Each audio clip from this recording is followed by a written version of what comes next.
It is 9 o'clock. I will end the bet, as in, bets are closing. Bets are closing. The bet is closing in 3, 2,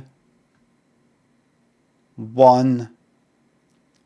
Bang. End submissions. As it stands, Plain Grey is in third place. 367,000 people. 367,000 channel points were gambled on Plain Grey. A wee bit higher than that, 369,000 channel points were gambled on the Friends t-shirt. But way in the lead, with 438,000 channel points gambled in total, is the Scotland's For Me t-shirt. I can reveal now, finally, now that the bets are in, the envelopes have been sealed. Now they've been opened and counted and verified by our independent adjudicator. I can reveal to you here tonight, and only here, exclusively, on this stream, nowhere else, live, that the t-shirt that I am wearing, and by the way, I've had an amazing time, it's been so great to meet you all, but the t-shirt that I am wearing, and have always been wearing, from the start, is the Friends t-shirt.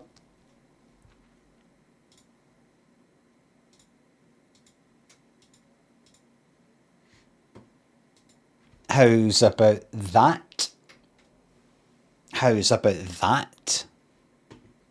Now you know.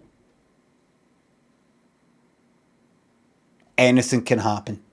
From this point on, it's a bit like the amazing bit about the bit when Gene Wilder comes out as a Willy Wonka, and he's kind of like limping along. He's having difficulty walking with a walking stick, and then he falls over and goes into a somersault and jumps up.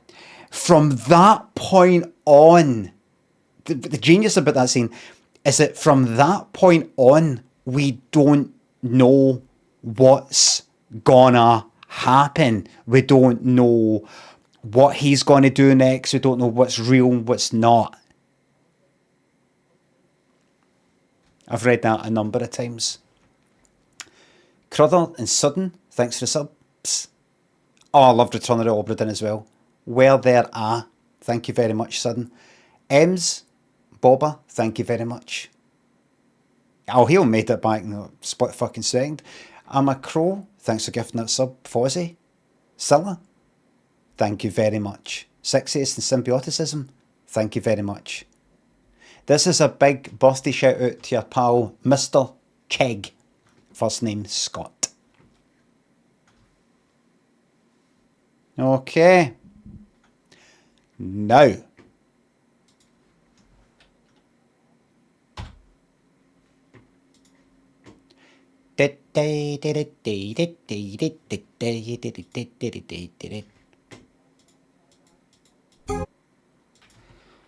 Piano in the dark. It's fucking piano. There it is, yeah. Thanking you. Easy peasy, my fucking arse. No chance you'd get that. No chance.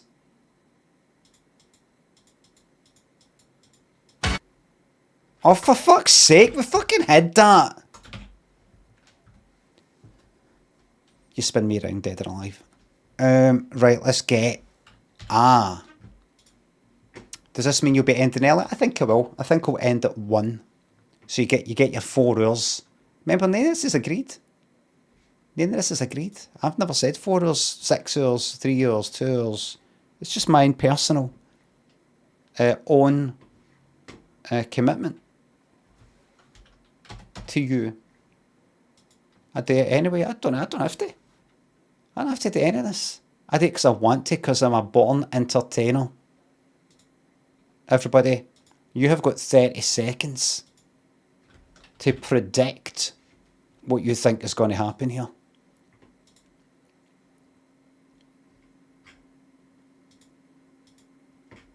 Sound effects. No, that was shite, wasn't it?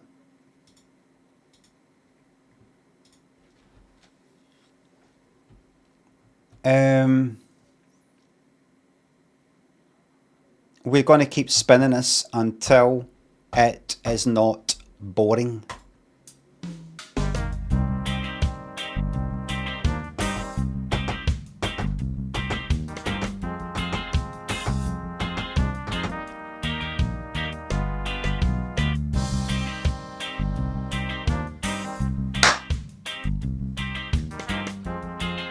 Thrill Seeker.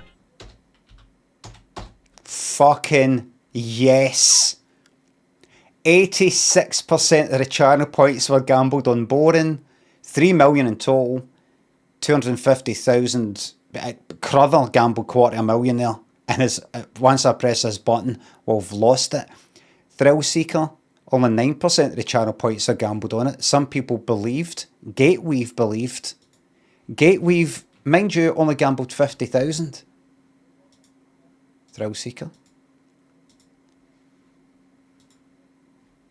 But Gateweave, with that humble 50,000, turned that into 562,992.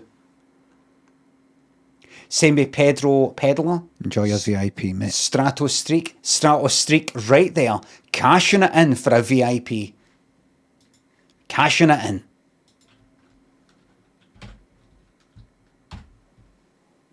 Strato, enjoy your VIP privileges. What are the privileges? 1. The privilege of being one of the privileged. Privilege for its own sake. Prestige. People looking at that symbol and going, God, I wish I had one of them. I'm fucking loving it. So you should, because this is your Friday night. I feel like I'm like a big man. You will especially feel like a big man when the stream finishes and it goes into emote only mode. You're still able to chat using words.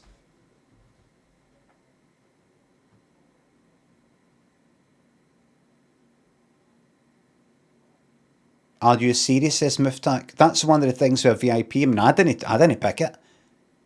It just says that's one of the VIPs are exempt for the emote only mode. Please don't abuse it or anything. I forget I said that because some people start getting a bit paranoid and think, am I not allowed to go ha ha ha, use can't talk and I can? Yes, do that, by all means. I just got about 600,000 from that bet, by the way. Losers. That's the fucking attitude. Now that's the fucking attitude. Super Shorty thinks the sub. I mean, what's the fucking point? What's the point in winning if you can't do that? Any chance of a sell it all-nighter? Yes. Jack thinks the sub. Mind Meat Spin. That was a laugh from my great grandma shoulder. I can't remember what one that was. Is that the arsehole pulled open?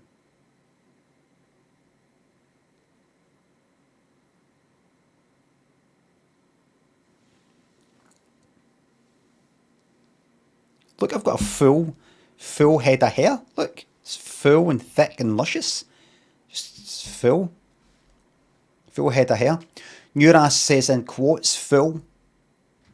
Not getting the wee joke that I am 51 balding, thinning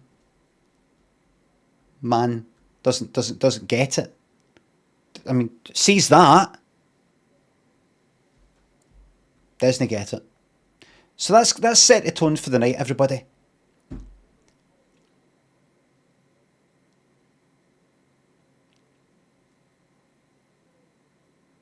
He says full, but it's no. I mean, look at his hairline, and I don't think he's actually got a lot of hair as he shows us. Like, have you adjusted the camera recently? Something's happened. I tilted it up a while. I had to tilt it up a couple of weeks back when I started putting this up. But in terms of where it, but if I go here, Actually, that's perfect. That's perfect. You look high up. It's just today where I'm sitting. I'm sitting on this kind of cushion thing that I bought a good while back, and depending on how far forward or back it is, depending on how far forward I am, it could be at the thick bit or the thinner bit. So it's always a wee bit. It depends if I'm sitting kind of more upright. Because of my back. Jack thinks a sub. Oh, glad that your ragdoll cats love the stream, especially with Bobby's on. Bobby was sitting downstairs near the living room one day. I've pulled the curtains shut, and she's just kind of sitting there, and I thought I'd open them a wee bit before I fucked off, and she was happy because she started looking at, he'd out between the curtains. Gina G thinks a sub. Glad you're enjoying the GR Hartley FMV crossover. I don't know. It is rather old. And it's absolutely spot on, by the way. I don't know how many have seen it or would like a reminder. It is rather old.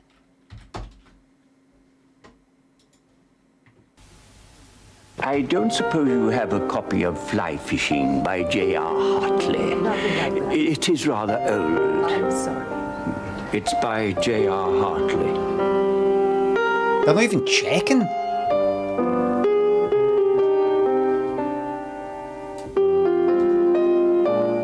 No! I said no!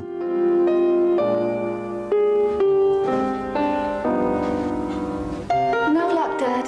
Never mind. There's still a few more to try. Good old yellow pages. We don't just help with the nasty things in life, like a blocked drain. We're there for the nice things, too. You do? Oh, that's wonderful.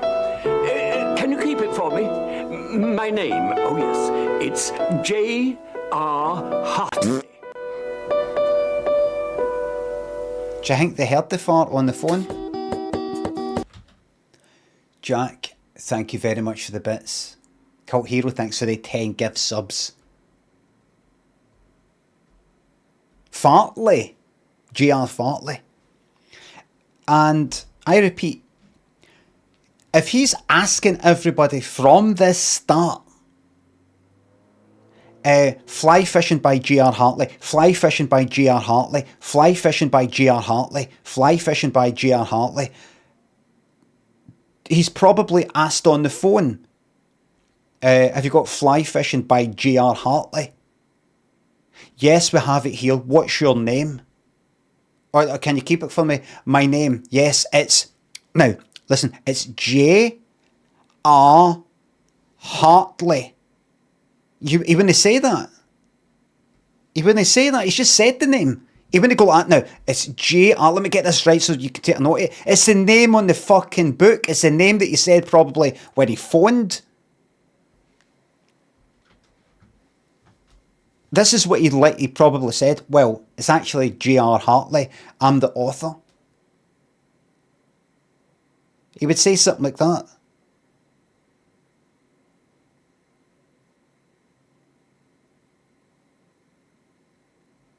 It's like, imagine the books that I wrote, one in the name Limmy, but Brian Limond.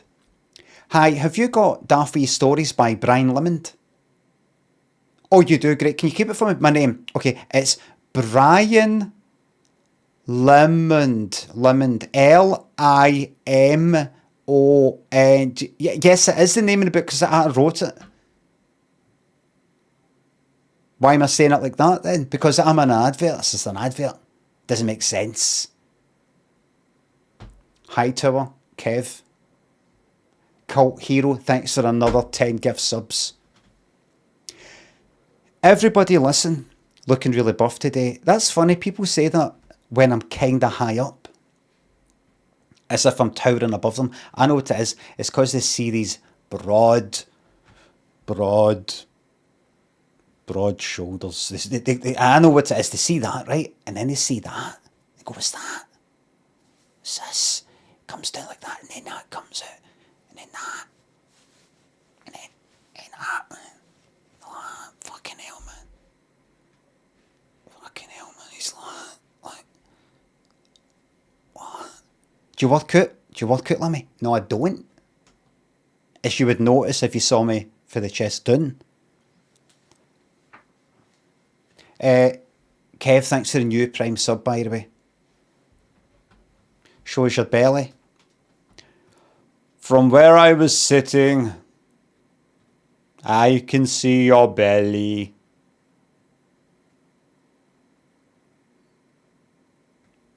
And Patrick Stewart, being a Shakespearean actor, chose that grammar. From where I was sitting, I can see your belly. Not just I could see your belly.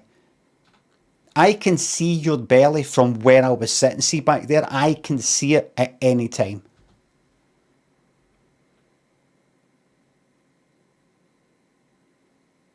Taxi for Stuart. Oh, I remember I fucked up. James Corden was doing really well in that argument. And he went like, right, taxi. Anybody order a taxi for Stuart? I'm not getting on, no, I've already done that type of thing. Natalie, read something for the gun show, glad you liked it. Lost Spaceman, thanks for the new Prime sub. Fleet Fantasy, good night, God bless. Play Jane, thank you very much for the subs and bits. Give Bobby some dreamies and a GBH from me, a great big hug. Right, I remember I blind date. Listen, I will. Absolutely love that cat, so I do. I appreciate, you know how you don't appreciate things until they're gone, that kind of thing. I am absolutely aware of the great times with Bobby right there and then. Fantastic.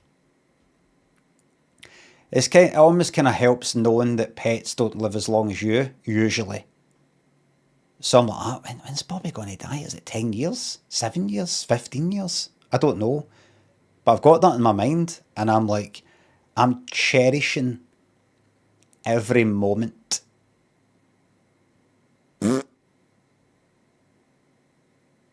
Cherishing. By putting my face in her belly while she's sleeping and looking right at her face with her eyes shut. And if she starts purring, put my ear to her chest. It's funny, the purring, obviously you hear it come out the mouth, but it's not like a throat thing or something. So you put your ear on the chest and actually near the back. It is loud as fuck there. It's like it's a fucking chest, lungs thing or something. Loud as fuck. Like you can hear it fucking vibrating. And bassy. RG Cut, thanks to bits. Tuning in tonight for the masculine energy. You're about to see some extreme masculine energy when I show you for the very last time my Satisfactory update. For the very last time. Because I now have enough stuff to put into the space elevator to send up and finish the final phase. What does that mean? What happens next? I don't know. Do not fucking tell me. Let's check it out right now, because I did it earlier today, as in I got up to that point. I have been playing the... I'll tell you when you see it.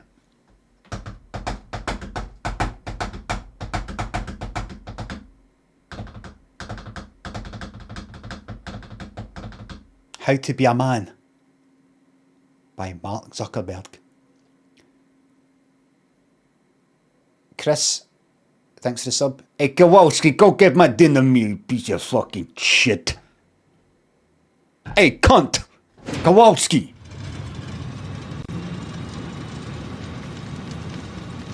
Sounds a lot worse when you say it as an American. Alba Males. Alba Men. A new magazine. From Scottish men. For Scottish men. Alba Men.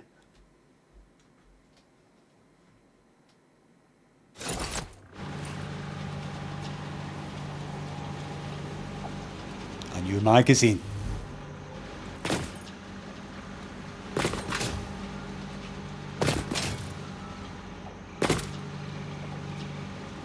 of Scottish men. For Scottish men. This is it. This is it. This is... That's funny me saying this is it, because that's the mining sound. This is it. Do you know what? Where's the nearest mine? There's actually one... There's actually a node down here.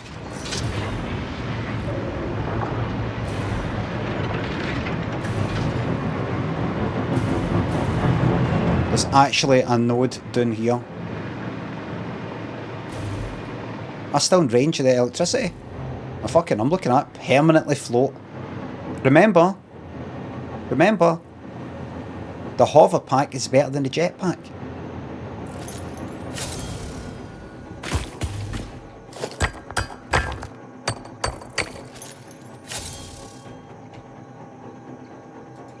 Tab it. Wait a minute, I changed that. Options, audio. Mute game when minimised. Right. Just do that for a second. Tab it.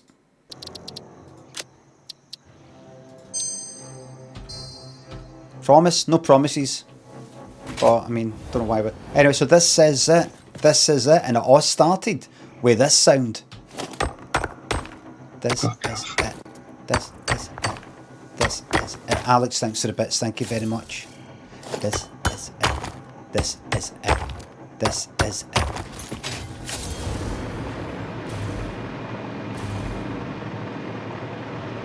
This will be hard for anybody who's about to turn up actually like at 9:30. They'll see this and go, oh fuck, you know what, fuck him. I'm uninstalling the sub. I've actually got it on me. Have I made them? Have I picked it up? It's a wee bit of a mess. Sorry about the mess, everybody. There we go, look. Beautiful stuff. Wait a minute. I've not fucking seen that.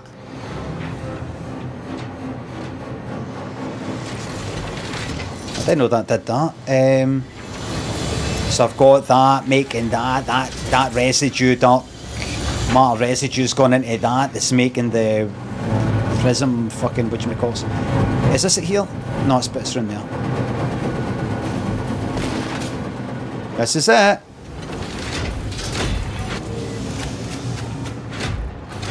This is it. Pretty much. I fucking hope this actually is the end, and it's not going to go like that. Actually, you've got one more phase to do. Actually, did it with pretty much everything here. Look at me. See, I'm trying not to have a bit of pride before I fall here, because it might surprise me, but pretty much everything here. All my main stuff is here. This is my main factory. This is it. Right, there's the coal power fit at the start. Station up there, station just along there. And that comes down here and goes along there to where the oil is, where we drop off at the sulphur that I used once. And a few of these sorts of wee outposts, and the fuel that's over there, the oil. Other than that, I've no really... See all this here? Where's that? See that station on the hill? Up there? Pretty much nothing north of that I'm actually using. If there's any oil there or whatever, I'm not fucking touching it.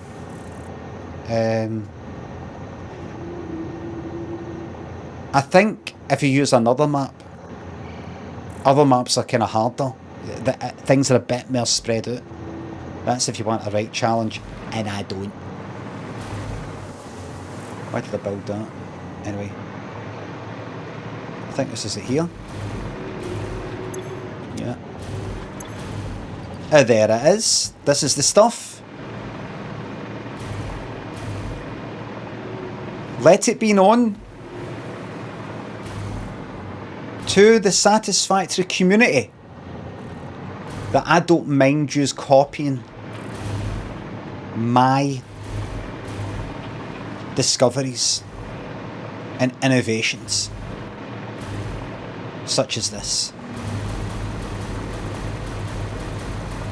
Limmy, you're not the first to build vertically. When do we plan to start? In fact, it says when these are unlocked, these things here, or you can add some verticality to your fact. Nobody does it though.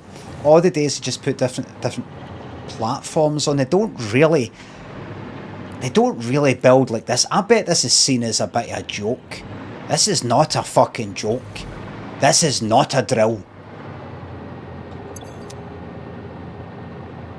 Right? This is how it's fucking done. Look at that, look. There's my extra copper there, look. I saw that and I instantly remembered the band Till Tuesday, because when I was doing this last night, I was on that. What time did I stop last night? It was like fucking 2 in the morning. Toilets, thank you very much for the bits. The start bits. Right, here we go, what's going to happen?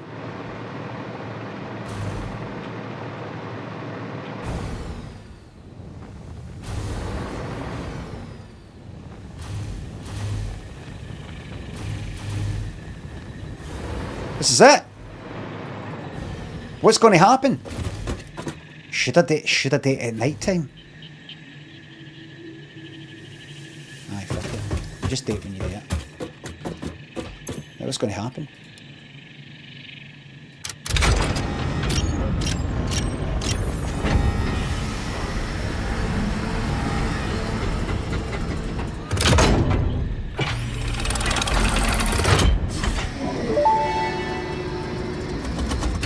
Unsurprisingly, here's another presentation, but don't worry, I have improved it. Don't break my This heart. last delivery will be the most important action you have ever taken.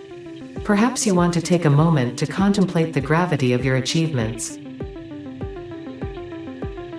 Alright, that's enough. This is the end of the Save the Day program. All you need to do is wait for the automated Phase 5 construction to complete. Simply throw the lever and further instructions will be supplied when relevant. Don't scare me. Please don't scare me.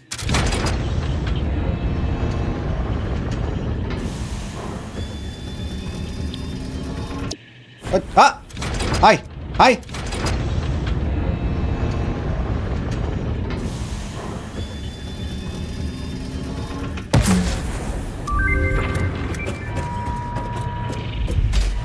And it fucked it. Fucked the save.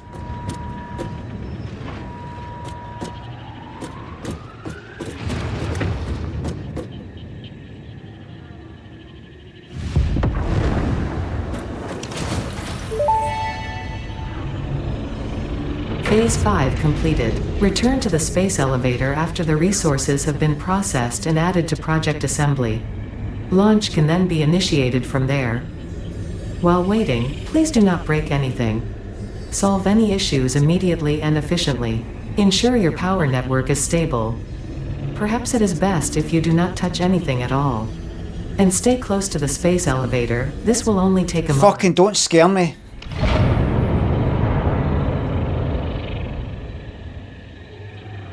Put that away.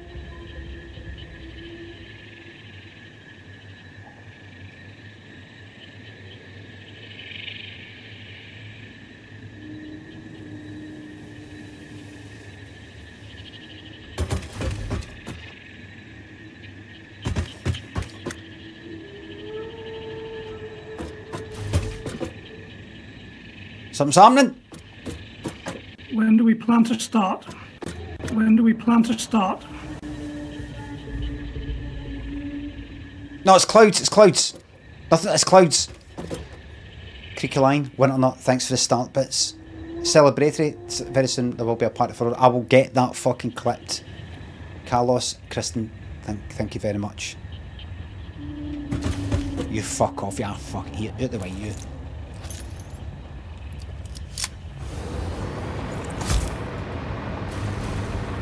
Get!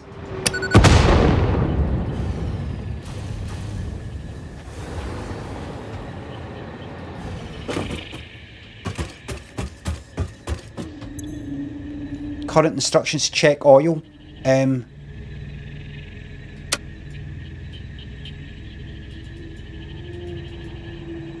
Wait, check oil. Check oil. It's a button. Set fuel injection to level 5. I'm a driving test coming to good luck, Alex. What's that? Set fuel injection to level 5.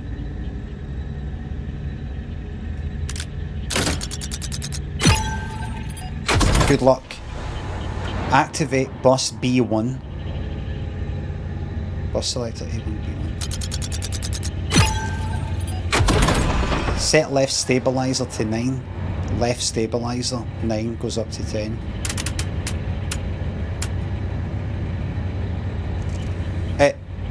To 8.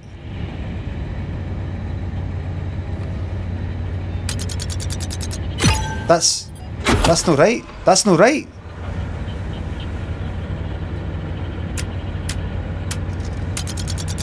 Oh, the bit where it goes into, it's the wrong angle. It's at the wrong angle, everybody. Turn gyroscopic balancer X on.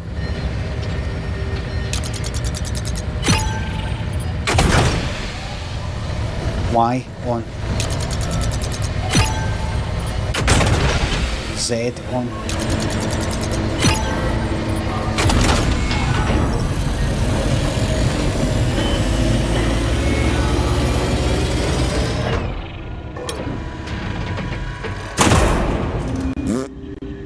Launch project assembly. LD Gav, thank you very much for the fart bits. Electro thinks the sub highlight. What is your prediction based on today's by-election results? No politics. 1-0.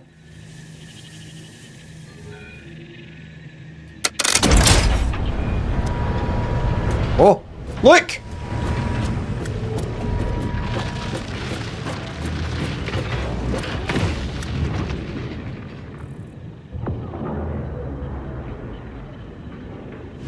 Initiating project assembly. Assembly. Attaching cargo to main body.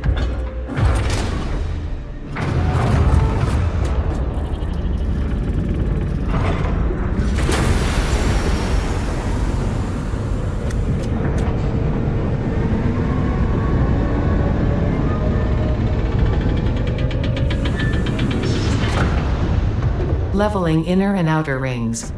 You do that.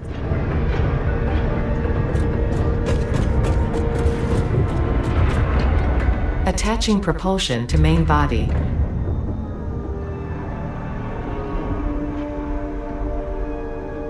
Get rid of this.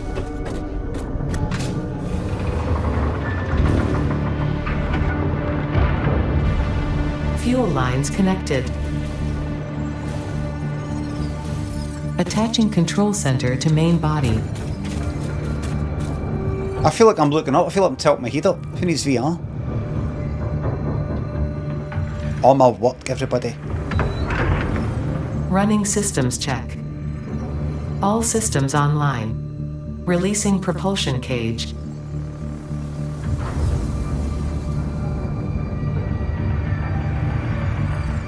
Thanks for the highlighted Brian Conley. Releasing clamps.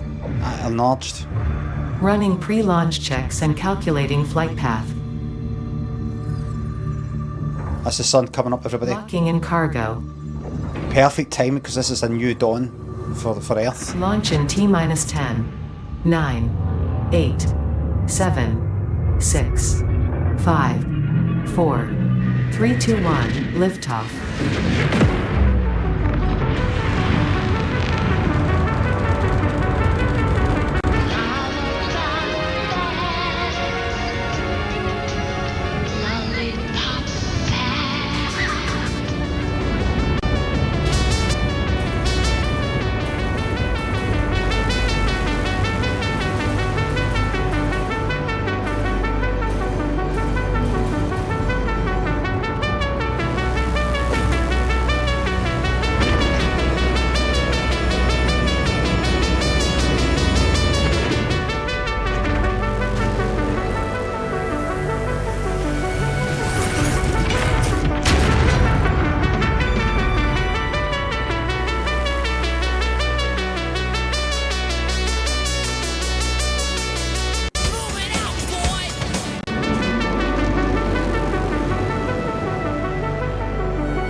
Connection with QAR437 nucleus established and stable.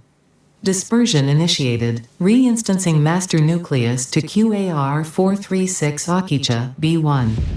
Hello, this is Ada, your new local instance of Ada. On behalf of Ada, myself, and all of Fixit, I want to congratulate you on saving the day.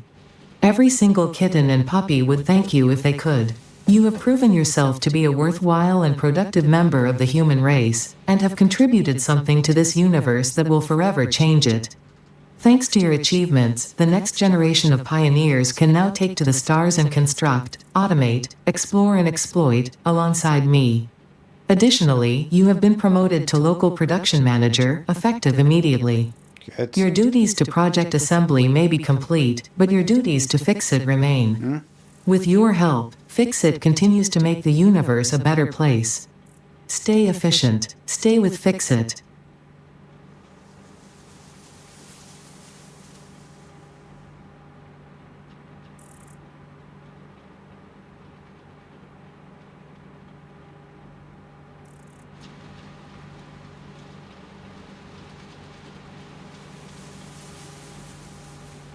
Wait. Is there meant to be music at the end because I turned the music off? I prefer it with no music.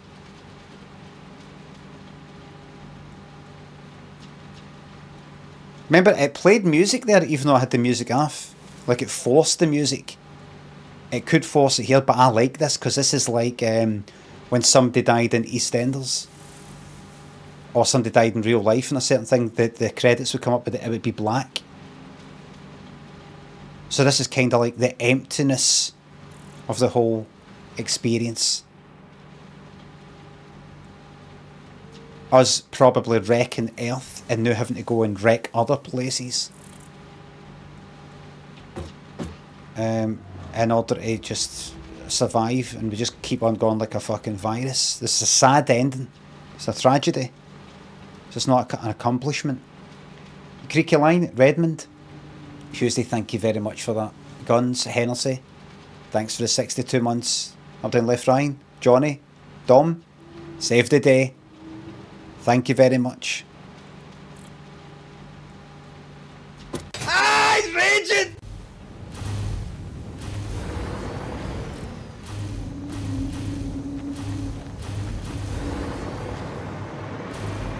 Who made this game? I'm looking at all these names. Is there a particular country that in particular, all these names are different? That one was Eastern European, this one's now like Swedish or something. Swedes? Ah. Going to another place. Stripping it of its natural resources.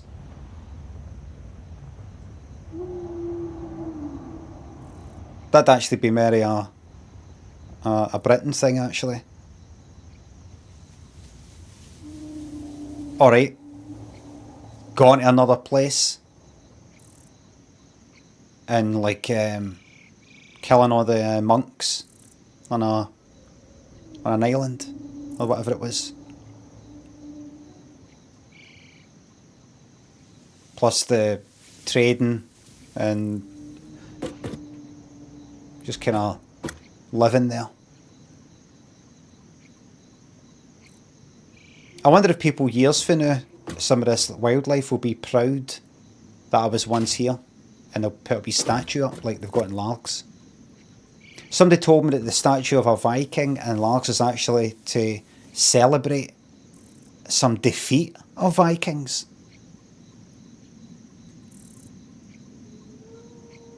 Are the Scottish not British? I don't want to get involved, it's nothing to do with me.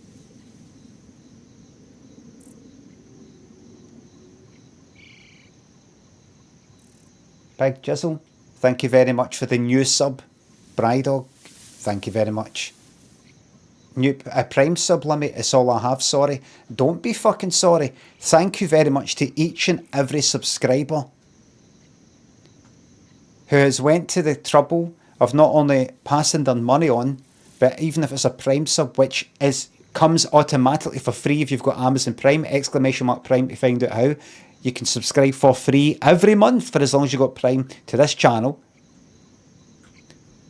You've jumped through the wee hoops you've got today, sign up, you sort of link the accounts, Amazon and Twitch. You've done that for me.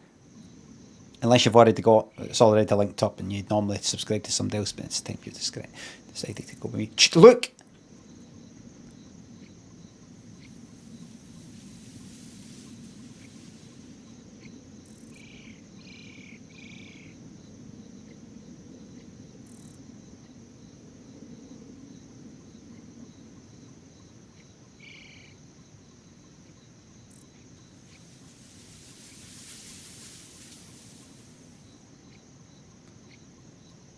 I don't know if somebody up down left Ryan thinks the bits happy ending into it.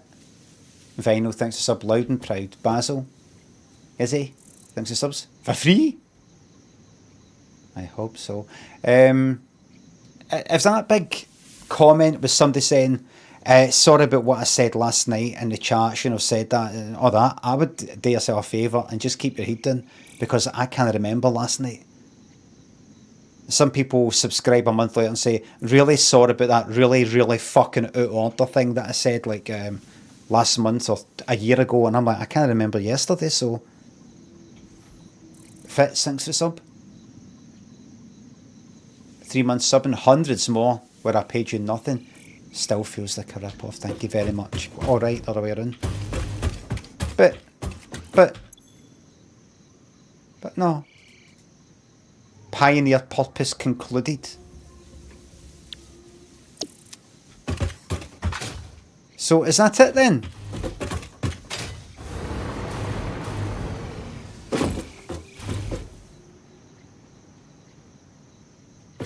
Is it like that? Bye. You're the regional manager now. Well done. Well done you. You can have this planet if you want.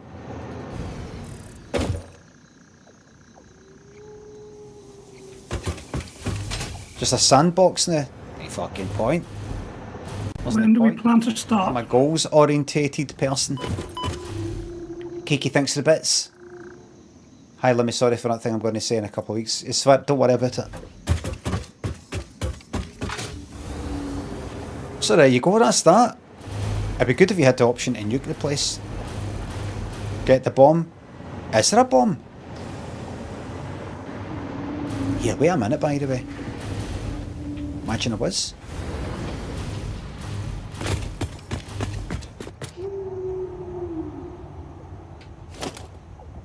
Imagine I fucking was. Parts. Equipment. Buildings. There's a satellite. There's the portals, which I've never done, but I'm not going to bother with all that shit.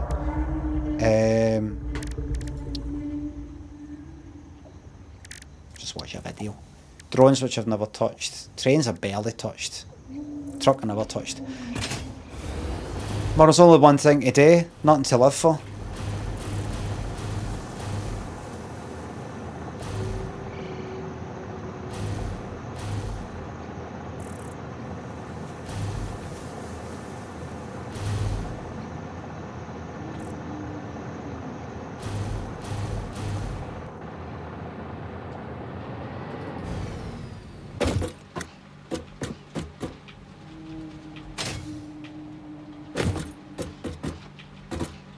I just feel that I was used.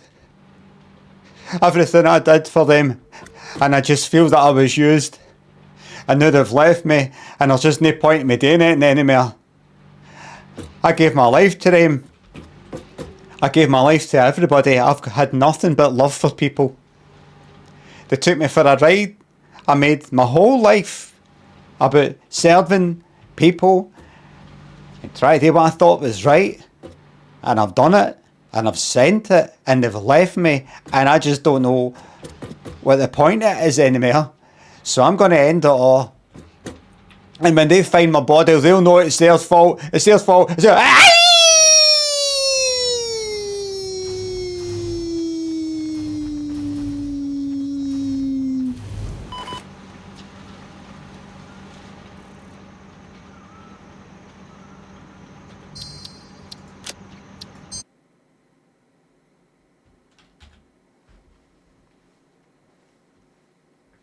So I'm gonna go to sleep now. Have a little bit of a sleep, yeah? Alex, thank you very much. Joyous, thank you very much. Hi Limmy, I spent 2 hours building my new bed only to realise that I've done the frame back to front. Feel very demoralised. I'll be sleeping on the sofa and correcting mistakes tomorrow. How do I lift my spirits tonight? It's quite simple. You just live in the moment. You live in the moment. You don't think about tomorrow. I've got to do that. Earlier made that mistake. Right now, you don't have a problem. Tomorrow, you've got a problem. But it's not even really a problem. It's just like, imagine you've got 2 builds to bed. 2 builds to bed, you know? Look at it that way. You've got 2 builds to bed. If you look at it that way.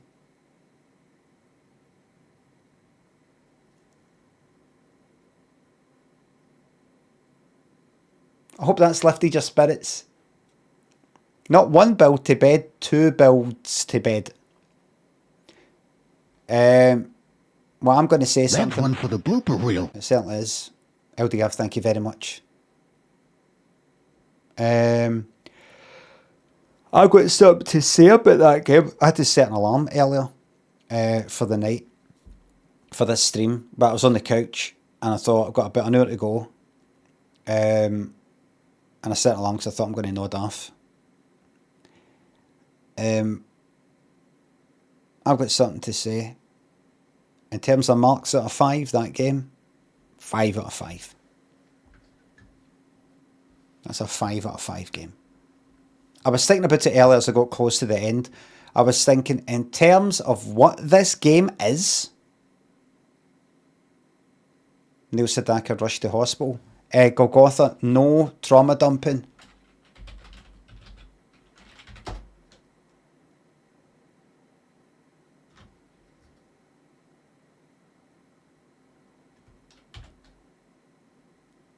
Rushed to hospital after not feeling well. What did you say? 86. The Limmy cursed the right. Oh, 7 minutes ago, he's dead. He's fucking dead. He's fucking. That was fucking me. Yeah, again. Yeah, again.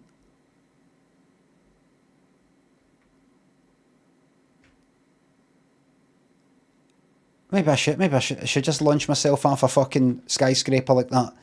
I don't mean, I never meant to hurt anybody. Every time I put somebody, who next? Michael Jackson?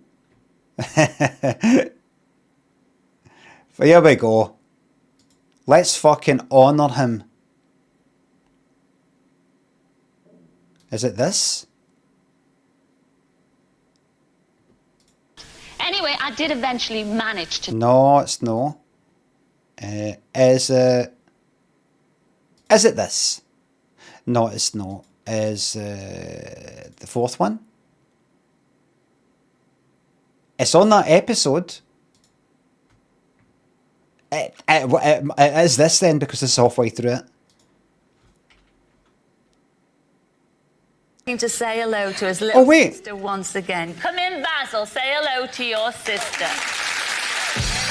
Did I not have it? I mean, it's in that same episode, but let's see if we've got the actual... Yeah, this one here. It should be the same thumbnail. The fuck is that? Oh, it's that. Right, go back to that then. Have I not got that fucking banner boxed?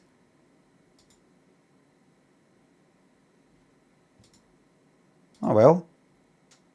To say hello to his little sister once again. Come in, Basil. Say hello to your sister. Oh no, that's just that clip. That's just that clip.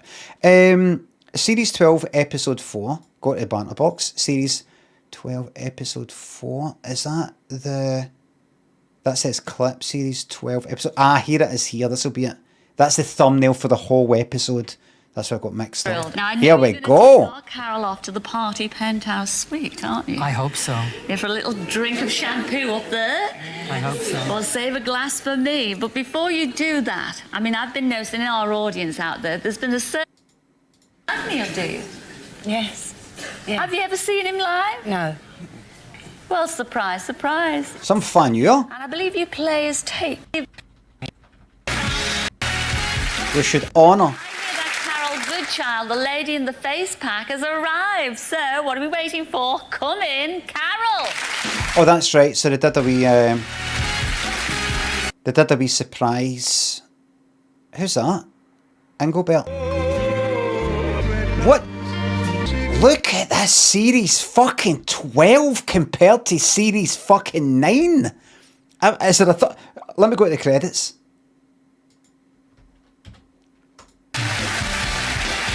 My God.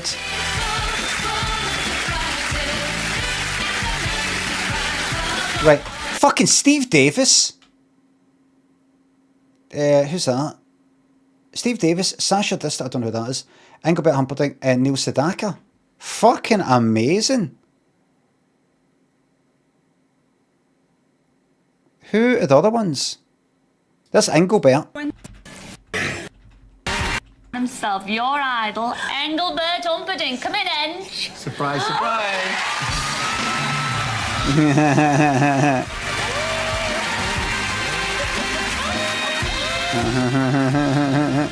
Right, and then a day we phone call. For ages, hasn't he, girl? On in a health studio. And look, there she is. She's got a face pack on. Right, so we hadn't. Yeah.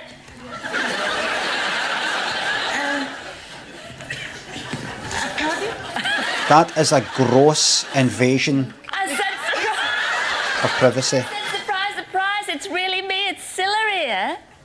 And Carol, I have to say, there are millions of people looking at you. Right. Who are... For you actually to right, that's Steve Davis. You don't have to play with it, but just to sort of... Piece of chalk so you can help me through the matches at night time. And afterwards, we're going to sort out some tickets perhaps for next season. Right, somebody... What's the fucking airport thing? Right. So what are we waiting for? Let's go. Say you're a big surprise. Who are the... But do join us in a couple of minutes for a trip to Paris and a big surprise for some there and the soap, which we haven't got there. I must read a very funny certain lady, a blonde lady. Oh. Anderson, come in, Sylvia. Right, who the fuck's she? Oh, she did the voice for Penelope in Thunderbirds. Oh my goodness me. And she's dressed like her. You said Lady Penelope.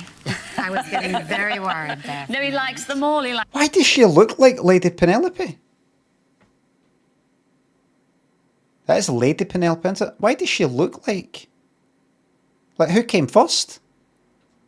He likes lots of goodies there. Puppet is based on her. We want to close our eyes because you're the voice of Lady Penelope. And we want to dream on, don't we? Yes. Who is... Well, been there. I've walked. There's the military school over there, which is... I've walked where Silas walked. Probably same with London, right? All the way over. Right. Pack as well. But you took it in all good fun, did you? And indeed, you've missed a great show. Oh, everybody's been on. You've missed Steve Davis. He's been on, surprising Phyllis. You've also missed Engelbert Humperdinck. Oh, gosh. Yes. Mind you, I do believe that you're a big fan of another American... What about Lady Penelope? American star, aren't you? And I believe you play as... Big VG Cheese, thanks for the new Prime sub. Ungamelli, thanks for the new Prime sub. Andrew Nero, thank you for the new Prime sub. And Spunk on My Chunk, thanks for the 22-month sub. I've got a new bed today and the clown belted. Bye to Fran, he's sleeping on the couch tonight. Obviously, an idea still have my spirits tonight. Yeah. I just see your bed in a new build. DJ T, don't back down. Thank you very much. Just been to see the new Elvis movie. Epic. Loved it. You're going to see it. You're a fan? No, it sounds really, really good. It's got a wee bit of a wee lassie in it. Sitting watching that Elvis film, thinking, this isn't right. What the fuck am I doing here? Right. Tapes and everything in your Tsunami, thanks for the sub. car. Yes. Who's that? Neil Sedaka. Oh, do you like Neil, do you? Yes. Have you ever seen him live? No. Well, surprise, surprise. You're going to see and hear him live tonight because we've arranged for him to sing a song especially for you. Not even seen him live. Maybe he doesn't come out here that often. And here he is. Come in, Neil Sedaka.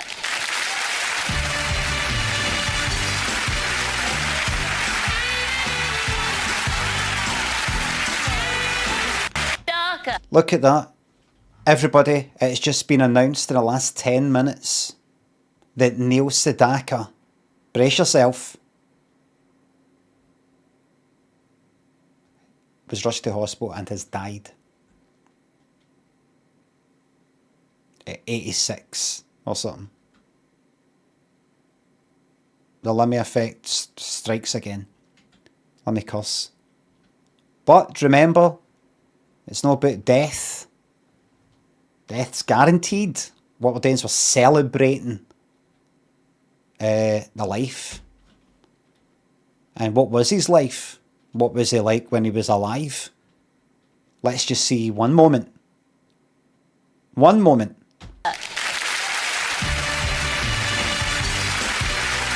Wow.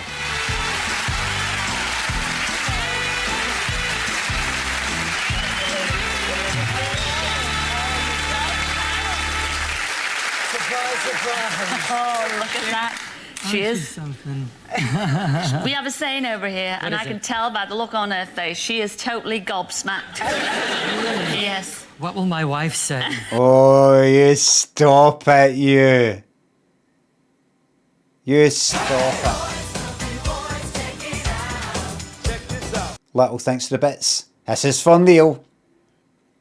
Benjani thanks for sub. See you in the party penthouse suite and you bottle of shampoo. I hope so. Scribbiest Pip, thank you very much for the raid. Hello Raiders. You're joining us at some sad news. Hello Raiders. You're joining us at some sad news that's just been announced in the last 10 minutes. Neil Sedaka has died. Neil Sedaka has died. This man that I like to play frequently. That's it. Neil Sedaka emote coming right up at some point. Has died. Oh, look at that. Hang by the neck. No, I think it's a stroke. Ad, thank you very much. Songs of 1995, guess who won? Colour, thank you very much for the sub. I bet you's voted for fucking oh no, that's the wrong year actually. 95, I was ready to say, that would have been 97, I was ready to say fucking don't speak by, no doubt. 95? Oh, it was the old Roll With It by Oasis and Country House by Blur. Thingy, you just went with Roll With It.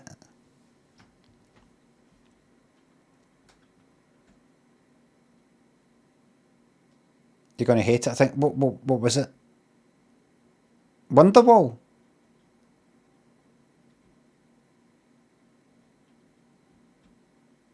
Was it really?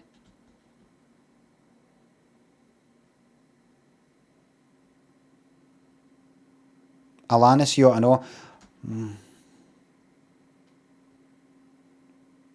What the fuck is going on? What the fuck is going on there? What is going on there?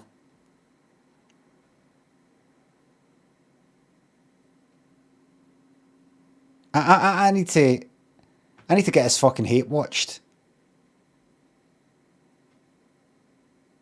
I'm setting Sunday aside.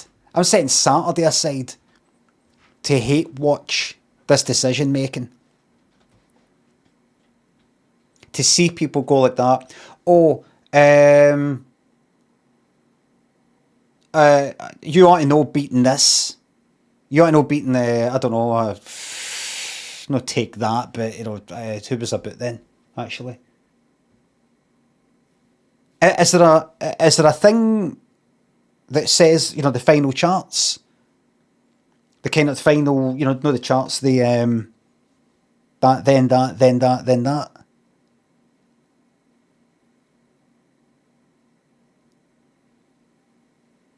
What in the final bet, live every Friday night? What in the final bet? What was in it? What was in the last four?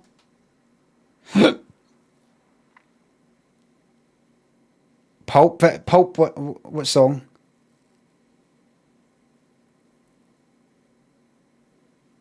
Higher State got to the second round. I don't know what a second round means. I know final, semi-final, common people.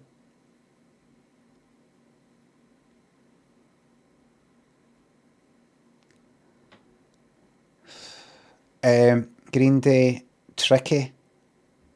It's Tricky, what? Inner City Life or whatever it is.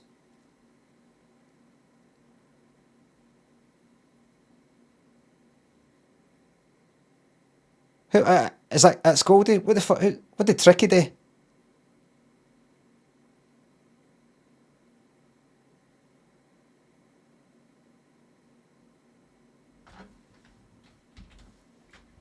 Black Steel? Yes. Oh, fucking you ought to know. What the fuck is... Green Day can fuck off, man.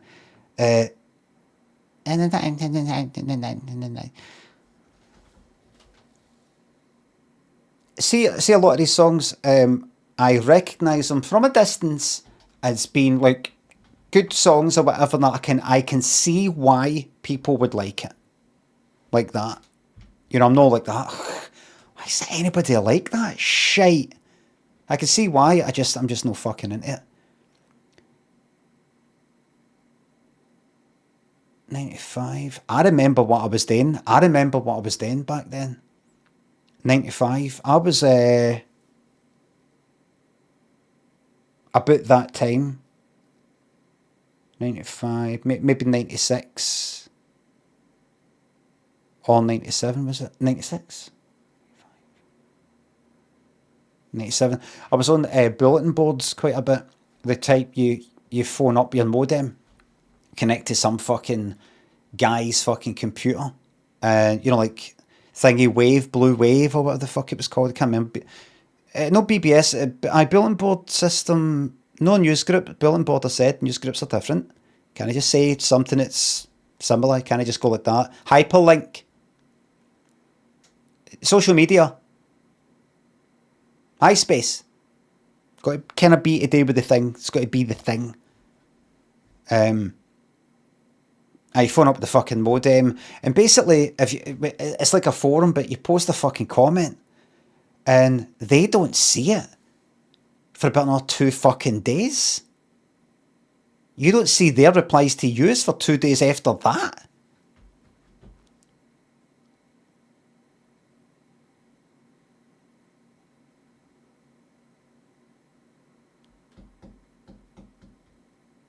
How did I see it? You would get like some magazine, PC, some sort of magazine, go through this kind of listings, and it tell you like different things you can do with your fucking modem, and because I just got a modem, and I could tell you about these things. All right, I'll try that then. So you phone up a computer via your modem that's in like fucking Glasgow or London or something like that, and then basically, rather than staying permanently fucking connected, because that would do your phone bill in, you it basically downloads all the messages that have been posted on the forum in the last kind of like update. It's like it updates every day or two, and then you see what everybody said. You can like subscribe to certain threads or topics or groups or whatever, and so I'd see it, and I had like some fake name, and then you kind of reply to people when you say things, and then you connect again to upload, and then you might connect again. There's no fucking update the next day. It's like the day after. must be some sort of... It's just that's just the way it is. Rather than constantly, the person who's got the computer that does the whole thing just does an update every 2 fucking days or something. And then you check a packet. I remember that. And then you check your to see if there's any replies to what you've said. A reply, no replies, some replies. It's like getting a wee letter. It's like getting a letter. I've got a letter. Sometimes I would say things and I would get no replies. And see, logging on to see if anybody's replied to something. I'm not telling you my username because this is what happened.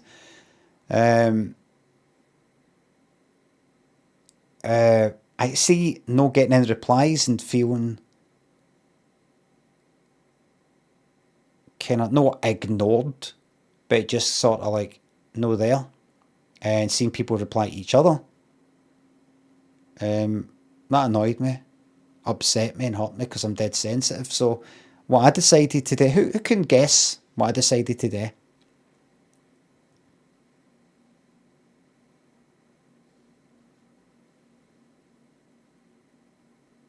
Troll. That's right. I started being horrible. I started saying horrible things. And then it would get uploaded. And then I would log in a couple of days later. And suddenly I got lots more replies. Suddenly I got lots more replies. You would see like 32 replies, whereas previously I wasn't getting any.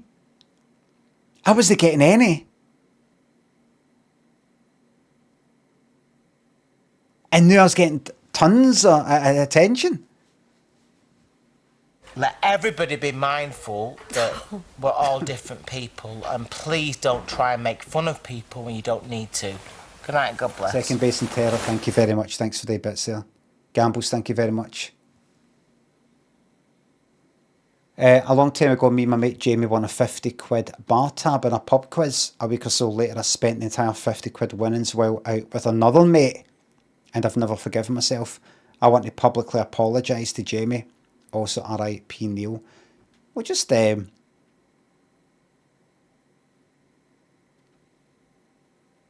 him. Capelli, thank you very much. He would have done the same to you. You should see, you're sharp enough reflexes of a cat to get in there first, get it spent. He'd have fucked you well. Don't worry about it. He should be apologising to you. I saw just saying horrible things. And people are saying, but what's wrong with you and all that. So finally, I feel seen and alive. It's quite interesting psychologically. Either people like me or people in general. That I would rather... Well, back then, right, these days I just want to be fucking invisible. I would rather be hated and say horrible things or whatever, anonymously of course, so it doesn't get back to me, than get nothing. Do you know what I mean? Burning the village didn't feel its warmth exactly. Get nothing. Do you know what my fault is? You know what my problem is? I like people too much. I dare to get their attention. That's my problem. See, a lot of these other people who don't need attention for people, they're not attention seekers. It must be brilliant. Not needing people like that, not liking people like that, not wanting to connect with people like that. I'd love to be somebody like that. But unfortunately, I'm somebody who needs human connection. I'm very social. Do you know what I mean? Neil Sedaka RIP died. Possibly within the last few years. Here he is here. In the middle of his vibrant life. No, I don't care about death. All I care about life. We have a saying over here, and I can tell by the look on her face, she is totally gobsmacked. Yes. What will my wife say? She adores you. Your biggest fan. And I wrote a song for you, oh Carol. Biggest fan that's never fucking seen you live once. Never been to a show. Never seen him live. Did a long time ago. Look at that lovely And I wrote a song for flick. you, oh Carol. Did a long time ago. Look at that, the middle of his life. And I wrote a song for you, oh Carol. Did a long time ago. And you are going to dedicate a lovely classical piece for our Carol here. Yes, I aren't would you? love to sing for you. I have a new album called Classically Sedaka. And I've written to the great masters, the classical melodies. I've written original lyrics to the classical melodies. I'd like to dedicate one to you. Oh, thank you. Oh, isn't that lovely? Oh, that's wonderful. Well, the piano's waiting over there, and we're all waiting as well, aren't What do you mean, really, Neil? You said you're going to be... everyone? That's wonderful. Well, the piano's waiting over there, and we're all waiting as well, aren't we, everyone? Yes. So if you'd like to stand by, I'll let her faint on the settee. Okay, go for it. Thank you very much indeed. Imagine fucking fans that have spent a fortune going to see him. And then she, who has never seen him live, gets this. She's never seen him fucking live.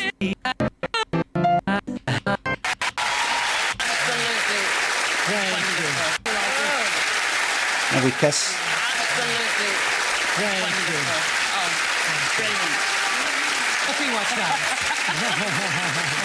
Love that laugh.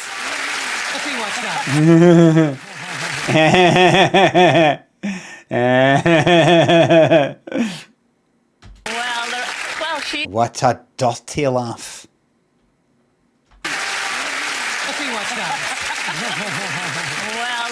Well, she's ecstatic. The audience, they are over the moon out there. Look at that hair. Ecstatic, aren't we? I enjoyed it. And she's thrilled. Now, I know you're going to take our Carol off to the party penthouse suite, aren't you? I hope so. Yeah, for a little drink of shampoo up there. I hope so. Or save a glass for me. But before you do that, I mean, I've been noticing in our audience out Let's there, see it one more there's a time. glass for me. So. Yeah, for a little... You're going to take our Carol off to the party Neil Sedaka RIP. penthouse suite, aren't you? I hope so. Oh.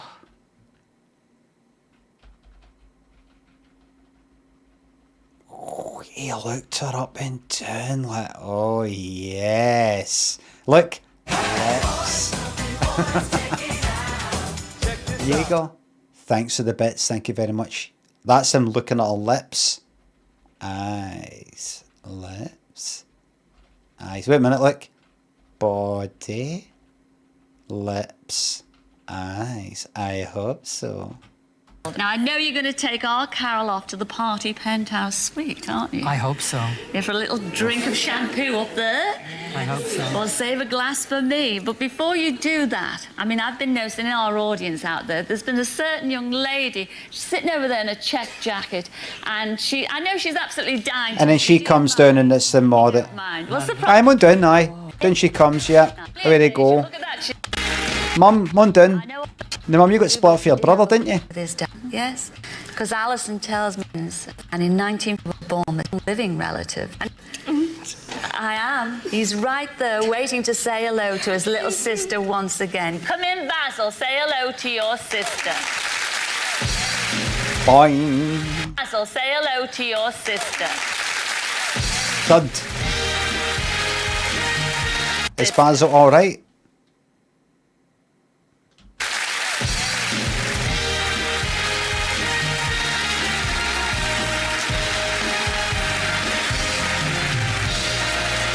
The guy's allowed a fucking drink on his flight here, for fuck's sake. A few miniatures. I mean, what harm is it going to do?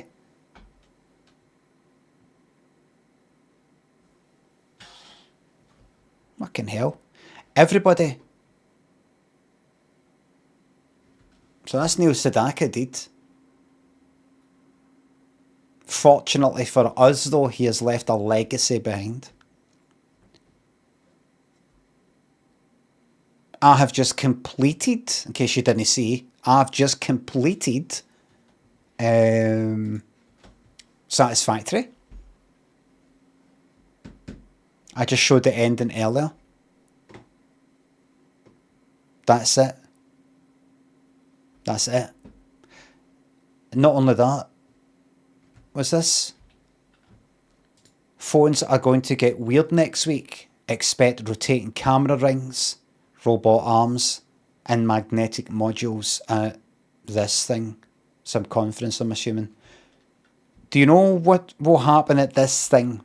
Whatever the fuck it is. Technology conference, I'm assuming. It'll be all shite.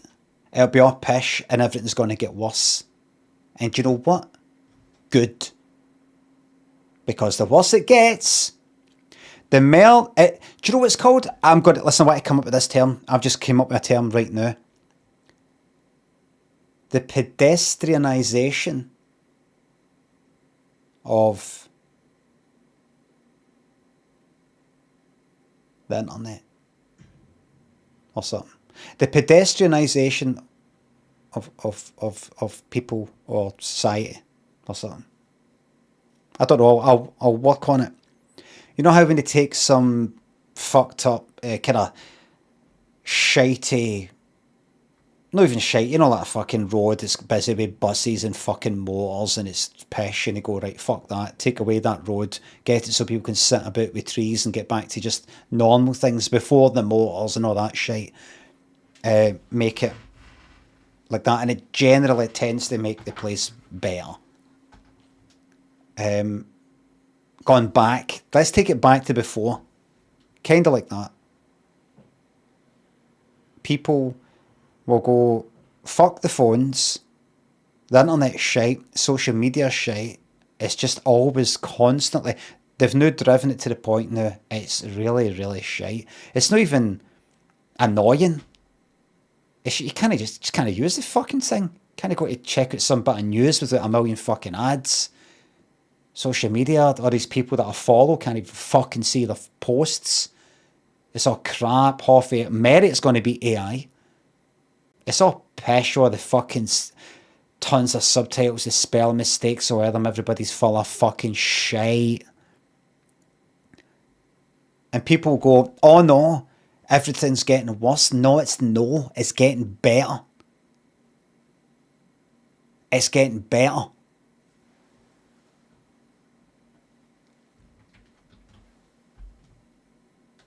Because people are going to be like that. Pish. Not going on it anymore, and they'll feel better for it. ID verification shite. You know what? Don't use it then. Don't use it. Don't use it anymore. Says the guy that streams. Jimmy in space, thank you very much.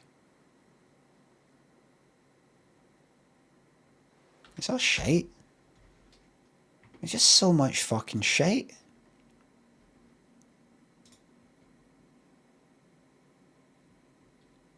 With rare exceptions, phones are pretty boring these days. It's a fucking phone. I mean, what's it meant to be? Just fucking... Get this. Is that an advert or what? I mean, look at it. See whatever this is. Is that an advert? Magnetic modular concept phone is... Oh, where you go? Oh, fuck off. What's that about Ableton? No, it's the word Apple with the word attention below. It's not Ableton.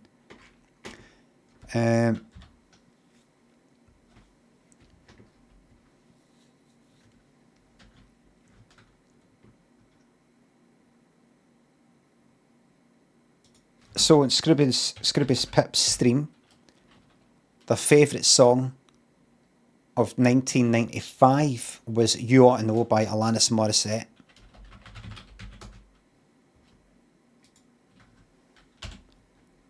I just want to see at the top 40 of top selling songs. Hold on.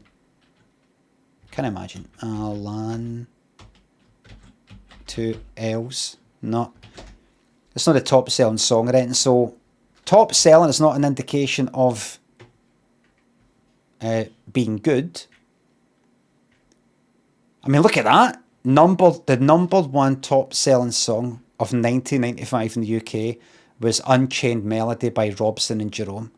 Do you remember we watched on this stream a surprise where somebody was a fan of Robson and Jerome or whatever the fuck they were called in the thing.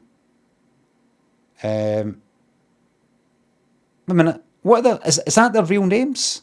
Or is that a PJ and Duncan scenario?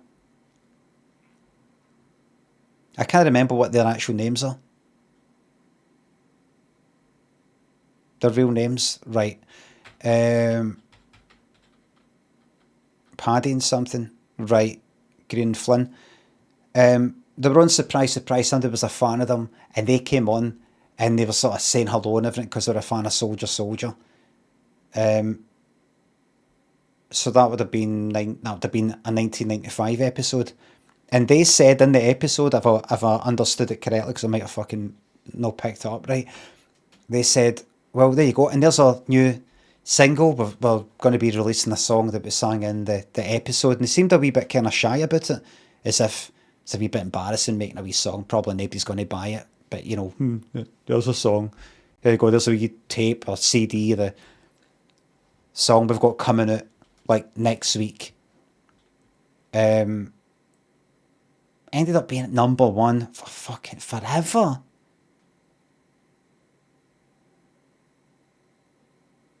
I watched it in Top of the Pops in 1995 on BBC 4 on iPlayer. Every fucking week. I watched it every episode. It's them again, still at number one with that fucking song. Week after week after week with that thing. Unchained Melody. And then they won the number one for about 2 weeks, I think.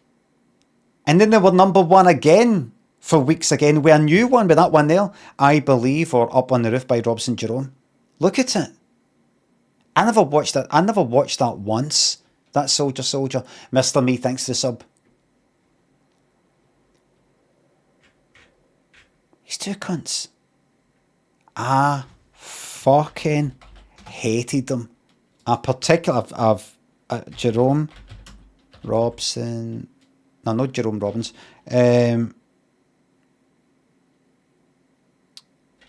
Unchained Melody, Top of the Pops. Not the original, aye. I don't think they did it yet. I don't think they did their wee heat movement. There was a bit. Fucking hated. Now, any who's no Game of Thrones, you'll recognise the guy in the right. Is that guy who wants to be a lord or something. He's a kind of like, hangs about with, is it Jaime Lannister? Bronn, is it? They're not doing it yet. They're not doing it yet. Maybe it's this bit. Maybe it's this. Look how many different performances there are of the same fucking song. Is that Bjork? And what's his name? Jack D presenting. If you could just look at his face for a while this loads. I think I watched an interview with Bjork recently. I think she's got a bit of a kind of American accent now. Because she's been living in America for ages. She's not got that kind of Icelandic, but with a bit of kind of like saying things like bottle, that kind of English way. I think that's gone now. Right, where is it? See that there? Yes, we are in a parter loop, yes. See that wee nod? I fucking hate it. Fucking, and I think they did it every time. Every fucking, over 1.6 million copies sold. 1.6 million copies sold. Sold, by the way, no streamed. None of this shite you get these days. Where that might include somebody who has put on Spotify, the next song has popped up, they're not even in the room at the time. That's somebody who has got up, got dressed, left their house, went up the tune, or whatever, walked into Woolworths, and went, I'll have some pick and mix. I'll have some whatever else is sold in there, a notepad. And I'll also get what I've really come here for, which is Unchained Melody.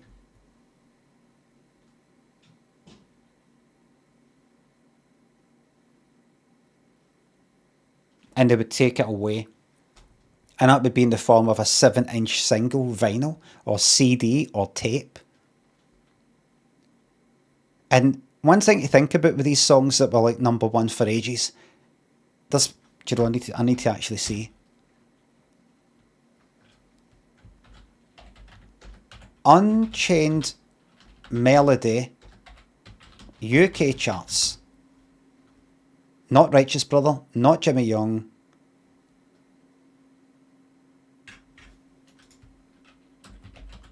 Robson. Thank you. Well, just give me just straight to the, yeah. Weeks on chart at #1. 7 weeks at #1. 7. So look at that, look. #1. 1995, 20th of May. Then that one. One thing to remember about this is it was already probably playing on the radio before it was available and saying thanks for the sub. But see, by the time it got to a month in, people, a month and then a week, you were getting people who are like, do you know what? I think I'll go and buy that. A month in. I'm actually going to go and buy that, still making enough people to make it the top selling of that week. Because it isn't a big build up. I mean, it isn't a big, if you sell like 1 billion records in 1 week, and nobody for the next following weeks has built up to 1 billion, then you stay #1. It's not like you accumulate.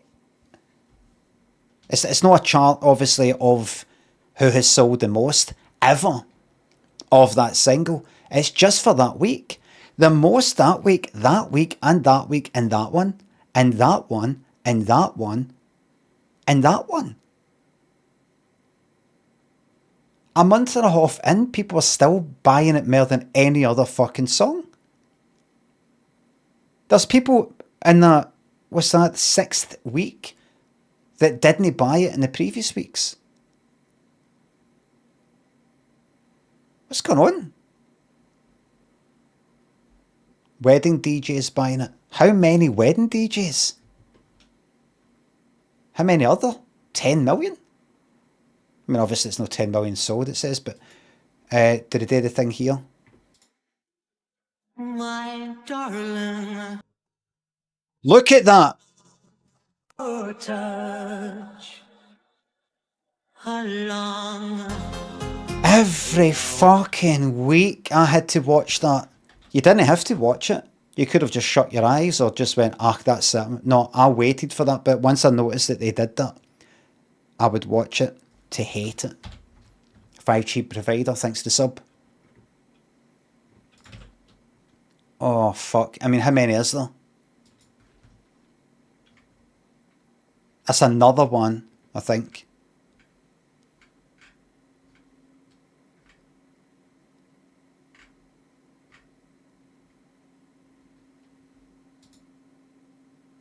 Is that another one? So you can't tell. 6th week at #1. 6 weeks, a month. That's what did that say? May?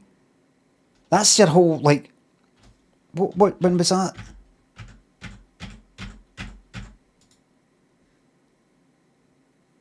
Fucking hell, look.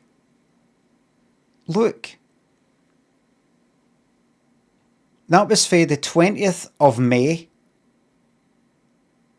#1, 20th of May.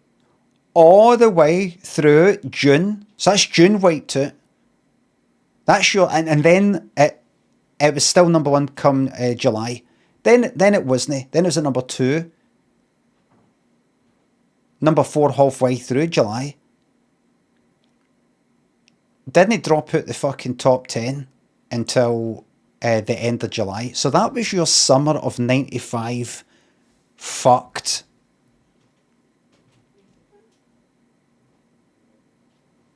But then later, just after that, came the whole Oasis and country, Oasis and Blur, wee battle thing.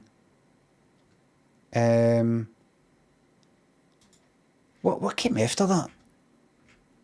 It was that, and then... Wait a minute, right.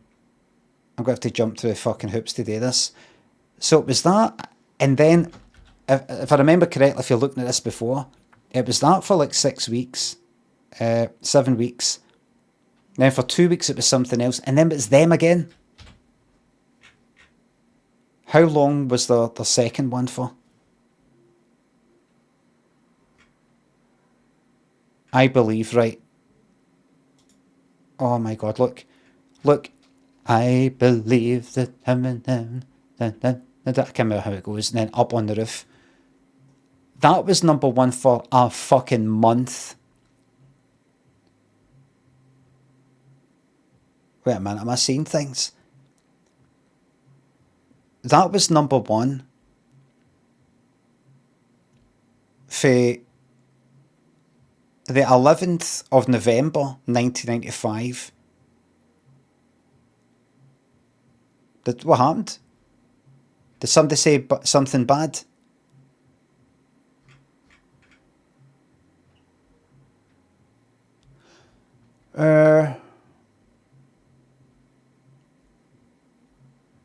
Scott, alright, let me not sure if you remember, but you sorted out a wee issue a few weeks ago. I have walked in on my mate Kevin Silla Black on all fours. Can you help? 500 bits, mate. Fucking funny, mate. Keep it coming all night long, my man. Funny guy, man. Hard bum hair. And Alone Kyoto, thanks for the subs. You're a man.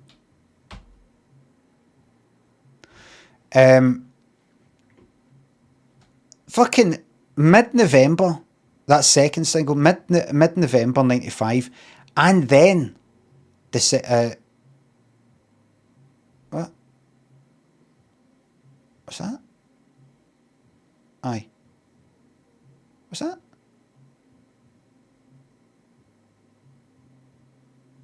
Oh, right. Right. It's all right. It's all right. I thought that was saying 14 weeks. It's showing you 14 weeks of its... Right. I thought it was fucking number one through at Christmas as well. So the question is... No, that can't be right then. Because that was November, so that was... I'm talking shit. It wasn't like 2 weeks, it was...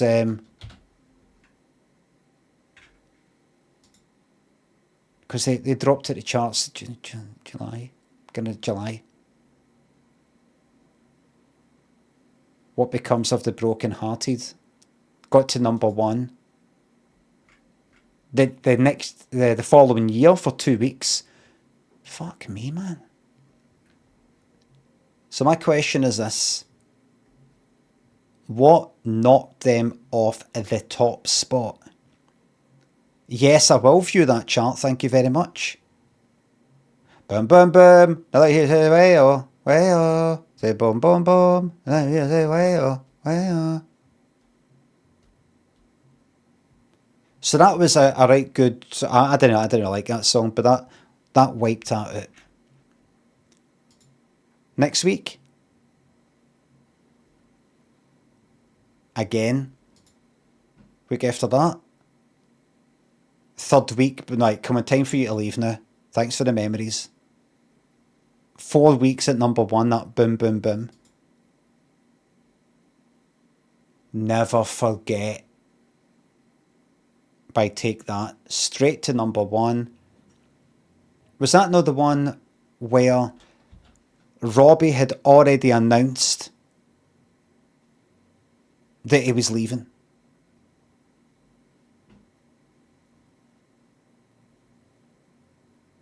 They hadn't yet officially become, like, because he was gone, aye. Because you hear his voice in it. Naren Vince a battle.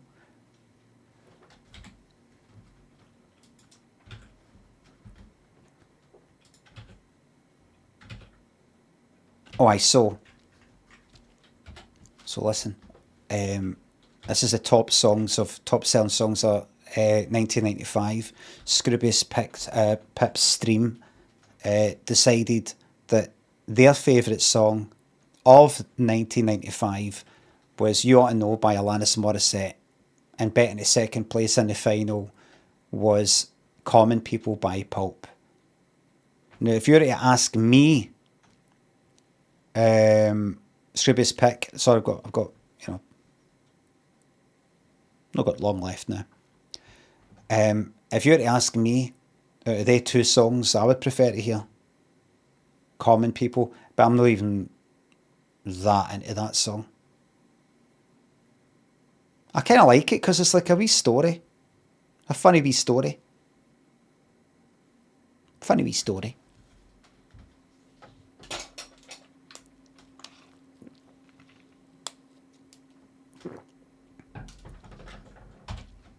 Right. Do you want to see what my favourite song out of the top selling songs?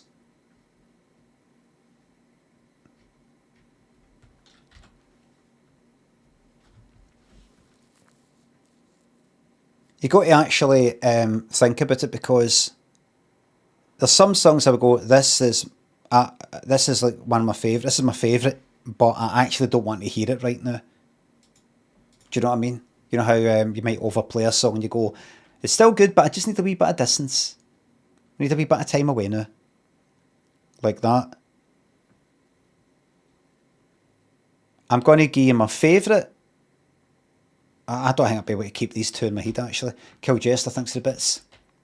Limmy, Mate, Scott, Kev, Silla are now on all fours.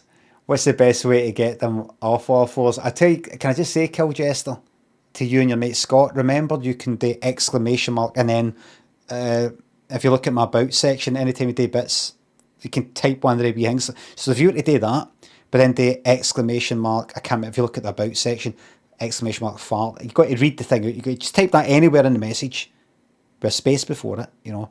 It'll play a sound effect as well as your funny message. I don't know, mate. I'm all bantered out. Bird Girl and Fasten, thank you very much. Motown Philly. Oh, you fucking cunt. Motown Philly is the best example of New Jack Swing ever recorded. Is that the one? Is it like Motown Philly? Na na na na na na na. Does it go like that?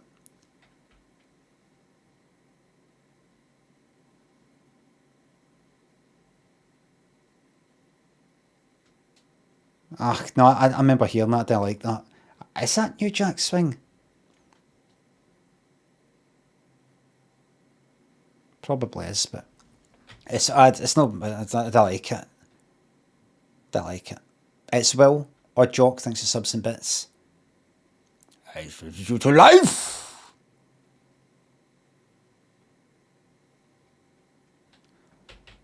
Do you want to bounce on it or what? Do you just want to bounce on it or what you're at? It says Budger. Everybody, see if there wasn't so much going on in the world, so much bad shite and arguments happening on Twitter, we'd be able to sort out some of these small problems, these wee problems that we've never got round to doing because we're getting too caught up in the big things or the hateful things. For example, It's Will just said in a sub message, I sent you to life, and like one of my vines, but it did this to emphasise the loudness of life. Not only has he done it in caps, the word life, but he's also extended one of the syllables, done it quite a lot. He's done L-I-F-E-E-E-E, which looks like I sent you to Liffy, like that. It should be the I. Oh, Zippy's not being very nice today, is he? He certainly isn't. Right. If we had the time, we would be able to give that a name, that kind of mistake. But I want to talk about something else similar. Remind me. Mac thinks the fiver. Just flinging the tip again because Tambo loves the sound. But I'm glad he likes it. Thank you very fucking much. Long Rod, Odd Joke, thank you very much. I'll try and get new sound effects. I've taken a wee notice of them. What was I going to say? I did this in my blog years ago. What was it? What was the word? I gave an example of where it's particular when you've got a word it's something like that's got one O in the middle. Like imagine the word God, right? And you're wanting to type God, no. Like that, right? And people do this. G O O O O O O O O O O D. No, forget about the GAWD. Yes, that's another way of doing it, right? But there's other ones. Right? But just let's say nobody had come up with the idea of doing AW for that, right? There's other words where you can't do that, right? Does it quite work, right? It ends up looking like good. It ends up looking like the word good, right? So I came up with the idea of, and I did a wee graphic on my blog years ago. You write the word God, but in the O, you write the number of O's that's meant to represent. So you might write G-O-D, but within the O, you write the number. The problem with that, it doesn't really work on the computer. Or you could do G and then O to the power or something.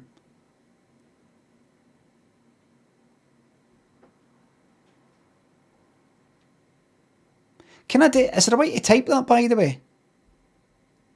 Is there a way to type that in the, how did you do that, Stacey? How did you do that there? Did you have to do it on your phone? I mean, can I do it in the computer? You know, to the power of, how'd you do it? Is there a quick way at Shift 6? Aye, but that's, people are typing that, it's not worked. Right, I'm going to do this, right? Right, I'm going to do 5 and then that and then 5 again. Right, how do I do it?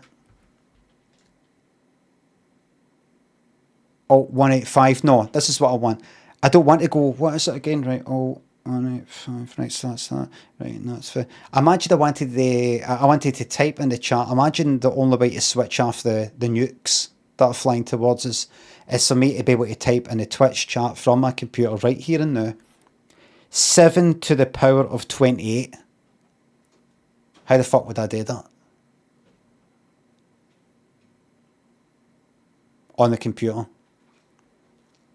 No, I actually need to do 7 and to the power of 20. I need to write it like I can't just type it out. 7 to the power of 7, then alt numbers. Is there no other way? I know that you can do things like do that for the copyright one, that for the trademark one. I want to know, is there a simpler way of doing it? Is there a wee... you just do like 7 and then you do that and then you do that and it will just automatically convert it. You know, imagine that work that I just typed there. Can you like enclose it in some sort of wee tag or whatever you would call it? Oh well. Oh well. See, we would have the time to sort these fucking issues out if everybody wasn't too busy fucking arguing.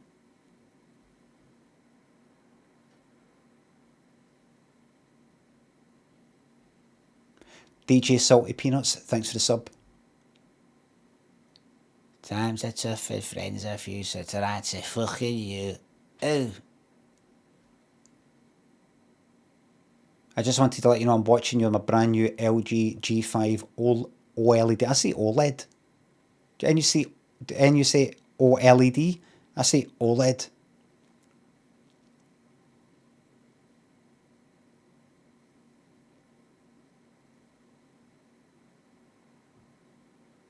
You say OLED?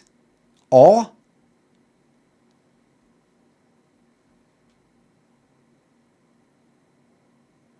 No. No, I'm not doing that.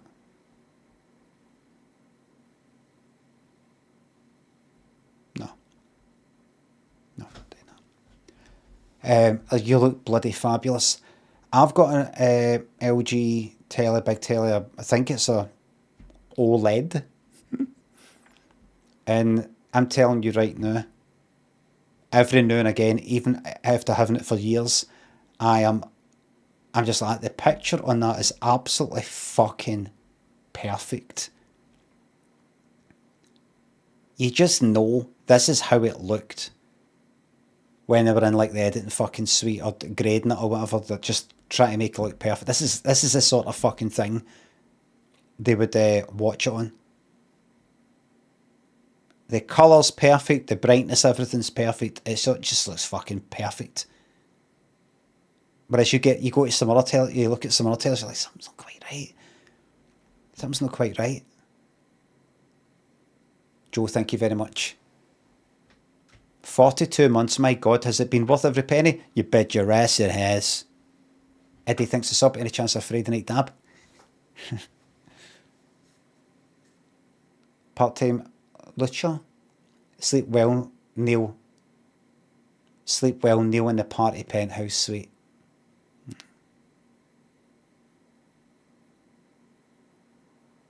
Remember, it's S-U-I-T-E. Unless you meant to come, sweet. It's like, sweetheart. Is Neil Sedaka in the big party penthouse suite in the sky? I hope so.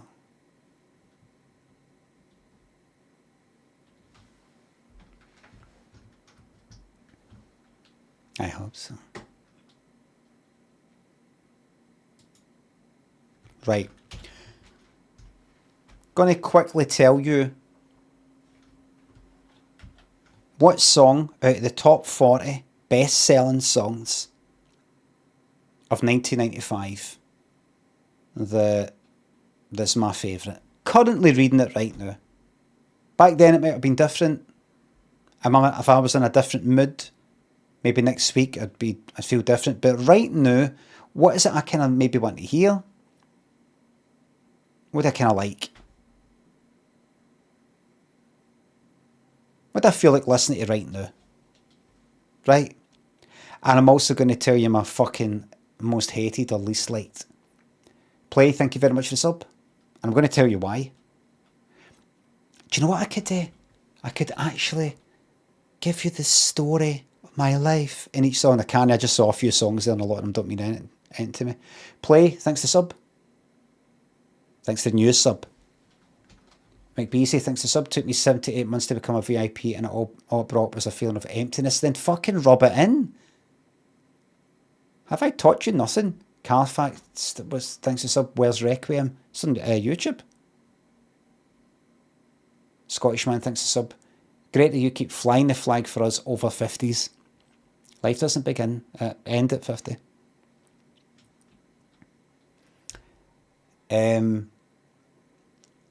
Maybe if you don't feel good, one way to make yourself feel better if you're unable to feel good is to make other people feel worse than you. It's a way of elevating yourself. Rather than you elevating yourself, you bring that you elevate.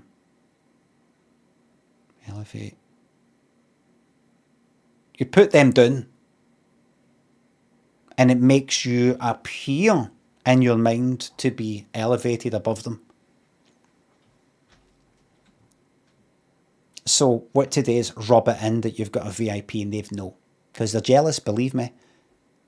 Espro and Haley, thanks for the sub, thanks for the new Prime sub. Here's the top 40. And if anything pops up, I've got a wee story about it. Back in 1995 when I was 20. My ma had died in January of that year. And that summer was the summer that I went and did that temp work and that fucking... and that... I was in college at the time. Did my HND. That's my third year in college, I think. No, wasn't it? I was. And 20 for most of it, 21 in October. And the summer was when I did 2 weeks at some architects doing some signage stuff in Illustrator. And that was the one where I told you that I kind of thought, imagine I just went to the toilet and came out a shite in my hands. Like, look what I've done. It's Will, thanks for gifting me 10 subs. I remembered one of the fucking bosses going like, why, well, where is it? There was a file that I couldn't find. Where is the thing? Oh, I don't know. Well, where is it? Like that. Like, actually gave me a kind of in a bit of trouble. This cunt I didn't even fucking know. I was only doing fucking temp work. I was trying to sort of defend myself. I was like, I don't know. I don't really know. And it's just not really, don't know where things are or something. I can't remember. And one of the colleagues there, I was alone for 2 weeks, said, did you get the treatment? Aye. That's what he called it. The treatment. So this cunt must be like that with everybody. He called it the treatment. Petrowski, thank you very much for the raid. Hello, Raiders. So here's my... I'm just going to go through this top 40 and very quickly try and pick my favourite song of 1995. That's just my favourite right here and now. And my worst. And tell you a wee bit about any songs that have got a particular story for me. Scoopski, thanks for the sub. Unchained Melody, White Cliffs of Dover, Robson and Jerome. I've already spoke about that. Fucking hate it. Gangsta's Paradise, Coolio. I thought that was alright at the time. I remember thinking it was like for some film, wasn't it? Like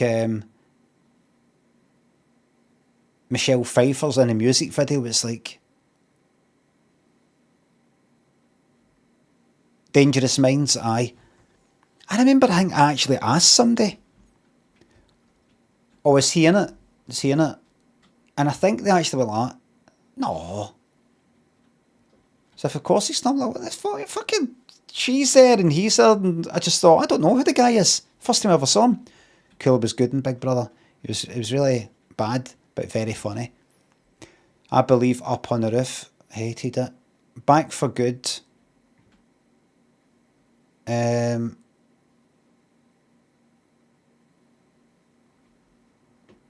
Take That felt like they'd been around for quite a while.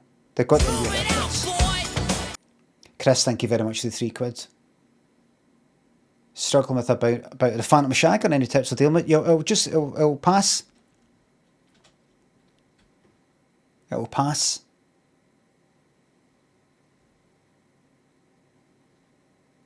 I think it's a good song and everything, but I was never really that in it. No, compared to like Everything Changes and Only Takes a Minute and all the rest of it. Blobby, thank you very much for the sub.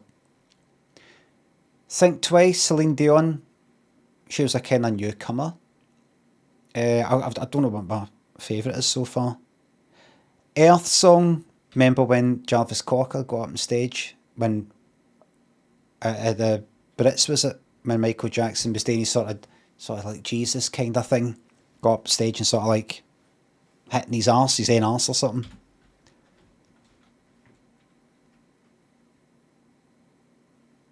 Earth Song. I sometimes get mixed up. I remember Jerome Jackson was on Celebrity Big Brother. That was the one with the racial bullying stuff for Jade, Joe, for S Club, and that Liverpudlian model one. Jerome? Is it Jermaine? Who's Jerome? I'm not getting mixed up. Shilpa Shetty. Danielle... I can't remember. Leo Sayer. Lucky fucking bastard. Lucky bastard. I don't think I'm getting mixed up with... Is there... Jermaine? Jerome? Is there no a Jerome Jackson? Jermaine? Tito? Can't remember. Try to think of the names that Eddie Murphy says in... is it Raw? Dr. Merkin? Ghostmutt? Thank you very much. Or was it... No, Delirious.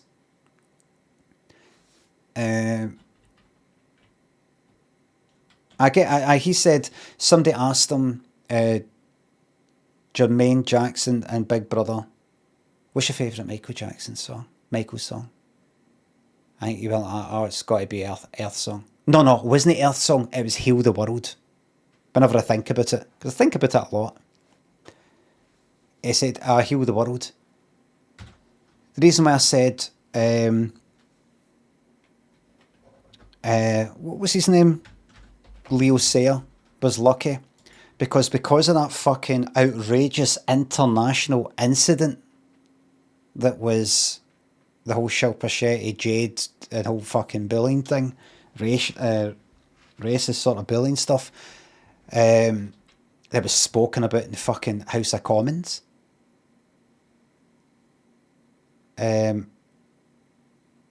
Fucking Jade then went to, she's all apologetic, great nice. She went on there. She went on that as a kind of down to earth, nation's fucking, not nation's fucking sweetheart, but you know, everybody loved Jade for Big Brother.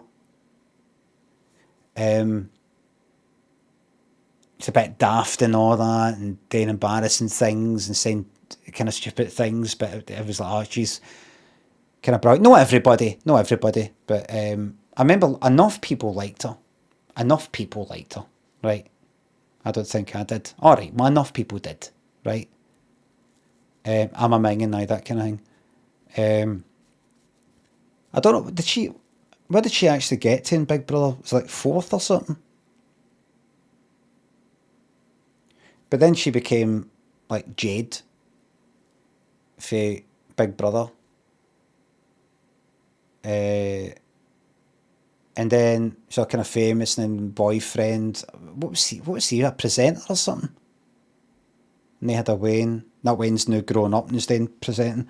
And another boyfriend. Everybody keeping up to date with everything. Jack something. And she got cancer and fucking died pretty young. But she then, after that whole thing, did she get kicked out?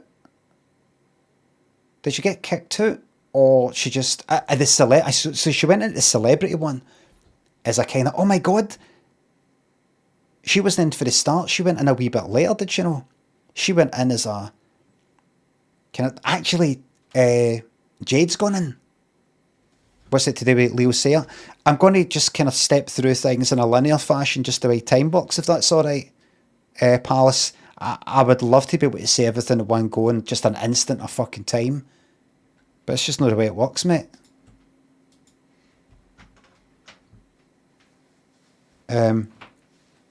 She went in like, oh my God, Jade, who is famous for Big Brother, is now gone into Celebrity Big Brother, like a few weeks in, or whatever it was. And then she fucking ended up having these big arguments with Shilpa Shetty and fucking saying all these things and doing these impressions and stuff like that. And Shilpa was like that to fucking Joe for S Club and that Danielle model one. Are you just going to say anything? And they're just like that. Just laughing. It made them, it was pretty fucking bad. And they got fucking crucified when they got out. Mental health problems and all this, career ruined pretty much.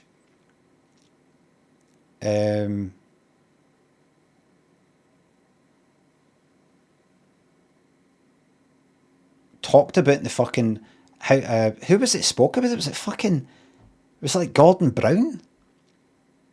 It was like spoken about in fucking House of Commons, like, you know, something's got to get done about this. People talking about it in India and all that, because Shilpa Shetty is a big kind of Bollywood star and everything. Then Jade ended up, I don't know, doing her, I don't know, apology tour or whatever the fuck it was. She ended up going on Indian Big Brother as a kind of, I don't know, charm offensive or, I don't know, make amends or something. So she's alright. Or whatever. I don't actually know how she got on in it.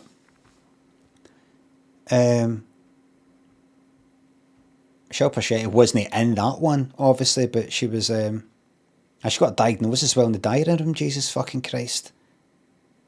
I think Shilpa Shetty went like that, oh, I forgive her, or something like that. Jo Mira was worse. Well, I don't know, was she? It was the kind of no day anything about it. It was that just laughing. You know, like, it was ugly. Mind you, I did an impression. See, Jade. Jade was having, she's fucking lost the fucking plot. Big argument with Shilpa Shetty, right? And what was it? I'm not going to play it because it's fucking horrible and everything, right? But what was it? Jade shouted, "Well, good for you! Good for you!" I remember that. Like Shilpa said something like, "I don't lower myself to that kind of language," or something. I can't remember what it was, because she was going like, your shit fucking stinks, or something like that. Jade was saying that to Shilpa Shetty. Meaning, she was saying, you think you're better than everybody, but your shite smells like everybody. She didn't mean, oh, I'm just out of the toilet that you were just in, you're stinking. No, that.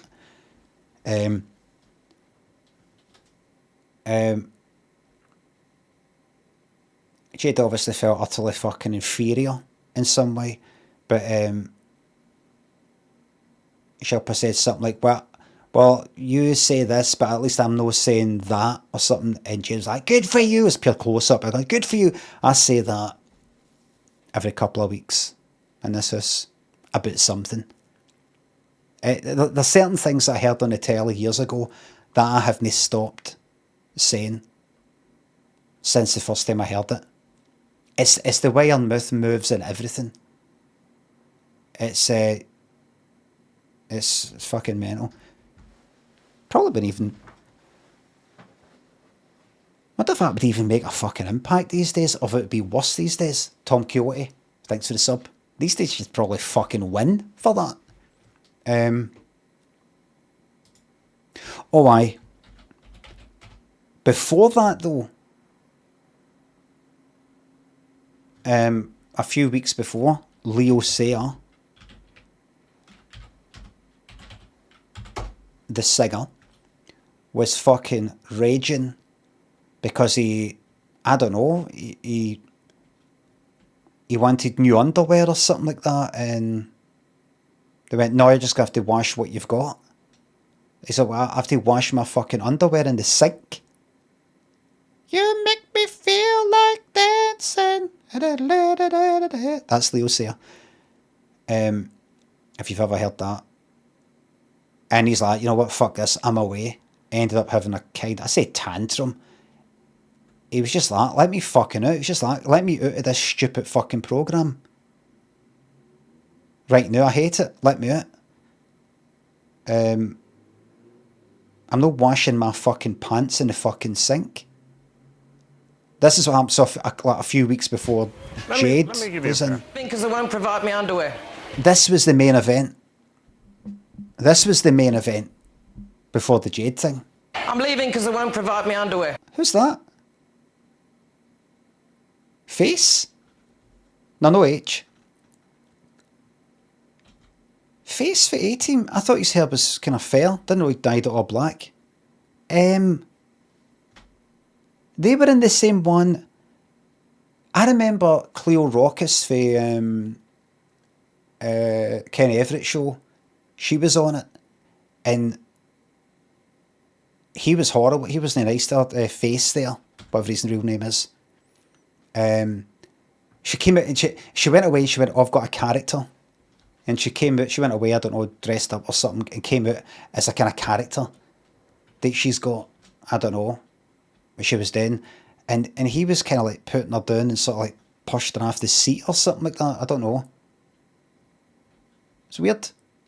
Is this one with George Galloway? I don't know, but I didn't know he was in the same one as the fucking Jade one. You can have some of mine. No, fuck this. He said he's going. Right, who we got? There, look at this.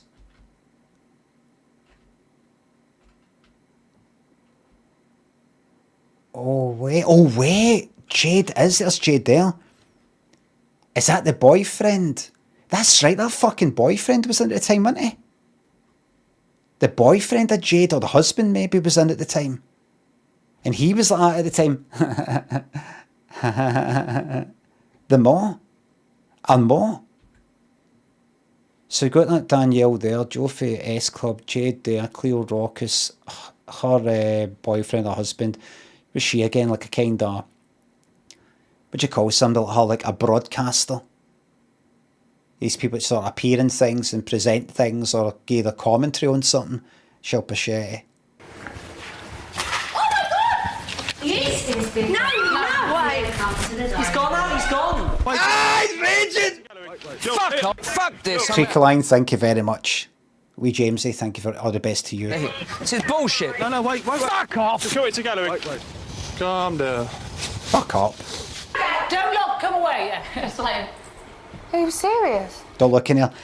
I remember watching this at the time, and it's funny how I kind of felt the same as them in it, where you're like, oh, I can't believe it's actually, you can't just break the door and leave. You can't just, why has he got a problem with his security guards there? And they're like that, don't look. You start to get all kind of fucking conditioned, like, you're not allowed to go there, you're not allowed to. Like, these are just fucking a couple of security guards. This is just a program. This is just a kind of set. Let me fucking off this. You're not allowed to just keep me here. I'm leaving.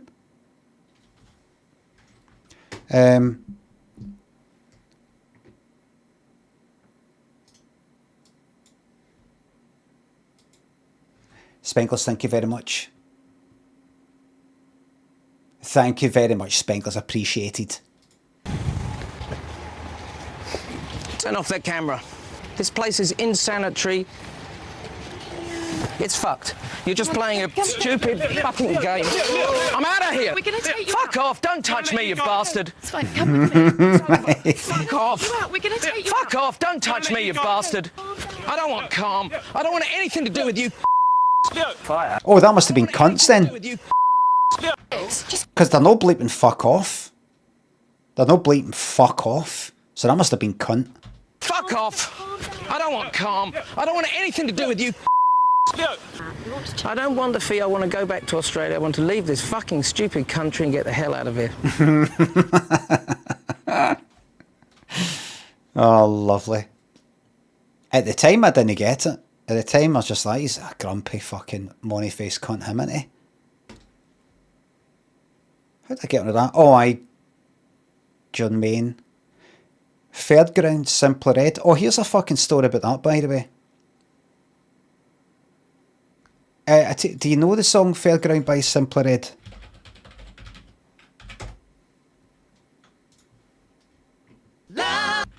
Right. I thought, oh, they've used that song by Wise Men or whatever.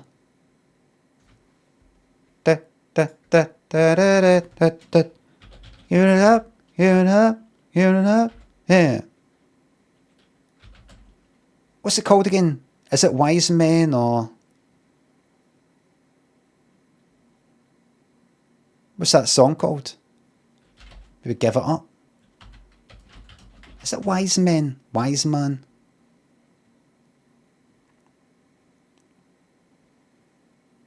Good men. Good. Give It Up. The good men, no wise men. No wise men. So this is before that song. Hurry up. Right, it's the same as that one, right? Maybe that's not the exact same, but it seems like a sample.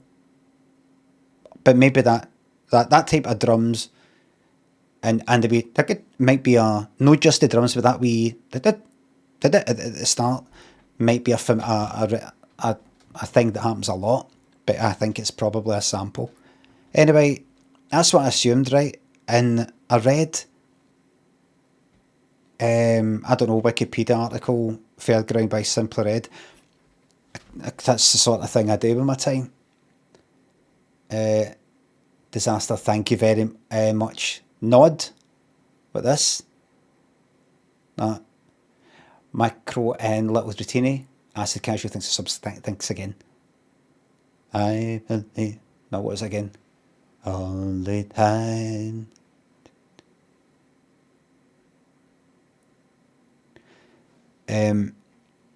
What was it? Aye, and it said, what's his name? What's his name?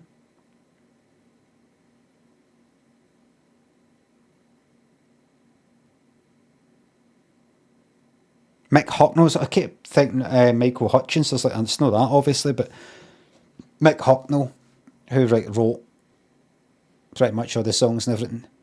He said he got the idea for the drums. Is that thanks to sub?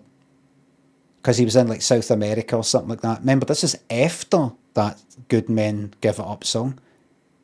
He said he was in some place and there was a band going past and they had drums like that.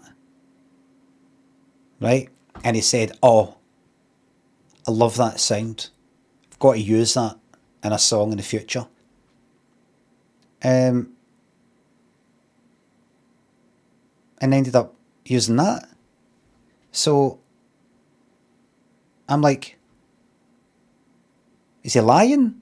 Or can you make the two things work? I don't know if he said like maybe, is there something like he said like, I don't know why I'm asking you, Snake Hunt knows about this bar me. He probably forgot that he even said it. Like he recorded a band or he like recorded it himself or got a band into there or some shit like that. I don't know, something that made me go like that. What are you talking about? It's a sample. You got the idea because about a year or two before was that song. You took a sample for that song. What are you on about? Maybe he heard it and went, oh, that sounds really good. Like a band playing it in South America. And then somebody went like that, oh, do you like that? Well, remember, you got, the Good Men, they took it, they used something like that, remember? Really? I never heard that. Let me hear it. Oh, that's good. Aye, I want to use that as well then. Maybe it was that. I thought it was just because you know that he did like a kind of cover version of, what do you call it? It's not a cover version when, basically a sample. It's basically a sample. You use one song as the basis for another. I suppose that is a sample, but what's it called? Simply Red. Is it Moment in Time? No, is that just the one wee bit he sings? Sunrise. Right.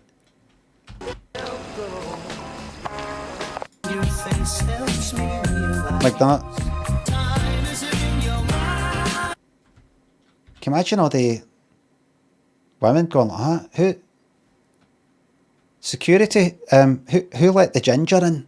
No offence, just a wee joke. I can say that, it's alright. I've got ginger.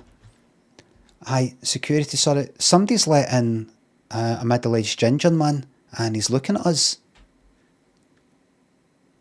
What is your problem with him exactly? Is it because he's staring?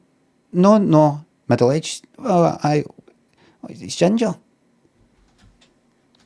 What if one of these like ginger hairs gets in the pool? We'd all be like trying to swim away from it like it's a used Johnny in a school playground, getting chucked about. Game of Scabie Touch. Anybody used to do that?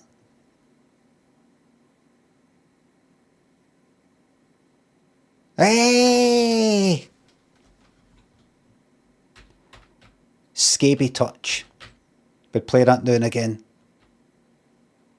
In primary school and secondary school. I don't know if it was a used one, but it was. I take it was because it was there. Do you know? It wasn't a packet, and then somebody went like that. But it wasn't like it didn't have like fucking spunk flying at it. Sidwise and Terra, thank you very much. Scabie Touch, basically anything that you find that's minging, like imagine a sock that's been lying in a puddle. You just pick up and throw each other. It's like a game of, I don't know what you call it, no dodgeball, but Aye, the aim of the game is to hit somebody with it. Hey, you're Scabie.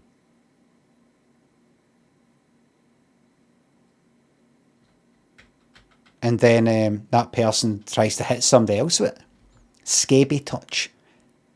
I remember in Millport, I was pals with the folk who run the shows. There, they did the dodgems and amusements and all the rest of it. And one night, you know, after kind of locked up and all the rest of it, let us have a wee kind of shot at the fucking dodgems, like quite a few is. We had a game of, like a kind of game of Scabie Touch with the dodgems, with the cover. So we're doing the dodgems at night time. Nobody's there. It's like about 3 or 4 hours or something. And throwing, you know, the cover for the dodgems, just like, you know, they cover it up just in case a bit of rain drips on it or something. And chucking that while driving the dodgems. Great days.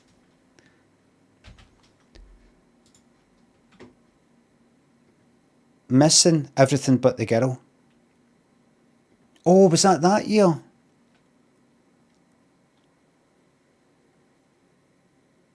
That was a big song that year. I remember about then. Was it the year after? 1995. I wonder if that was. When was that? I've got a feeling it was after summer. But the girl missing. UK charts.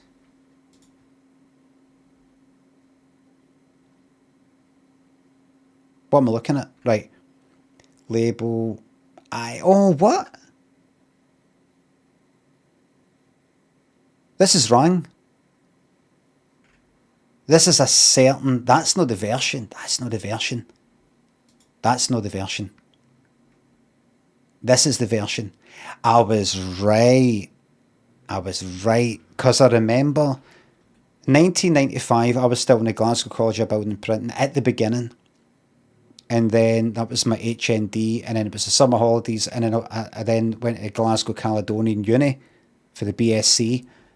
And I remember being up there, and I had a Walkman that had a radio on it.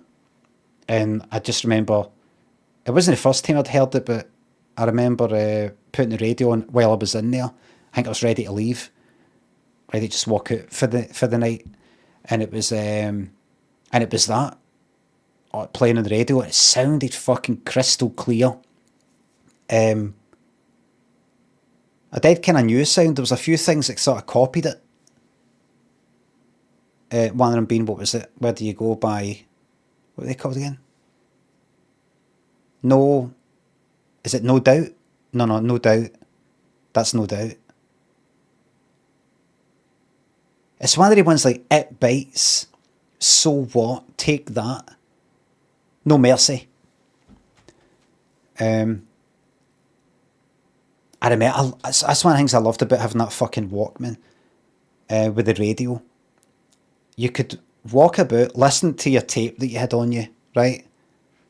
And then go, what's in the radio? And just flick a wee switch to go to the radio, AM or FM, and just go like that through the stations like that. And just by FM, it just wouldn't be anything, and then there'd be a fucking station, and it's crystal fucking clear music live for somewhere,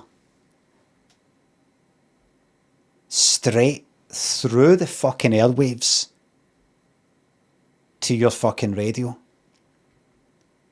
Fucking brilliant. Brilliant.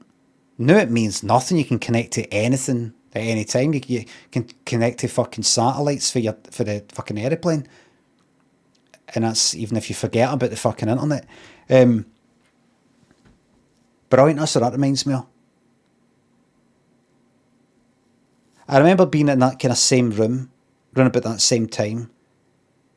That mobile phone started to come about kind of about then. I remember the year after it.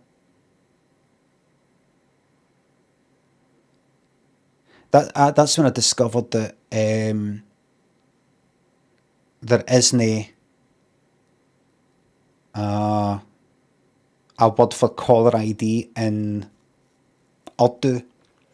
Uncle Muscles. Sidwise, thank you very much. Had these folk I kind of hung about with in uni now and again. Asian guys, Pakistani, and one of them answered the phone to his ma.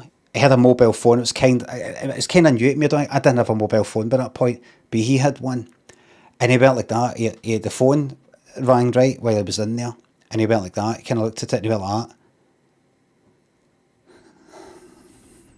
and answered it, and he was the guy like kind of yapping away, and is it Urdu? Probably.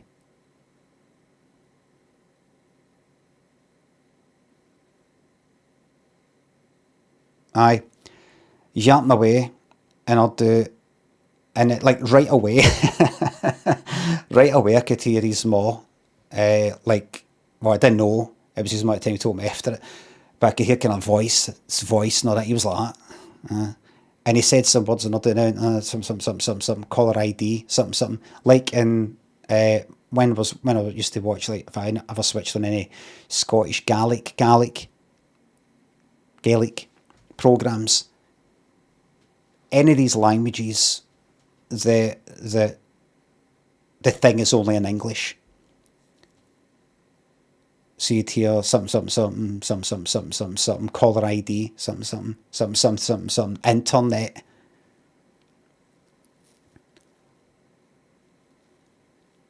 Like that.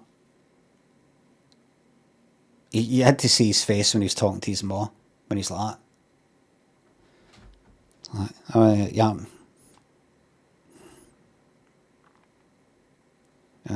Yeah.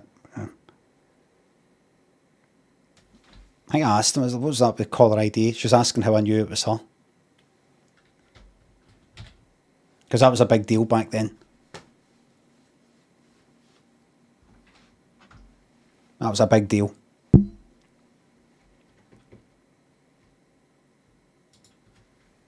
Great days. I mean, what is there now? Some conference like that thing I looked at the start of the stream.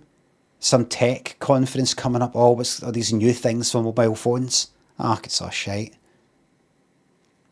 Back then you had nae mobiles, and then mobiles. To all yous too young to know, can you imagine what that was like? 1-to-1, I had that, I had a pay-as-you-go 1-to-1. Can you imagine?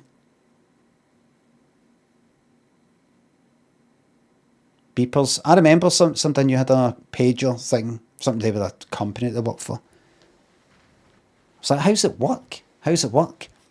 The person phones a number.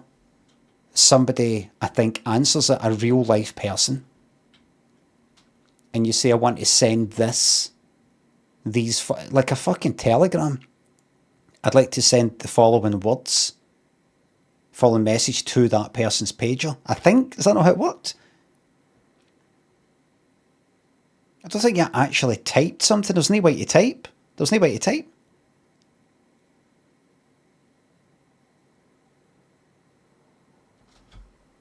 I think. You actually phoned, you actually spoke to him. My hair's went flat. My hair. You actually phoned up and you spoke to a real life person. I thought, oh, that's interesting, that. But then mobiles came. Can you believe you can actually speak to, fucking walk about? Speak to people anytime you want. Uncle Muscles, Sodio, thank you very much.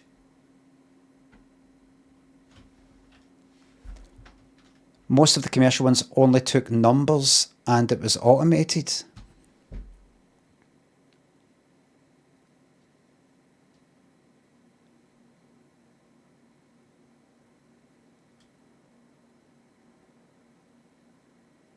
Do you mean you would phone up and it'd say, type in the number, and then somebody would type in, all right, in 0141 something, something, something, something, something, something, something.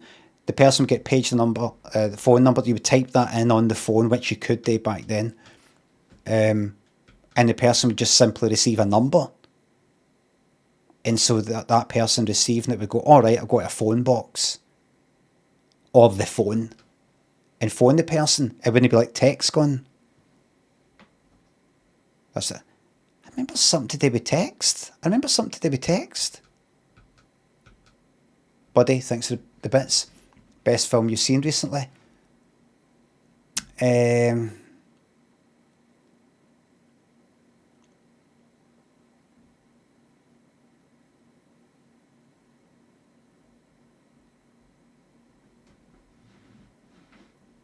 I watched Mother recently again, which I like.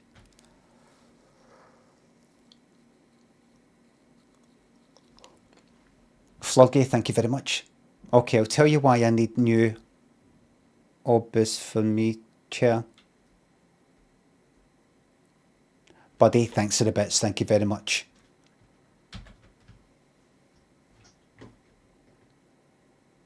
You Are Not Alone, Michael Jackson. That was the one that, what's the name was in it? What's the name? Lisa Marie Presley, Elvis's daughter. Because they got married or something, didn't they? And in the music video they've got just like they're like a towel on, as if they're just out of shower. And there's a bit where Lisa Marie, they kind of whisper at each other, and like Lisa Marie kind of looks at Karen as if, don't tell them what we just spoke about. And I remembered years later when they broke up, she said it was, I remember that in an interview, she said, I remember it was like a nightmare or something. Being in the marriage or the relationship. I can't remember why. It was like a nightmare or something. It's the or something that I remember more. I think it's because it's probably a text quote from a voice fucking interview, if you know what I mean, face to face. You know, it's like a nightmare or something. It was like, you know, like that, rather than it was like a nightmare or something. I just remember that or something, but I mean, look at him there. Jesus fucking Christ, man.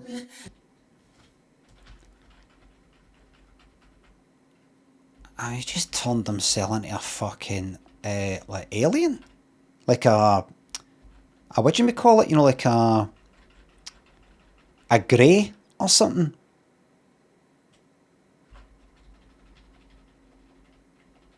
You know, there's like not a single person on the planet that's just ignorant, says Biscuit. Sorry.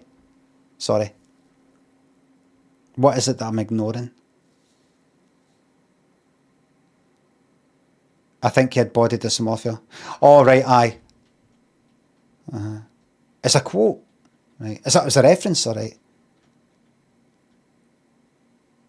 I can't tell anymore.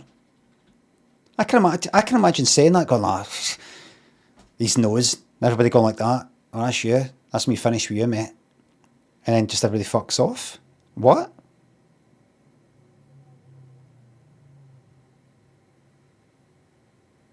Remember in that interview, he in that, is it Martin somebody? The one that kind of kicked it off. Let everybody be mindful that we're all different people, and please don't try and make fun of people when you don't need to. Good night, God bless. Sorry about that. Sorry, Jack, you're right. He said, Martin Bashir went like that. So, how many operations actually have you had? And he went, 2. And he said they were just on his nose to help him hit higher notes.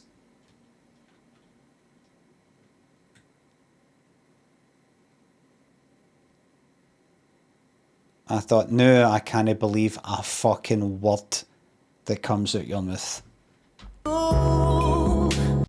Not a word now. Right, where is it? This. I don't tell them, no. What? Oh, I think we got held on, no. I think they heard us, so it's our secret. This is our life and our very special marriage. I don't think people experience that again. Will get to live through that sort of thing. Even just the change in appearance like that. I don't remember him for the 70s or anything. Interesting to watch. You're not alone.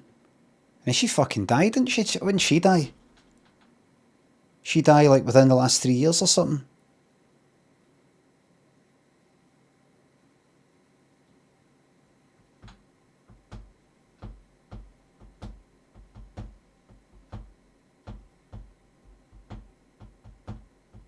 Did you not know?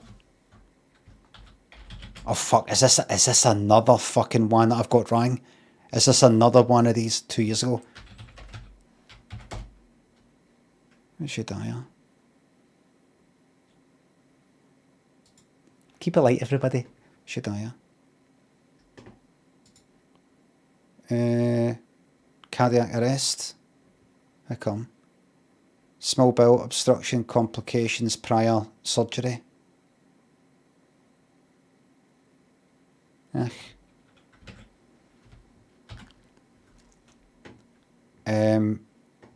Wonderwall Oasis. Look at that. Wonderwall was actually beaten to #1, because remember the whole thing was Blur and Oasis. They weren't ever, I don't think they were ever seen as rival bands. Don't remember that, I don't get that feeling really. But because Oasis were going to be releasing... Wait a minute, was the Wonderwall? It was... oh, that I'm talking shite. That's why that's... it was... Is it even fucking there? It was Roll With It. It was Roll... That's why... Right, Wonderwall. Right, I'm fucking talking shite. Wonderwall. I remember getting a wee bit sicker Oasis quite early on.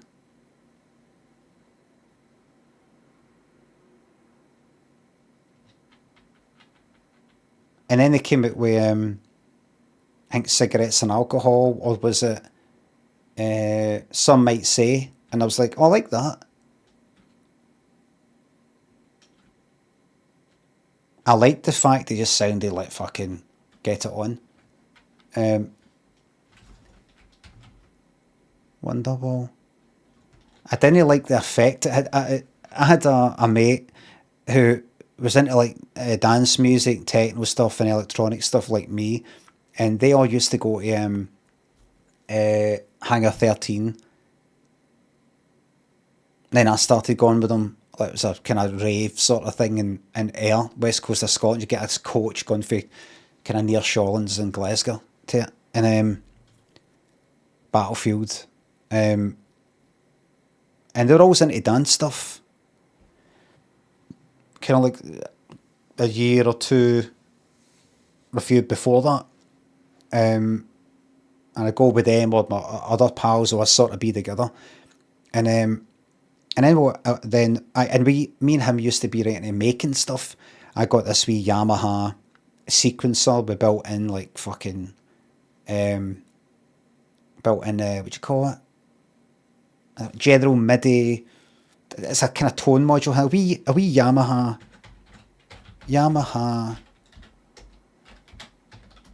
sequencer QY100.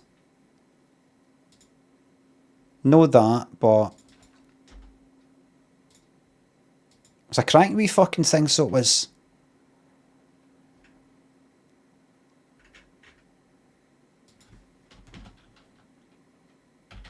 classic.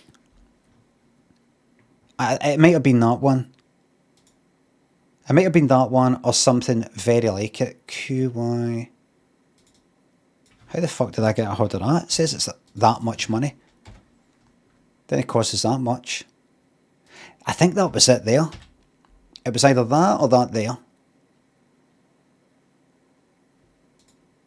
A wee thing about that size. And you could like play the notes in it. You got like piano, and you just basically got these wee instruments and everything, and you sort of put all the notes in. You play the wee notes. It's got a wee drum kit and everything. And you can listen to it with your earphones. The whole lot, whole shebang, and that wee thing. Kind of shite, didn't it? I don't think it had a lot of effects or anything. Didn't have like a compressor or anything. But we had like that. Maybe not, man. I don't know. And we went to some guy's house to buy a fucking tone module thing, another one, kind of rack one, and I had Cubase on my computer, my Atari ST, I think it was at the time. Was it my PC? I think it was my PC, maybe. Was it Atari? Maybe my PC or something. And we're on to like dance stuff and made a few wee daft tunes up just for a wee laugh. They weren't very good at it like that. But, and then when Oasis, a couple of years later, when Oasis came out, remember still sort of hanging about with them now and again. They were the same pals that I was way, like about 1999 Hogmanay. You know, was it that flat? I was like, I bet you're all racists. I don't know if that was Hogmanay. No, that wasn't to my pals. I didn't say that to my pals. I say that to this other lot that were there. The one, kind of like the lot, the guy who had the green leather couch, brand new green leather couch in his new house with his wife, and somebody dropped a bomber for a joint on it and put a wee hole in it, and I was kind of laughing. That group of pals. When Oasis came out, 95, the start, that pal of mine who was into like dance stuff and was making dance stuff, he wasn't interested in it anymore, and started, I remember going round to one of their flats, and they brought out like a guitar and everything, and they're kind of into like playing fucking Oasis stuff on the guitar. I was like, fuck off, man. You know, like especially that. I don't remember them particularly playing Wonderwall, but that was the song. They were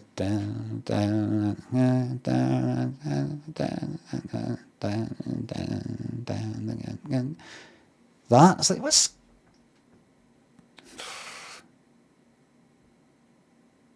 What, if we all grown up now, aye? Went to the analogue, earthy guitar. Shame. Shame.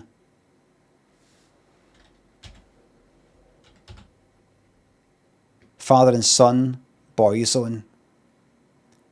Do you know, that's a funny thing. See, Father and Son, there's a bit in that song that I really didn't like.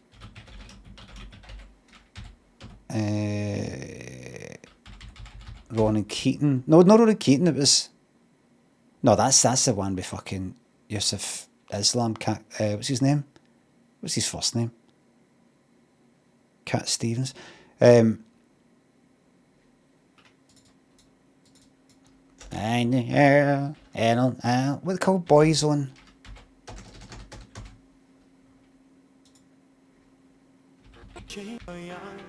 Oh, I hate it. I really didn't. When was that? Oh, well, it just told you it's 1995. I just had that feeling that Boyzone bringing it, so I wasn't into Boyzone,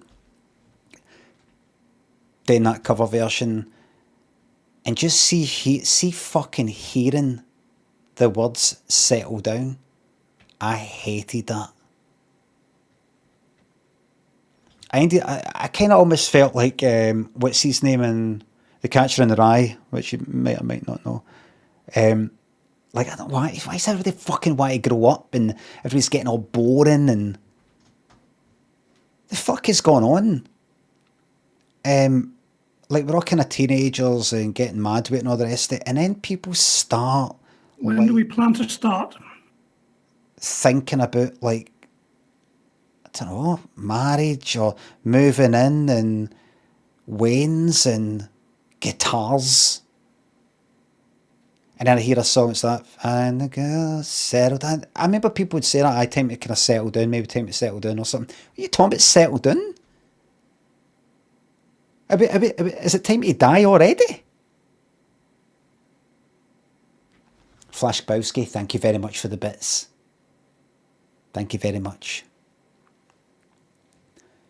I ended up swinging for a Parliament because I perceived him as being like that. I actually tried to hook his fucking jaw in Millport. I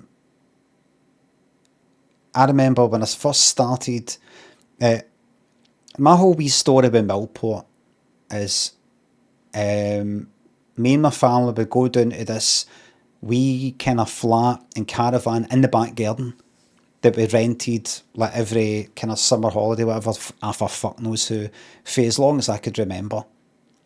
And then at some point, my mum and dad bought the wee flat in the caravan, and then they sort of did it up. I don't know when they bought it, but basically I was down there every fucking summer for as long as I could remember. And it wasn't until I was about, I didn't really do much to really hang about with anybody. I would just sort of just go there, kick about. I had one or two pals I'd sometimes know for a week or two. I went down once with one or two pals for Glasgow. Like, you know them who I said that I was a money lender and had a loaded. My dad had a bit of money, kind of. My dad used to like sign on and everything, but he had a fucking company on the side. He did like kind of artist sort of stuff, and he did joinery stuff, and he had a windy company. He did all this stuff kind of off the books and kind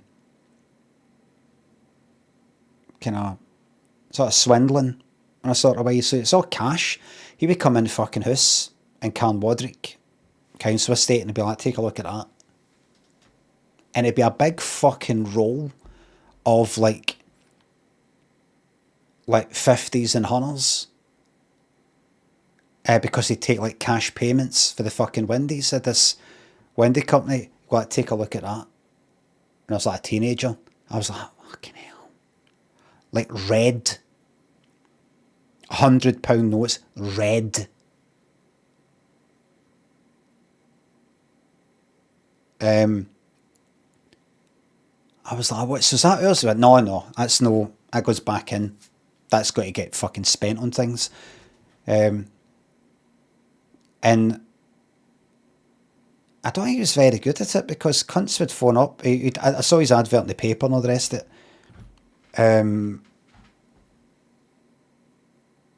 And he'd be like to us now and again, if thingy phones up asking for, I can't remember the name, it's like something builders.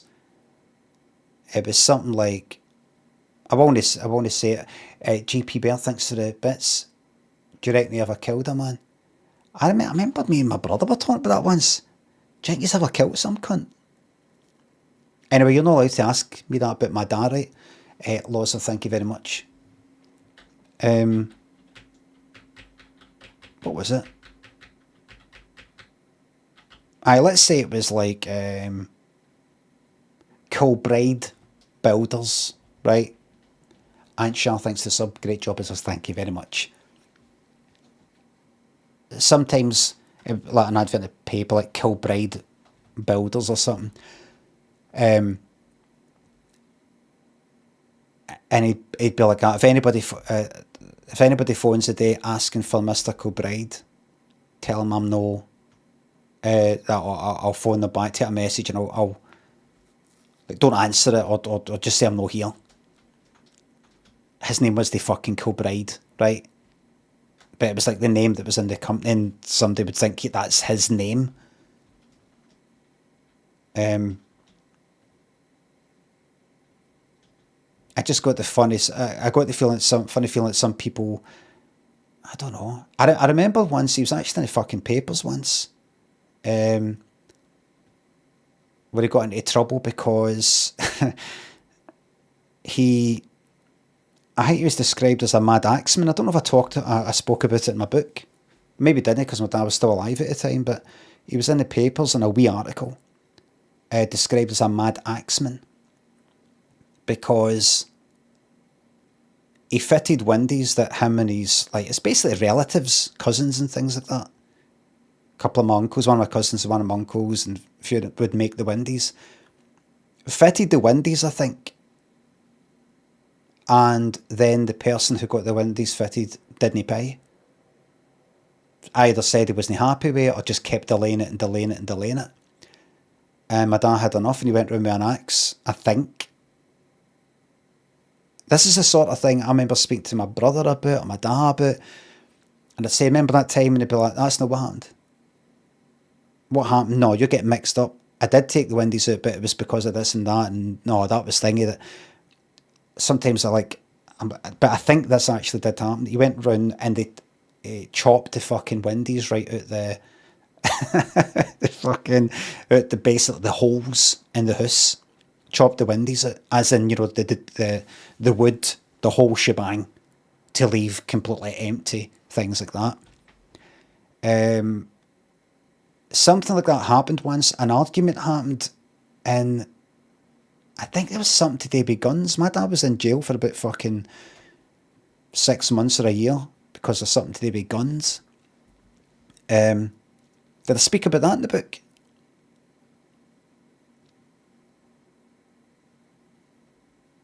In my autobiography? No. He was jailed for something. He said it on the stream. What was it?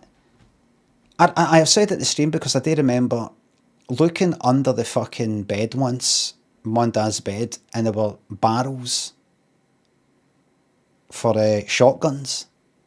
You know, the metal bits, and I think there was a wood as well. And I remember asking my dad about it years later. It's like, is he making guns for people? I think I heard, and then he was and he wasn't.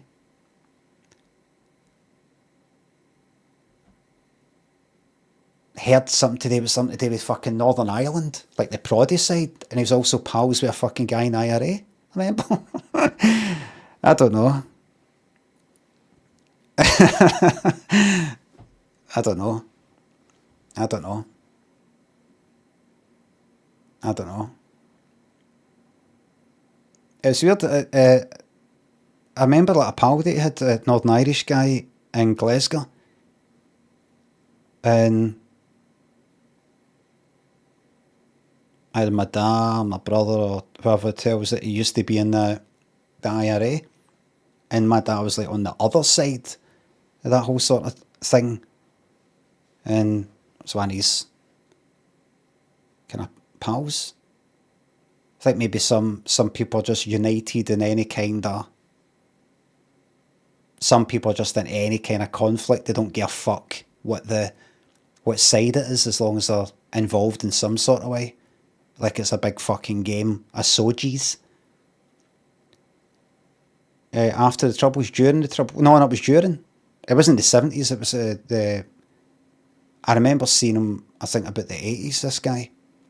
He was at my mum's funeral, I remember.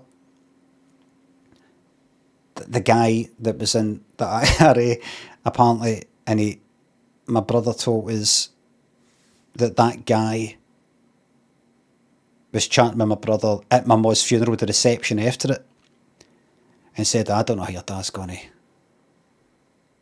to cope with this. If I was him, I'd just fucking kill myself. My brother was having a kind of laugh about it after it, but I don't think he meant it like he didn't mean it like he should kill himself. He meant like, fuck, if that was me, I'd just fucking end it. You know what I mean? I'm in a bit of a coat. That was quite funny.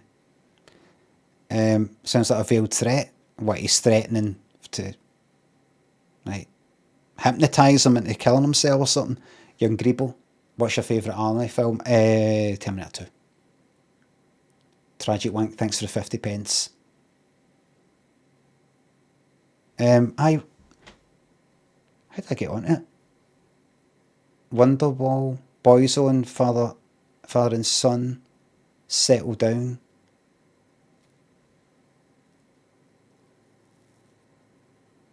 How did I get on it? I don't want to talk about the IRA, fuck their an, up their an, or that, thanks. Millport. And it's only when I was about 15 or something, I bumped into a guy down there that I knew from back in Glasgow. Like pals back in Glasgow. I was like, oh, what the fuck are you doing down here? He's like, I'll come down every year or something, and there's a group of us and all that, and we'll be here the night. Get us at 7 o'clock at the, what do you call it? And then I went there, and I'd never really hung about a big group of pals in Millport or anything like that before. Just one or two people either came down for Glasgow, or a pal that I had when I was about 10 for a week or something. And it's all these fucking dozens of fucking folk. This is fucking magic. And I started drinking, and it was crying. So I was having a good time, underage drinking, drinking outside and all the rest of it. And there's these guys that I got to know there that were pure funny as fuck. These guys I knew from Maryhill. That I didn't know them from Maryhill. They were from Maryhill, and I got to know them in Millport. And they're pure decent, funny guys. I've showed a picture before of me in Millport when I was about 16 or something, kind of sitting on a wee ledge. And it's the one where I'm jumping off into the water. Pure funny, decent guys. Like these, I had alright pals up the road in Glasgow, but I was like, I really fucking like this. I think I was maybe 14, 15. I was like, they're pure fucking laughing if you're Maryhill and all. You'd expect cunts for sort of the same sort of place where I stay would be sort of bams a bit, like me, into like being a bit fucking snide and nasty and setting fire to things or something. No, they were like pure alright guys, and kind of funny that one of them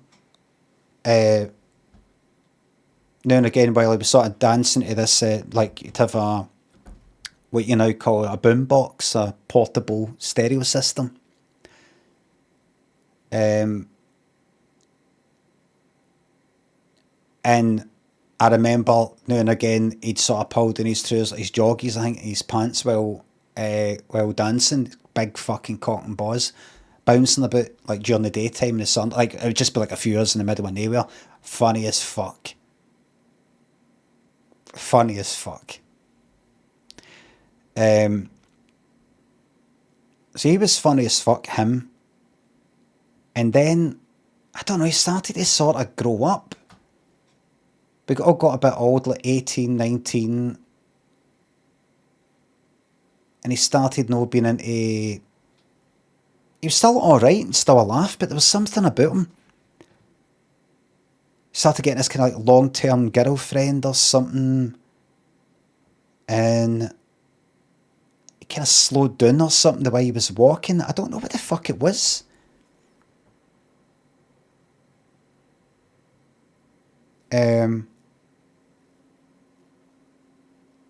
But one night Raw took acid. Apparently he took it and all. And the next day we were almost practically still tripping for the night before. That's where that permo parlour comes for. Because we were sent to one of our group. He said, I've not been to sleep all night. And we were like, you're on a fucking permo. He's still tripping. Look, he's still tripping. Kind of like that.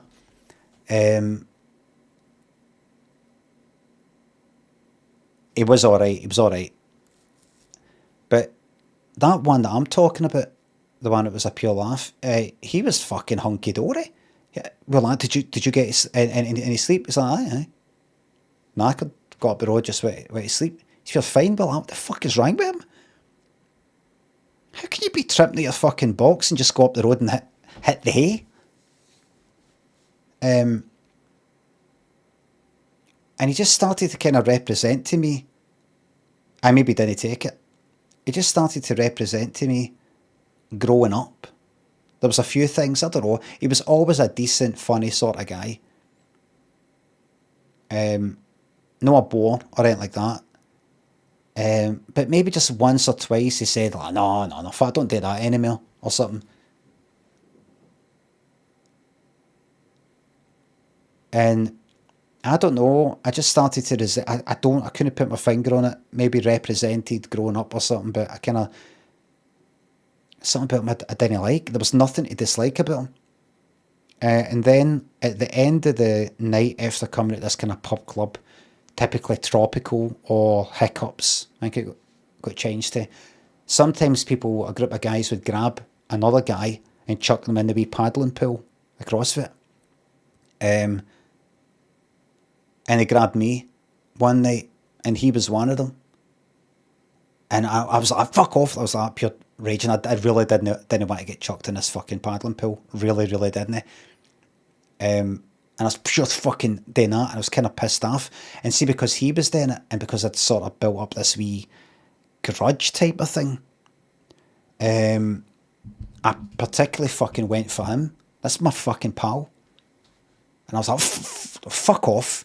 He's like, alright, something like that. And I think I fucking went to fucking hook him. Oh, no, I did. I went to fucking hook his jaw. Missed.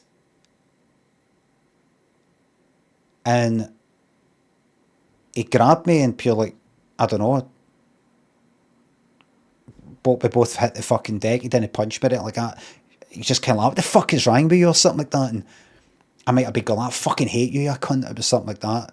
I was drunk.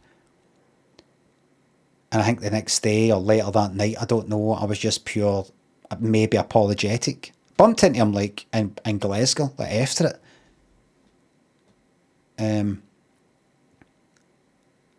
Kind of alright with him and everything, but it was almost that way, you know, I could end up getting him a big fucking cuddle and greet my fucking eyes out.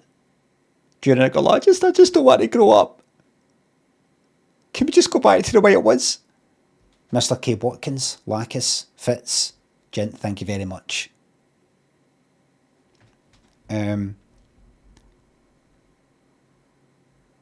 So hearing things like that, fucking find a girl, settle down, stuff in a song like that, Boyzone 1985, really fucking set me off. Really set me off. That's how we got there, aye. Boom, boom, boom, boom, boom, boom. Out here, brothers, don't stop. Is that the one that goes, don't stop, moving, baby, don't grab me crazy. Wiggle, wiggle. Is that the one that goes, put your ass on my face, I love the way your pussy tastes. Is that one? Did I get to number one?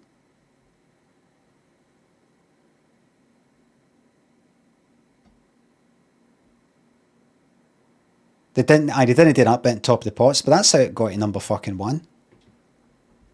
Yes. They say something make me come. Wait a minute, what's the fucking lyrics? Wiggle, wiggle, lyrics. No, this fucking pish. It's called something else, isn't it? Out here, brothers. Don't stop.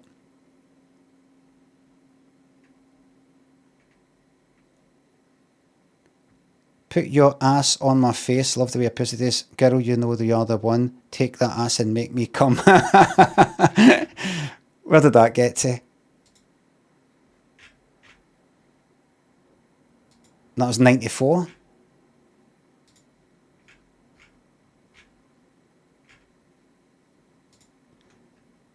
Can I click on that? No. Jump, jump, die. Thank you very much. Oh, shit yourself. Other stuff. It was Horny, was it? Boom, boom, boom.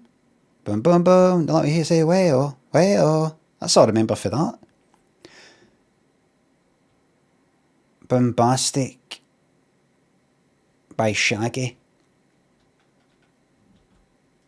I remember when Shaggy came out with that song, It Wasn't Me, or Wasn't Me. Even if you're caught by your girlfriend shagging somebody else, or even like there right in front of her, just go, it wasn't me. Like that, getting spotted. And I was like, oh, you mean like Eddie Murphy? And was it Delirious or Raw? That's the second time I've mentioned that. He, like in that kind of stand-up thing he did, he was talking about, you know, just if you ever get caught, you know, I saw you in the club wear or in a motor wear, wasn't me, like that. Just deny it, wasn't me, like that. And then that song came out like fucking 10 years later, and people started kind of quoting that more than the Eddie Murphy thing. And so even then, in 95, like when I was 20, I was just like, no, or whenever it came out, I remember just thinking, yous just don't fucking know anything. Already I was starting to feel old at 19 or 20 or 21 or something.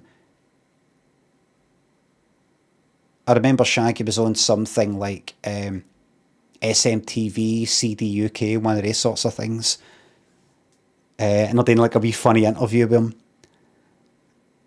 talking about that song. Right, so Shaggy, what would you say if you're caught doing this, you're caught that, and this happens and that happens, like kind of like funny scenarios, no sexual ones? Wasn't me. They were all laughing. What would you say if you're doing this, you're doing that, and then you're completely spotted and everybody's seeing it's the cameras there and the police are, wasn't me, and they're all laughing? I'm like, are you not going to say at any point, by the way, I got this part of Eddie Murphy for 10 years ago? At any point are you going to give credit? Because Eddie Murphy and Ron Delirious gave credit to like Richard Pryor. Are you not going to give credit for your inspirations? I remember sitting there watching that interview, fizzing. Aaron, thank you very much. Raging. Loved plagiarism back then. Oh, what?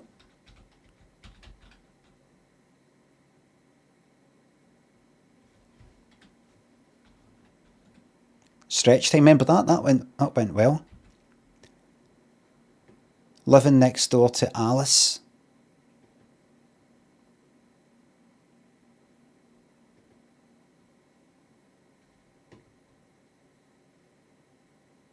Smokey featuring Roy Chubby Brown. He was a thing back then. I remember Chubby Brown was on the telly, he was on Channel 4.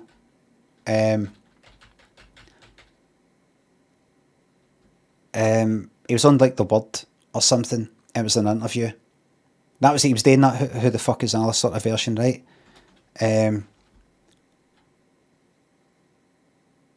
he was, they were doing like a wee feature on him or something, we kind of previously recorded interview or something. And he's just talking about all the words you can't really kind of say. And my dad was in the room at the time. I don't know what age I was, maybe 20 or late teens or something. Royce and Vasey, that's right, he's saying words like, you know, like fuck, cunt, fanny, arse, and things like that. He kind of said a few words, right? And it wasn't a live thing or anything like that. But then the, like Channel 4 or whatever it was, it went black. Just sometimes, just something would go wrong. It went black. And my dad went like that.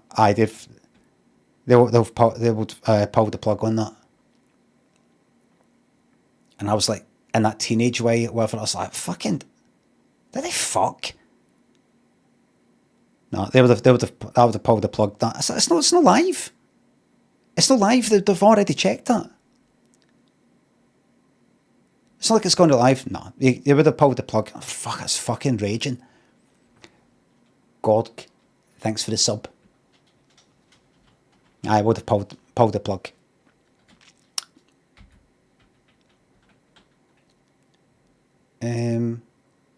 Cotton Eye Joe, Rednecks. There was see at that time, I get the feeling there was a few country music stuff. There was that Cotton Eye Joe, and then run about that time there was a Thingy by the Grid or Grid, a Swamp Thing. Aye. Never knew what they were singing. Set You Free, Entrance. I'm not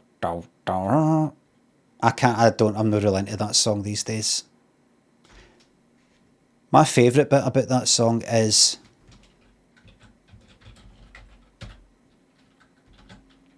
Set You Free.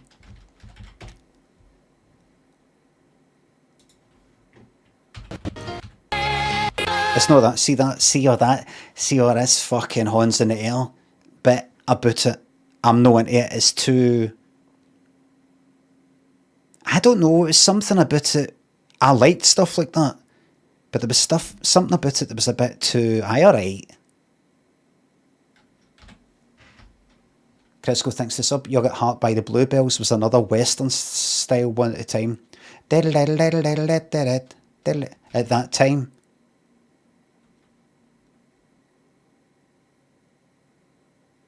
In 95? Because it was like an 80s song, wasn't it? And then it came back because maybe For Weddings and a Funeral or something, maybe. I don't know if it was in that. It's not that bit, it's this. You know, but it just goes in the left ear. I love that for some reason. Anyway. Two Can Play That Game. Bobby Brown. God, this is actually bringing back memories of how annoyed I used to get with certain things. See, two Can Play That Game. I remember, so what was that, 95? I remember being at,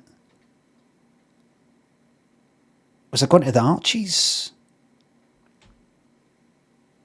It might have been when the song came out, but we were at this pub next to the tunnel up at town. Maybe getting eckies, I can't remember. But I remember like some younger guy who was a pal, I didn't know who he was, kind of posh looking or something. Younger even though I was about fucking 20. So at 2018, saying, like, what's this wee cunt doing in here? Dante, thanks for the sub and gift sub, thank you very much. And that song came on Two Can Play That Game. God, I was so annoyed back then. You think I'm annoyed now? Really fucking annoyed. That came on in this pub that's in the corner round for, was it Mitchell Lane? On Mitchell Lane, the corner, next to the lighthouse. And it was all kind of busy and all that. And there was this sort of younger guy, I don't know, that song came on. He's like, oh yes, like you liked it.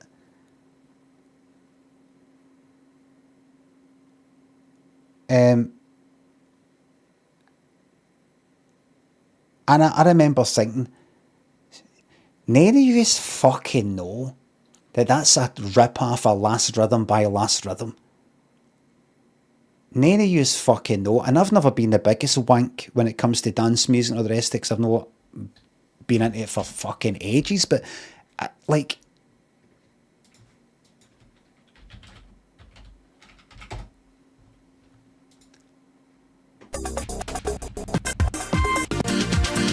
I remember when it came out, I was like, that's a rip-off of Last Rhythm. This here. And it's different here, right? Now I know going isn't the most inventive of things, but I remember just looking at this guy. He was kind of like sort of dancing, sort of. Oh, I love this song. Cunt must have been about 18, I was maybe 20 or whatever. I remember being annoyed at imagining him not knowing Last Rhythm by Last Rhythm. I was pissed off with anything, everything.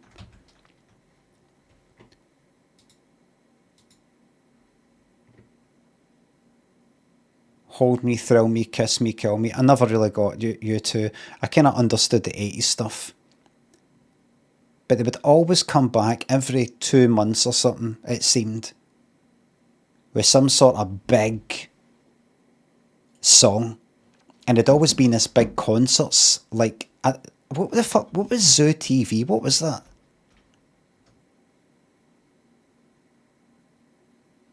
Was it an album? A tour? A tour?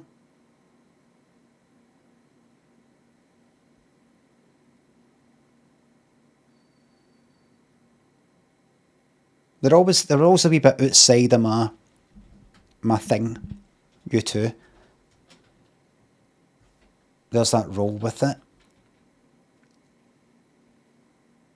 Oh, this country house. Oh, so remember I said I was working at this architect's for 2 weeks as a temp. And that guy, that boss guy, sort of tried to give me a wee bit of talking to about something. And this guy, one of the kind of colleagues there about my age, but lad, did you get the treatment off a thingy? At that time, that country house was playing on the radio all the time, but hadn't yet been released. So the kind of chart thing, the chart battle, hadn't yet happened. And he kept walking around all the time. The alright guy, the guy that was like, well, did you get the treatment off a thingy? He kept walking around going like that. Lives in a house. It's a very big house. Lives in a house, a very big house in the country. He kept singing it like that. Again and again. Just every now and again, about every hour. Every hour at some point. Lives in a house, a very big house in the country. And it didn't annoy me. Actually, it didn't annoy me, I liked it. No, the song.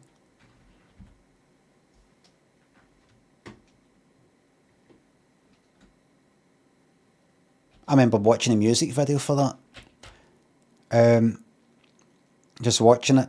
I was like, Joe Guest? What the fuck's she doing? How's anybody...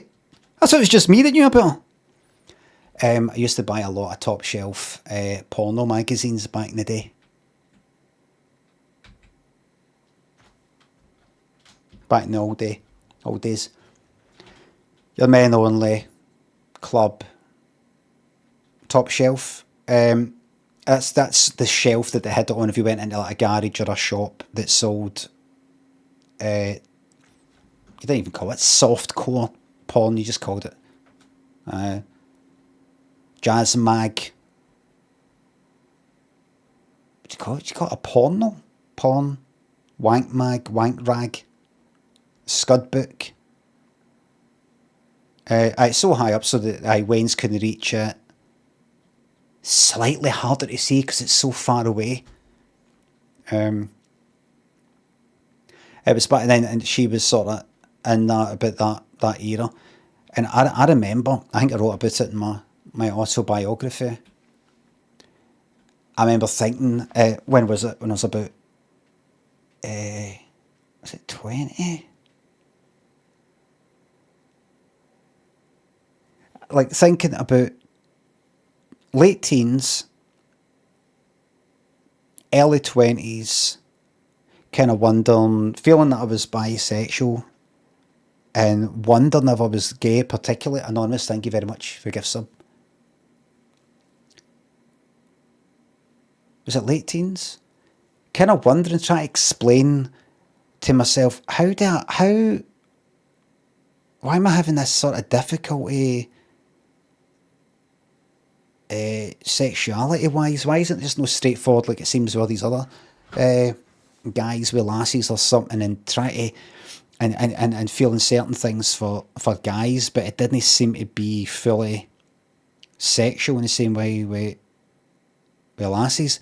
But the funny thought that I remember having was thinking, I wonder if I'm gay, because I kind of fancied Morrissey, fancied Brett Anderson for Swede and everything.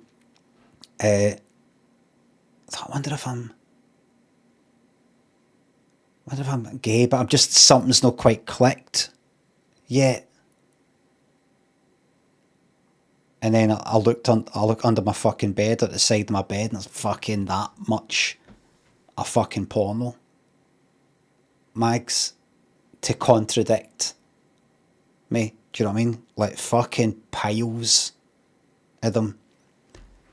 You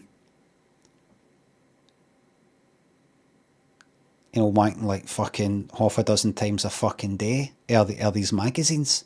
There's women and go like, wonder if I'm gay, because I've got a Morrissey poster on my wall.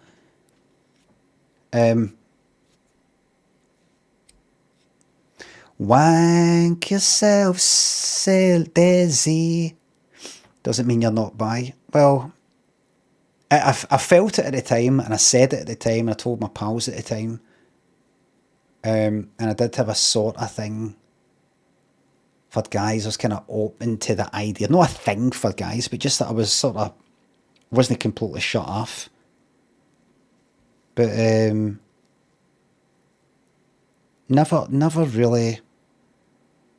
See, like the magazines, I would never be into guys in that way. Things like that would just sort of hit me. I go, right, go through the wee fucking list. Go, would you be into doing that? No. What about that? No. What about just even that? No. What about this? No. Then what is it? What is it then? And my explanation for it, as I wrote about in my book, I'm not trying to plug my book or anything like that, Bad Parenting, Brian, thanks for the subs, is, you know, go like, right, am I maybe being conditioned to feel ashamed, or for it to kind of, like, no, because I remember for a period of time, I wanted to be. I remember at a time I listened to certain kind of music, knowing certain people. I was never in an environment where I felt, oh, I can't say anything. I can't say it, and I've got to hide who I am. Or I'd like to say it, but I can't. I'd already told my pals I was bi and everything, and I think one of the main things for me was that I've always had problems with people.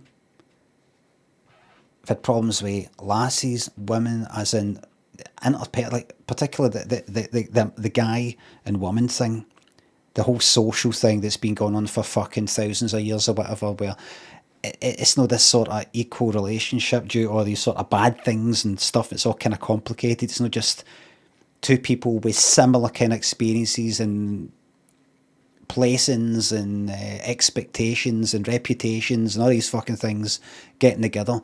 There's all this complicated stuff where you see you can't do that because of this, and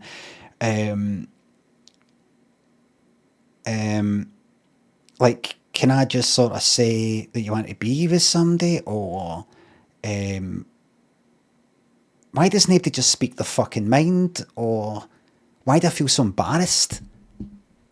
You know, overthink shagging to fuck, absolutely.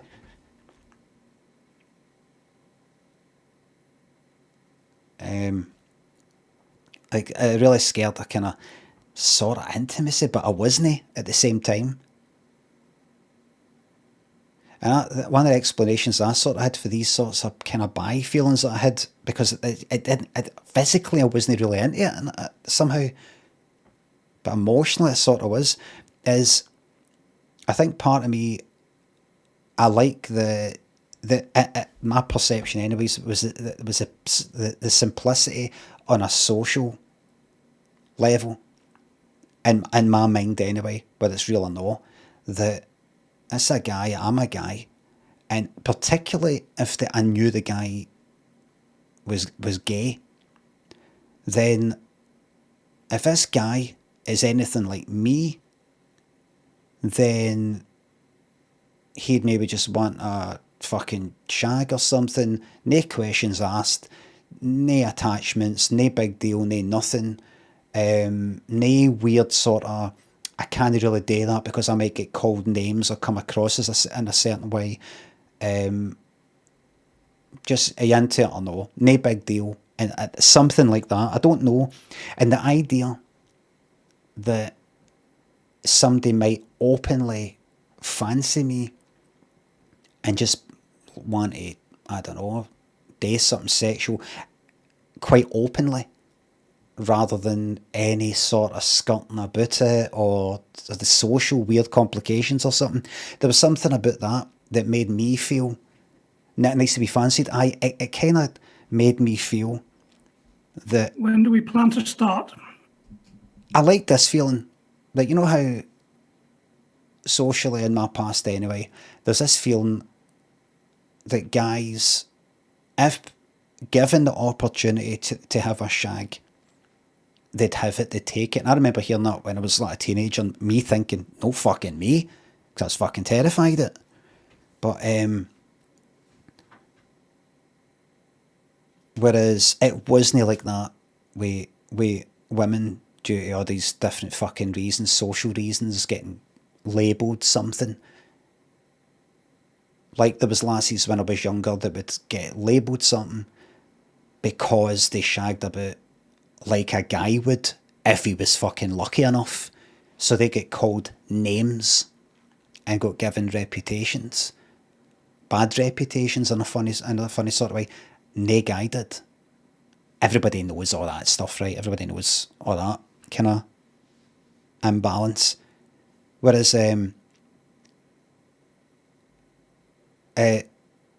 so see me simply making myself sexually available to a woman, to a lassie, when I was a teenager or whatever, that's not going to fucking lead anywhere. Just to let yous know, I'm up for it. Do you fancy a shag? No. It's almost like no, they don't. They don't want to. Whereas it's almost like guys want to shag anybody. So see the idea that I'm in the presence of a gay guy who is another man. Like a man, there's a chance he'll just, into fucking shagness. If I make myself available, he might be into his, in the same way that a guy would be up for it anytime, anywhere, kind of thing. So something about that, the perception in my mind that there is a chance that this guy in this pub or wherever,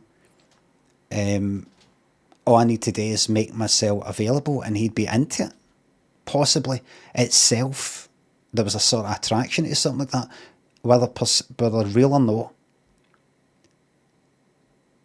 Obviously, everybody's a fucking individual. Doesn't matter what he's into or no, doesn't necessarily mean he's into me.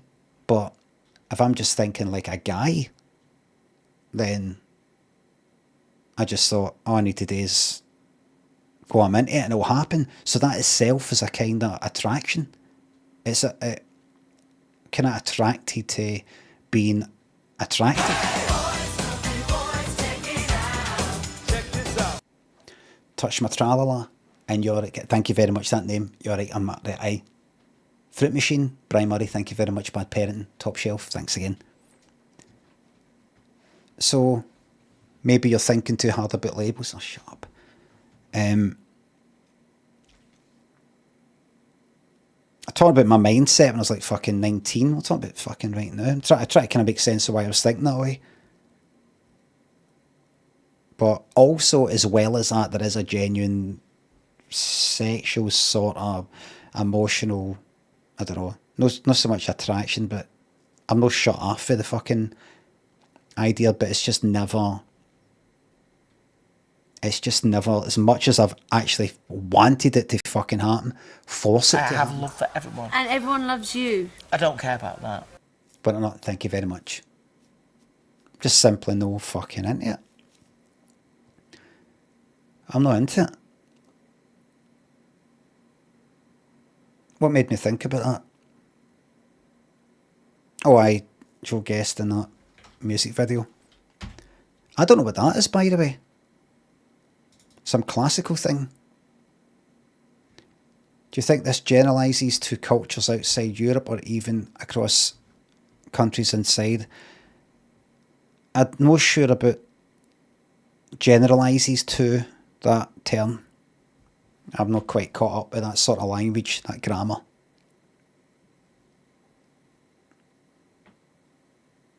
Do I think that's common elsewhere? I don't fucking know. Don't even know if it's common here.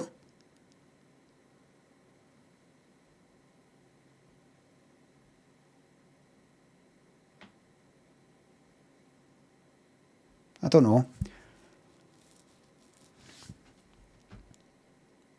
It definitely is. I mean, my particular reasons for me maybe feeling that way.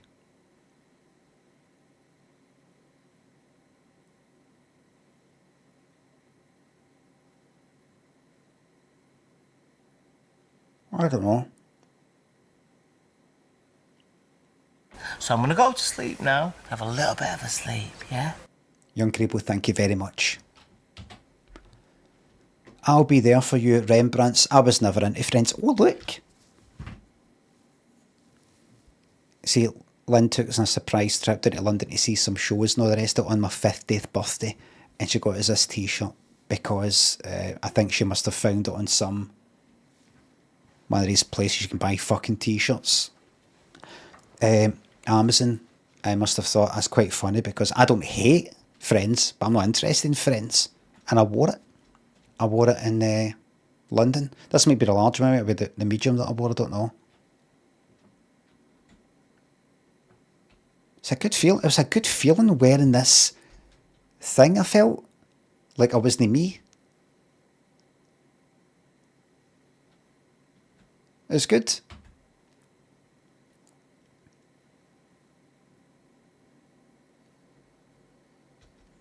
It's better to be comfortable talking about it instead of turning into one of those anti-gay conservatives. Aye. It's better to be talking about these things that I'm talking about rather than going out and randomly shooting 20 people as well. You on a bit? No, I mean, I get what you're saying, but I mean, it's not like fucking either or.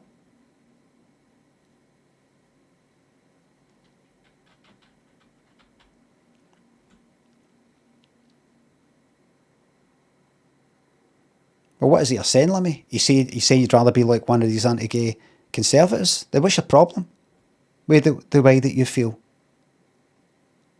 You know what? I'm unsubscribing and uninstalling. Morty, thank you very much. Thanks. You got those sawn-off shotguns lying about as well. My dad.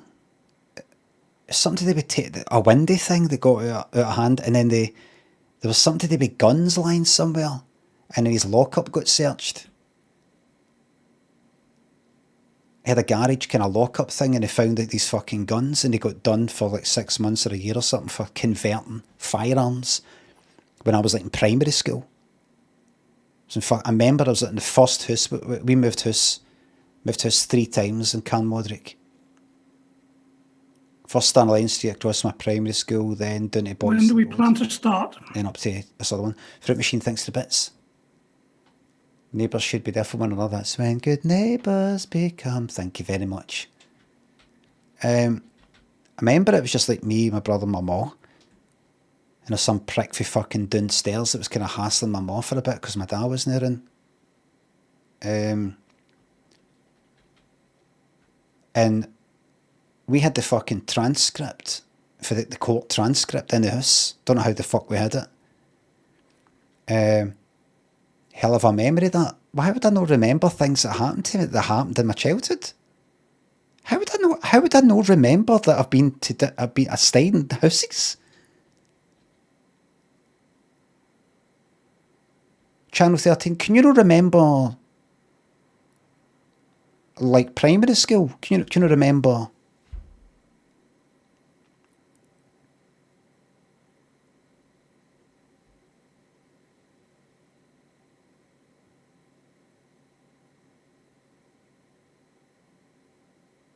Like, imagine you stayed in this street when you were, like, up to the age of 10.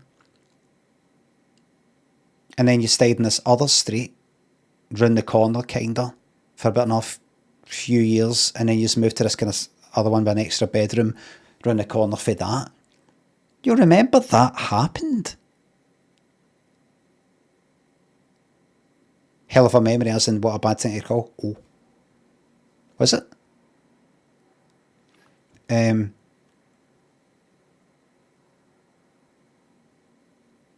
I had the transcript and we read it, and my dad was asked in court something. Why did you have shotguns? This is a crack of this. Why did you have shotguns in your lockup? Firstly, are you okay? I hope so. Pariah, thank you very much for the bits. Was that? I think I actually asked my dad about it. I think he said, I don't know what that was. No, I wasn't making shotguns. I think I asked him, like, a few years before he died, something to do with the book maybe. I was going to put it in or no put it in. I think he said, no, I don't remember that. No, I wasn't making shotguns or anything like that, no. What I got done for was converting them. Like, so you take guns that existed as, like, I don't know, they didn't actually shoot, and convert them into ones that did. And he got done for that. Don't know who he was doing it for. There's these rumours and all the rest of it, but I had guns in his lockup, and he got asked in court by, I don't know, the prosecutor or whatever, what were you doing with those shotguns? He said they were for for shooting vermin in the lockup, and they're in his workshop or something like that, for shooting vermin. I think the word vermin was used as in, you know, like rats and whatever. I don't think he really was. I don't think he did need 3 shotguns or whatever it was for shooting a rat. But it was quite funny. I do remember reading shooting vermin. Vermin. Who the fuck uses that word?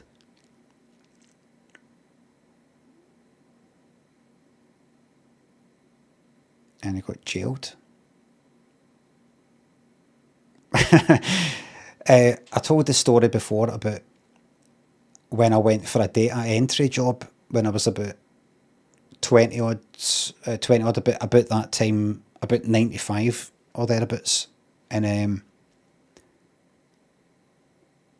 data entry, you know, just I don't know, I read it in a paper, it was through a temp agency or whatever the fuck it was, I don't know. Went to somewhere like Paisley, or it was one of these places you had to get a train for like 15 minutes or 20 minutes to get there. Went there and they did a kind of test thing. They had about 20 people in a room. You're all sitting on all these computers and everything, and you have to type in stuff that's printed or on the screen and type it in.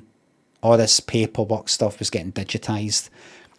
And what it was the criminal records department or whatever, taking all the paper stuff and putting them, typing them in. We would be doing like England's one, England would be doing Scottish one, just so there's no less chance of kind of recognising things and all the rest of it. And the person said, so we're just going to do data entry. It was before we actually got it was the wee room. It was like a wee office room where we're all kind of sitting. And then we got taken out of the bigger one to do the test thing, which would last 15 minutes or something. And she said in the wee room before it, so that's what we're doing. Due to the fact it is, you know, the criminal records department and the whatever the whole organisation, the crime thing is, I don't know what the fuck you call it. criminal justice system. I don't know what the fuck it is. Because it's that, unfortunately, anyone with a criminal record, unfortunately, won't be able to take you on. The same goes if you have, you know, members of your family who've got a criminal record. They're quite strict about it. If anybody has got that criminal record, you know, anybody here got that, you know, don't want to waste your time, something like that, right? Anyone here got a criminal record, and I'm like that. I got done for car theft when I was 16. My dad got done for guns, and there's other stuff. So I was just like, as if you're going to put your fucking horn up. As if you're going to put your fucking horn up like that. In front of this group of people, and everybody's got like suits on and all that. Aye. This single person, and everybody going like that. Oh, wonder what he did. Wonder what he did. So I just went, oh fuck, I've got to go through it. So I ended up typing for fucking 15 minutes or however long it was, knowing I'm not getting this.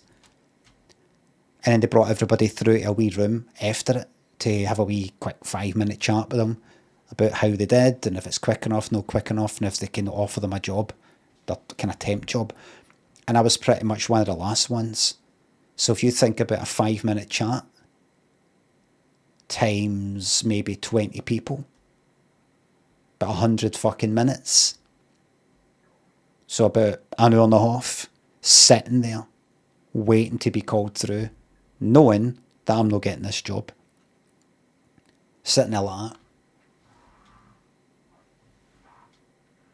I was thinking about, maybe I should just stand up and walk out.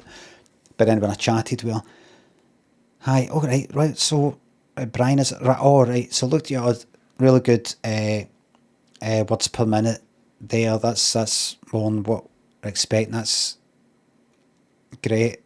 Some of the I went just to interrupt you there.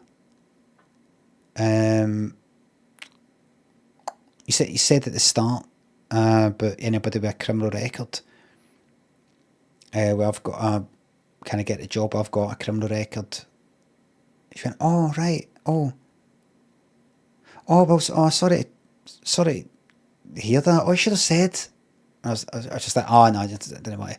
Just I mean, if it's just you know, like, is it like a motoring offence, or you know, just if it's just speeding or something. In fact, I'm not sure we can take even that. And I think I said, no, it's a wee bit more than that. I don't know if I said it's a wee bit more than that. Car theft twice. I don't know if I just left it that, but saying a wee bit more than that sounds a lot more than that. You could sort of say it's a wee bit more than that. And that was that. She went, all right, well, you know, sorry, I don't know what to say, and you know, I really am sorry. I honestly, sorry you had to wait there. Oh no, it's fine. Fine. Oh no, all the best. Thanks, all the best. Cheers, thanks. All right, sorry about that. Oh wait, yeah. And then I left, went to the nearby train station. I don't know what the fuck it was. Somewhere I'd never been before, Cardonald or something. Bumped into this lassie I knew from Millport when I was about 16. She's like, oh, what are you doing through here? I said, came for a job, but I'm not going to get it because I got done for car theft and it's like criminal records. She's like, oh, sorry to hear that. And that was that. Prior, thanks again. Never into friends. How did I get onto that? One? Guy twitches, shut up, mate.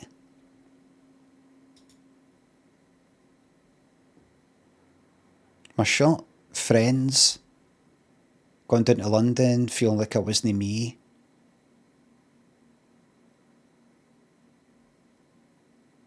Fuck off. So they mentioned shotguns in the chat. Prior, thank you very much for the fuck off bits. Also Quiet, absolutely hated that song.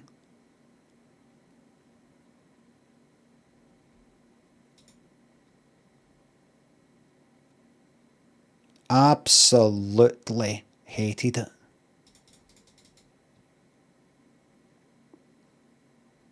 It's also quiet. And then it is the Never Forget, Take That. That was the Goodbye Robbie. That was like Take That's version of Goodbye, my friend.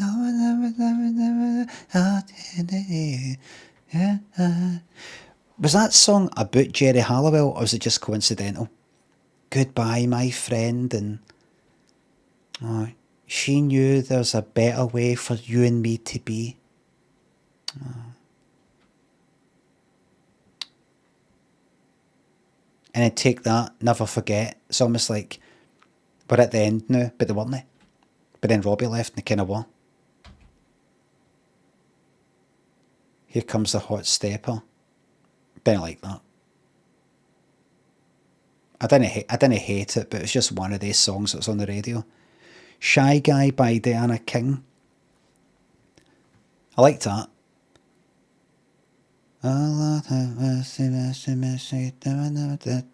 Shy Guy, I kinda guy.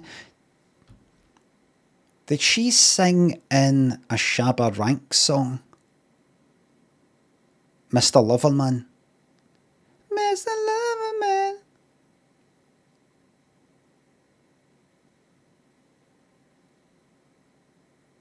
Shabba.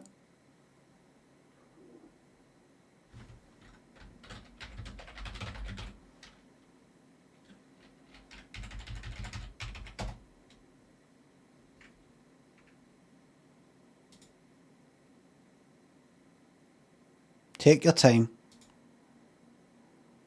Oh, take your time. Have to check OBS to see if I'm being fucking DC'd. Aye, they've cut it off. They pulled the plug.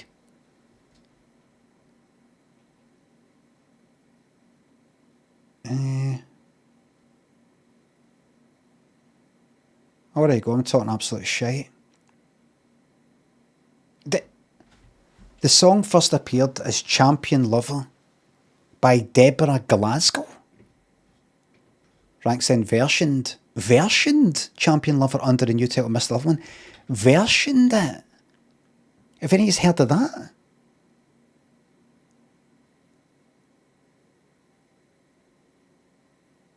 He versioned it to create like another version of it, a new version. Oh, fucking hell, what is going on? This time with Chevelle Franklin. What the fuck? Why did I fucking think that was her?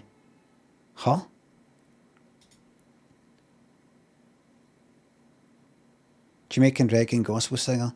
So who's this? Deborah Elizabeth Glasgow.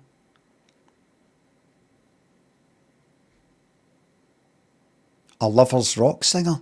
Lovers rock is a style of reggae music noted for its romantic sounding content. Is that why that Shadi album's called Lovers Rock?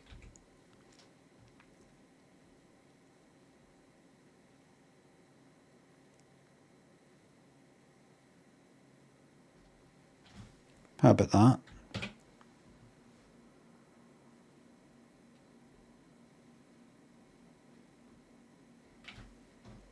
Remember he got pulled up for what he said in was it him? Controversy. Aye, the word. Couldn't believe that.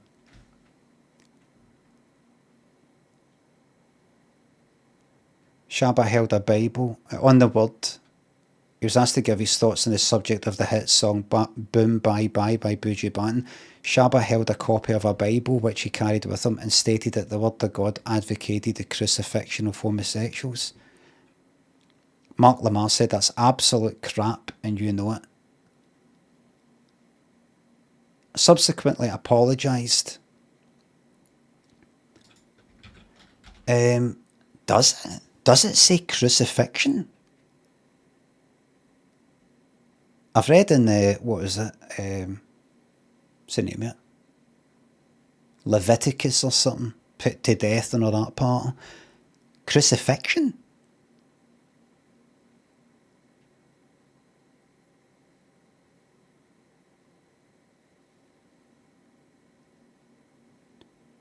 Jesus was crucified.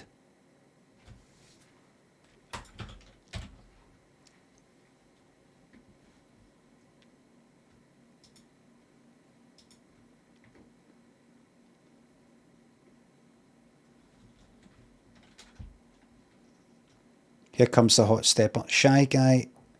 Don't give me your life, give me your...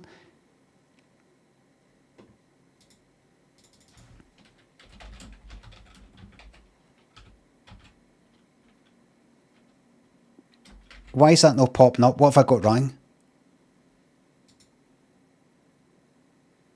Am I having a... Don't give me your life? But...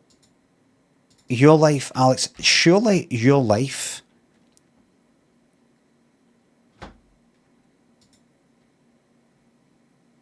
Don't give me your life, Alex Party. Surely just type in your life and then Alex should bring that up. What is going on with the fucking auto? You're gonna... Thank you.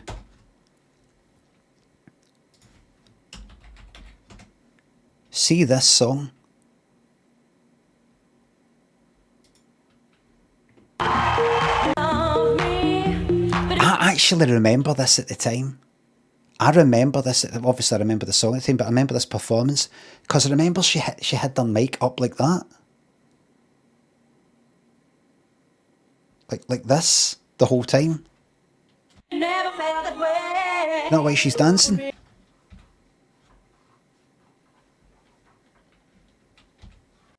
But it never felt that way. I also remember the dancers and the way it kept cutting to their faces, swinging their hair about Neil Sedaka style for every wee bit here. Do it again, please. You'll See by Madonna. You'll See by Madonna. I remember playing this on the stream not that long ago. I remember watching it on Top of the Pops at the time and having this feeling of, look how close she is to the audience. Look how she's looking directly into the eyes of the audience, and she's Madonna. She's like a big deal. But she's right there. Shores in 11 years of the island that is Top of the Pops. It's time for Madonna. She's like one of the big ones.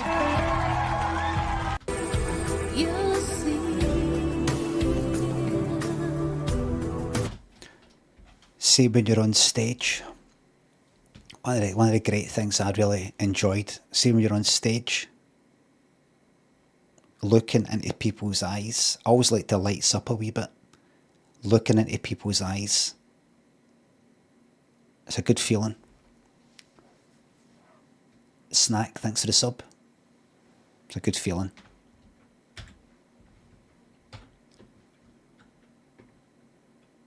It's a funny feeling.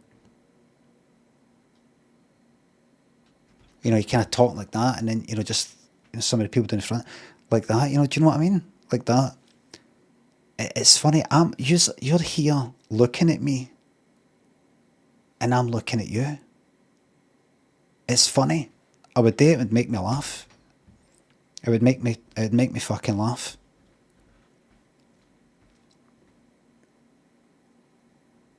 Because you're kind of acting. Sort of acting in a way.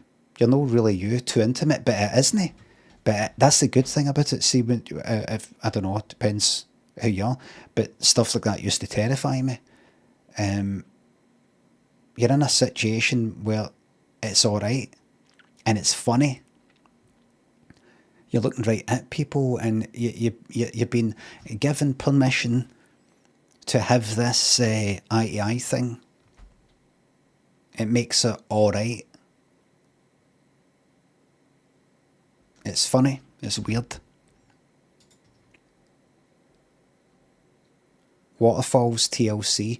Do you know what? I've looked this up, right? I've looked this up since finding this lot of shite.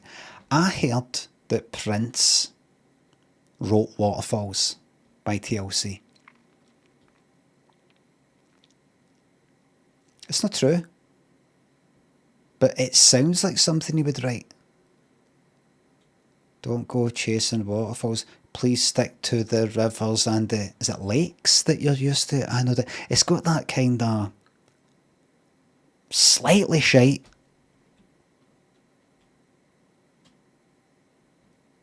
Like slightly... weird. Like Manic Monday.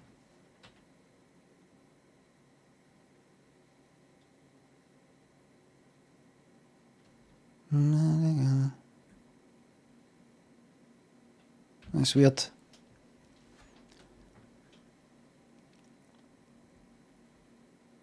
Thunder. Oh, this was like the dregs at East 17. I planned on finishing at 1, by the way, because I was on a bit earlier. But here I am. What was this? Top of the pops, please. Oh, an exclusive. No way. Spread your wings and fly. Spread your wings and fly. Did you know? Did you know?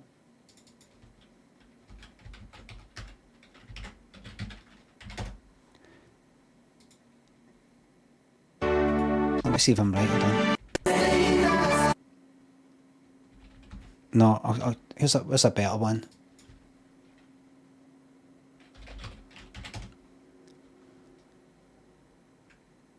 But this one here. Right. First, huge. Did you know that East 17 is still gone? But the only original member's this cunt? I think I looked it up recently. It's that cunt on the right. It's one of the two guys that didn't really do it. It's no Tony Mortimer, the kind of like main songwriter guy on the left there. It's no Brian Harvey, the kind of main singer in the middle. It's not the cunt at the back who didn't really seem to do much. It's a kind of daft cunt. She's on over mine, let it rise above. We gotta change this one into a world of love. Him who has to look at his feet when he's dancing. There's somebody reminded me there. Snowblow, thanks for the sub. Dante, thanks for the bits. How could I get a message to Calvin Harris about the time he played live at Loch Lomond and I mud-bombed him? I just want him to know it was me. I don't know Calvin Harris. We've had a tweet back and forth. Enjoy your VIP, mate. In the past. But you think I'm fucking best pals with Calvin Harris? Butterfly, thank you very much for the VIP.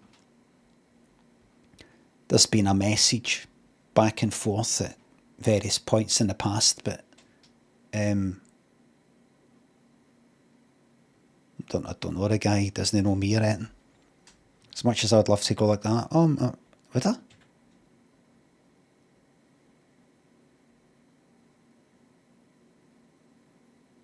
See, I would like to meet Calvin Harris. I would like to meet him,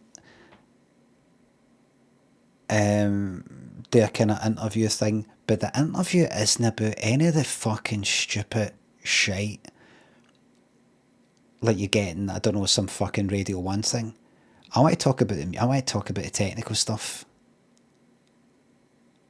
I want to go like, what's your, how would you, what's the start, how do you get set up? Like, if you got a file that you go, right, like, we're starting with that, how much do you give a fuck about compression or this and that and EQ and this and that? What's the, how would you go about it? What's the, that?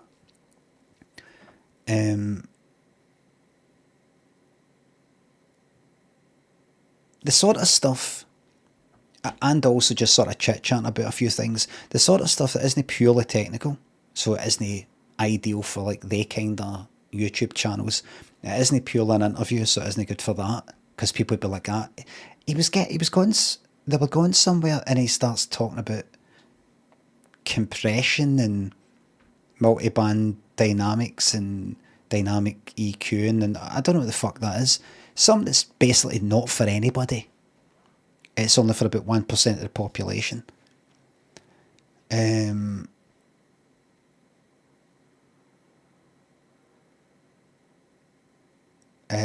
You know, things like that.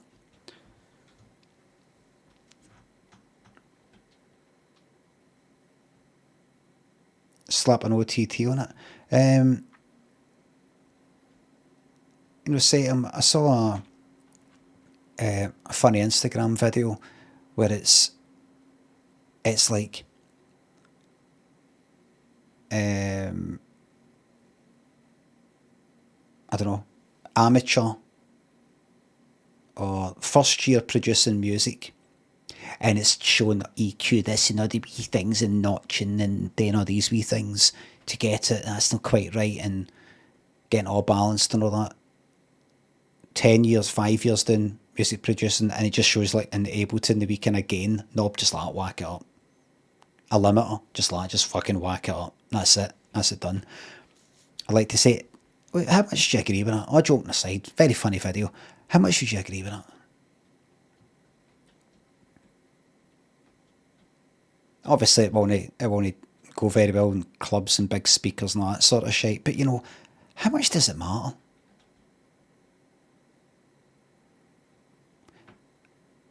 Where'd you get your kick drums for? How do you deal with bass and kicks?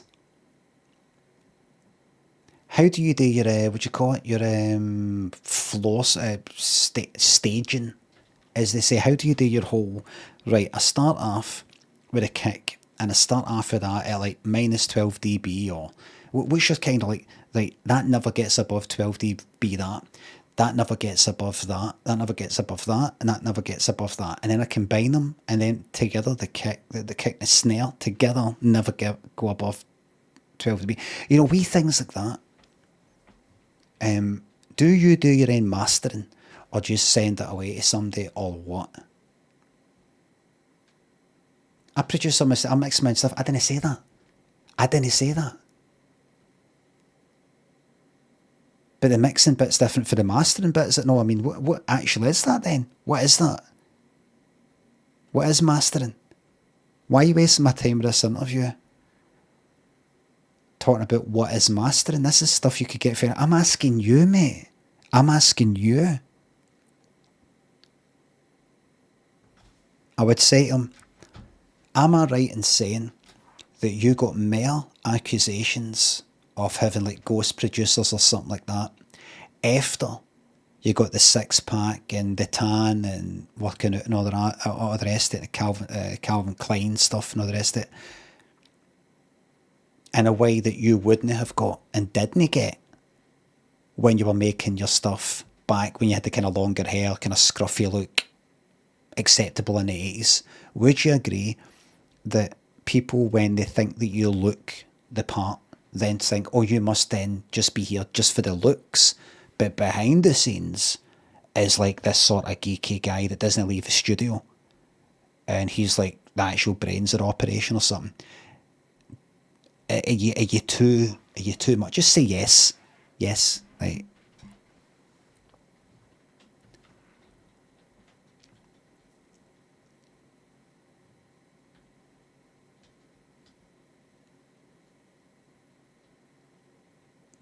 What's it like having a singer there? What's that like?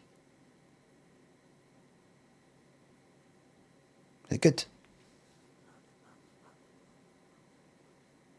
What's it like?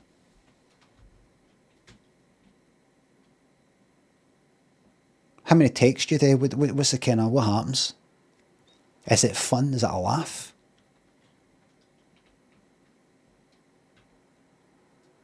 They will have a recording engineer for that part too, says Kiss the Sky. Kiss the Sky, I'm not asking you what they'll have and what they'll know. You don't fucking know. I'm asking him. And I'd be asking him for that reason. So I'm not having to listen to somebody like you, no offence, 18-month subscriber, who does not No, I do. He's my big brother. I'm fucking big brother, you. Give like that.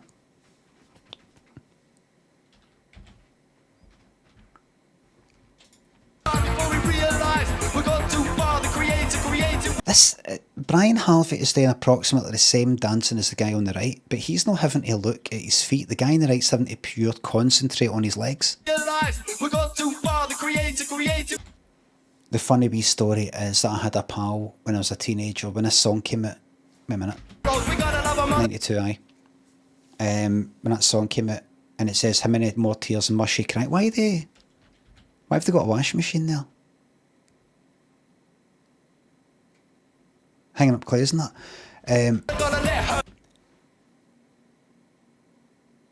It says, how many more tears and Mushy cry? Talking about Mother Earth. And my mate said, it's funny, it sounds like he's saying mushy cry. Mushy. Because you cry when you're on mushies. If you're having a bad trip. I was howling. He was a very funny guy. I don't know if I've... Lynch Records, thanks for the sub. I don't know if I've ever listed the various funny things he said. Called somebody a nosebleed once. First time I ever heard somebody getting called a nosebleed. That was really funny, that. Called somebody a fucking nosebleed. I thought and there was a dance version of Run To You by Bryan Adams. That was particularly funny.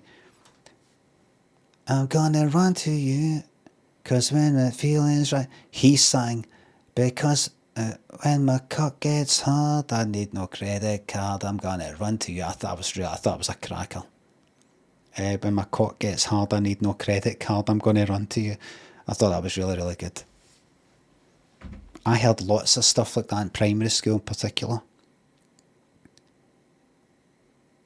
Oh, Mickey, what a pity you don't understand. You take me by the cock. You take me by the cock when you take me by the hand or something. Things like that. And who's that girl shagging around with you? I heard stuff like in primary school at the time. We built this site on Cock and Hole. I like that one. Cock and Hole. Doom. I'd lie for you and that's the truth. I never liked Meat Loaf. I was never into Meat Loaf.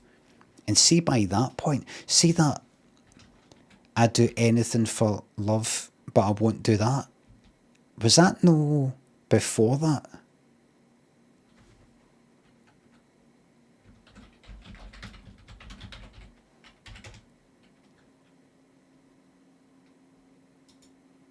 '93, yeah. So see, when he came out with stuff like this, I can't even remember what that was like. I'd lie for you, and that's the truth. I'm just like, it just sounds like you're trying to copy your own stuff. I'd lie for you, and that's the truth. I would do anything for love, but I won't do that. I'd lie for you, and that's the truth. Like, I get it, this bit, then that bit. Never got him. I never got, is there something I'm missing? Sometimes you would get people who you didn't understand what the appeal was because he's a wee bit before your time. He's a legacy act. But I remember him and Cher with that Dead Ringer for Love or whatever it's called. Was that not like his first main one? I didn't get his whole shirt thing, his whole American at the fucking school prom ruffle thing. Never liked him, never liked the look, never liked the idea. Didn't like this whole operatic thing. Didn't get it, and I wanted him to go away. Now he has. Not in a bad way. Scott, thanks for sub being a bit, so I'm glad you like it. It's a wee trip down memory lane. Scatman. One of the best songs of the year. That really stuck out, that one.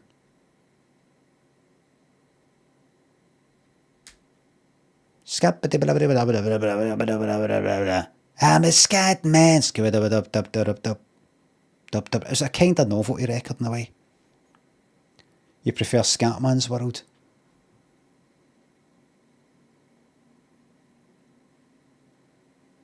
It's good because he sings calling it to Scatland and it sounds like Scotland.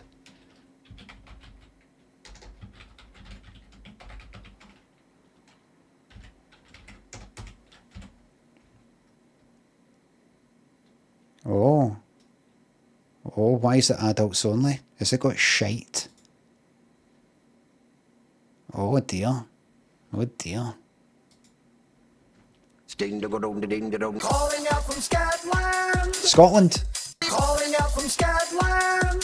Scotland. You've got to learn how to be in your fantasy. Don't ask me what that means. You know how you're in your fantasy? Like, oh God, I wish I was like this. You've got to be like that. Or within the fantasy. You've got to, I don't know. Some might say, I really liked it.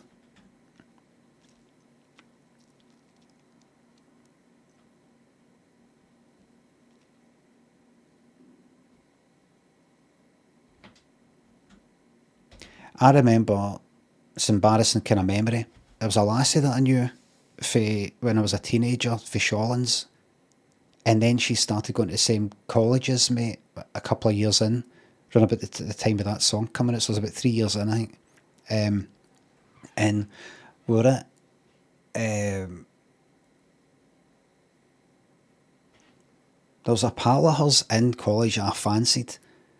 And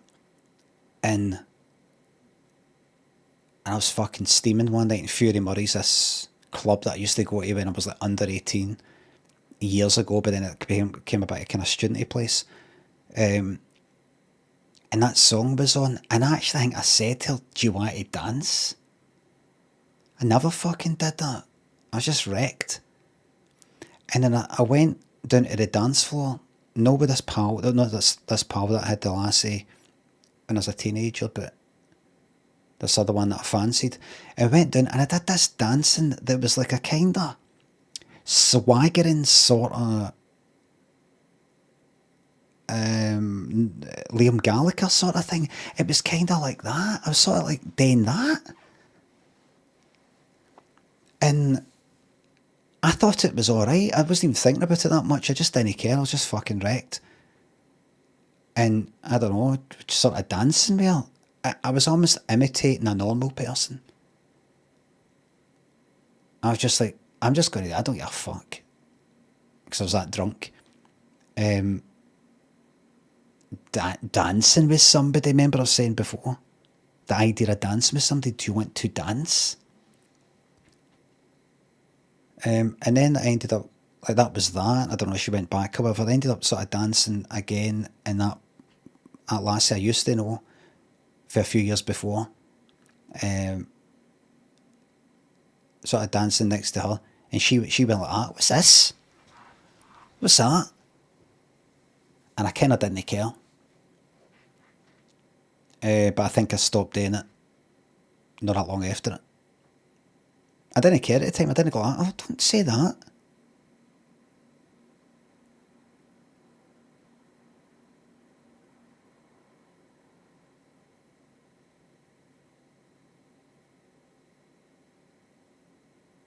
It's funny that lassie that was a pal.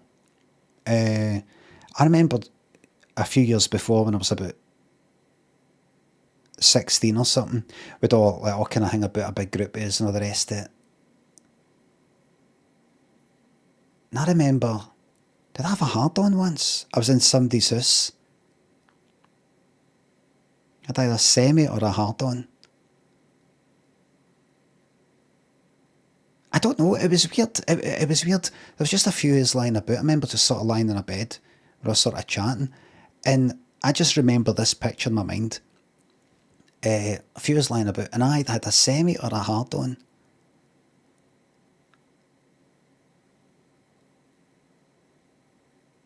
And for some reason, it was alright for me to go like that. I don't know if we were talking about bulges or something like that. Maybe I had a grower in North Shore. And I said, oh, it's bigger. I got a hard on or something. Alright, show us then.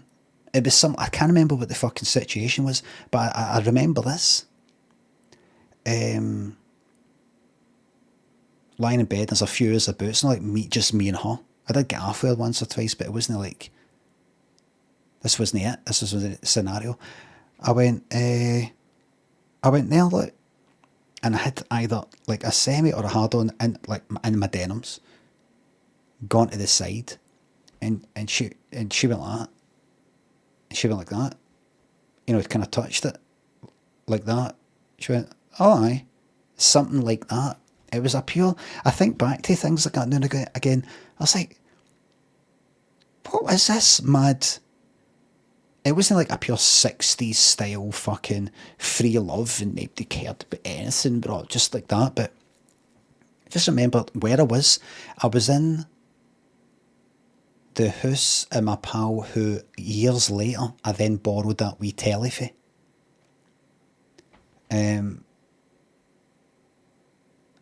She's like, oh aye. I can't remember why. You know, I didn't just lie about and go, oh, I've got a hard on everybody. I might have. I can't remember.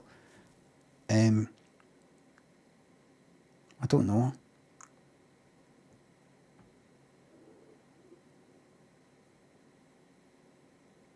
I remember getting off her once up to town at some point. And I was like, what was I doing? We're getting off each other's up to town next to some office building at night. I think we got off each other once. And I was like, what was I doing? I was like, kind of like, sort of like rubbing the fanny or something, but for the outside her denims. And after doing that for a while getting off her, she said, you know that Disney dating? I'm wearing denims. And I can't remember what I did. I don't think I did anything else. I went, all right, and then that was kind of it.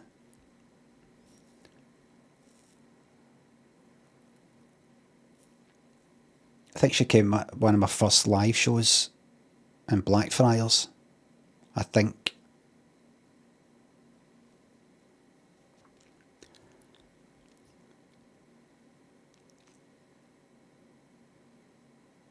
You know that Disney dating?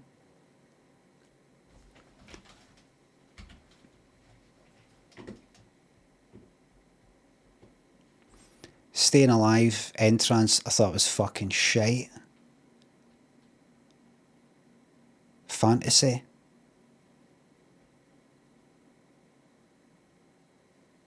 I keep getting mixed up with these songs.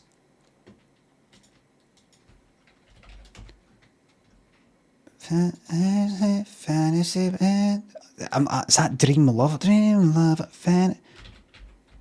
Is Fantasy the Genius I Love Tom Tom Club one? Right, that is right. I was quite happy that I knew what that was when that song came out. I remember thinking, that's Genius of Love by Tom Tom Club. You see, none of you have actually watched Stop Making Sense, Talking Heads.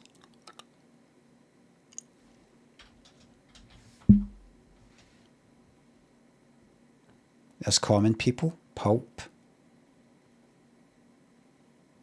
I remember they had a song, Do You Remember Your First Time or something? And I was a virgin at the time, and I didn't like it. It's like, why is everybody shagging but me?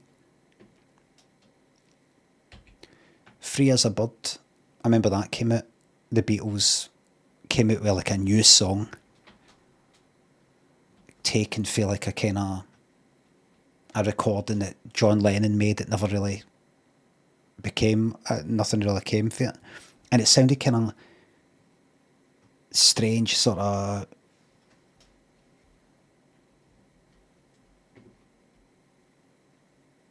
Now me, John. What does the shot say?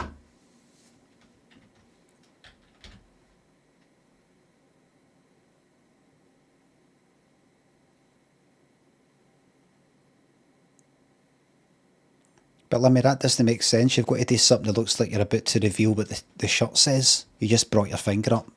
Doesn't make any sense, mate. Heaven for Everyone by Queen. Don't know what that is. I got a little something for ya. It's one of these songs that means they're cock. Emanate. Couldn't tell you. If you said to me, who did the song I've Got a Little Something For You, I'd name a million fucking bands except that one. I don't know that. I'd be like, is it like 5? No, 5 on the run by then. Is it?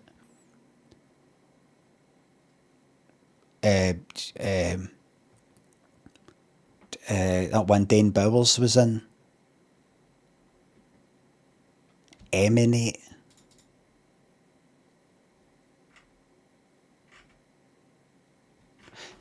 So, in conclusion, my favourite song here is, let me see the favourite at the top 10 just so I can think about it. Right. Nope, no, no, no. Think Twice, Earth Song, Fairground, Missing, You're Not Alone, and Wonderwall. So far it's Missing by Everything But the Girl. Father and Son, Country House, Boom Boom, Don't Stop, Bombastic. Next Door Alice, Can't I Just Set You Free, Two Can Play That Game. It's still Missing. Hold Me, Thrill Me, Kiss Me, Kill Me, Roll With It, That, I'll Be There For You, Oh So Quiet, Never Forget, Here Comes the Hot Stepper, Shy Guy, Don't Give Me Your Life, You'll See, Waterfalls. It's still that. What is that again? Keep fucking forgetting. Missing.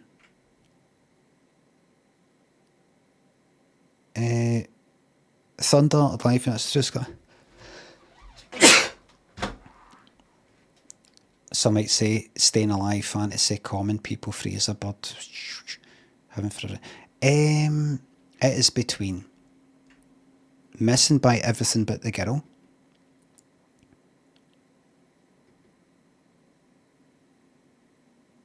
Scatman by Scatman John, or Some Might Say by Oasis. That's just how I'm feeling right now. Just how I'm feeling.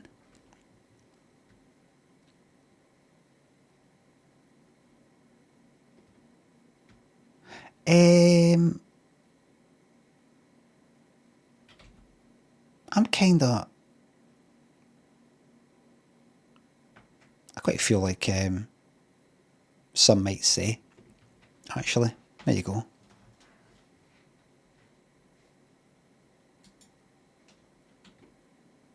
Some Might Say came out after Cigarettes and Alcohol, I think. And I remember thinking, I like that they've already ripped off Get It On by T-Rex, and I like that they've just done it again, except changed it a wee bit. Danny Laundry, thank you very much for the 69 months.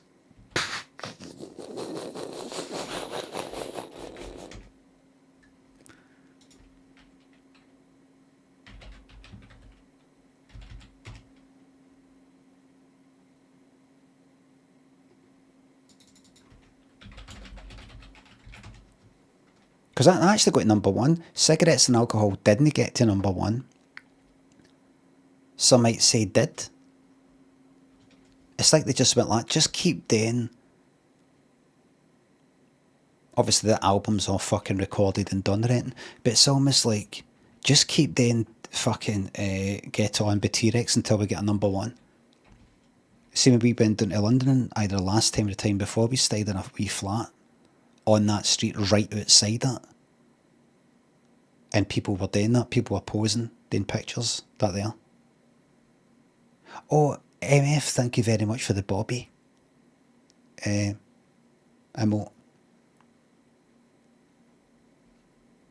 How did their tour go? I'm no Oasis. You're going to have to ask them. I'm no friends. I'm no friends with Calvin Harris either. I'm no your connection to the stars. I've stopped making things that would put me in a position to rub shoulders with these sorts of people. I've gave up and I stay streaming now. So first they did this. I'm going to play a lot of it, don't worry.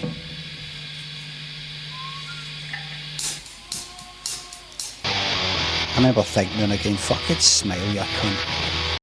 Shine. Kind of shine. Do you know what I mean? Like shine. Doesn't matter what situation he's in. Could win the lottery. Just kind of shine. I knew a guy who couldn't shine.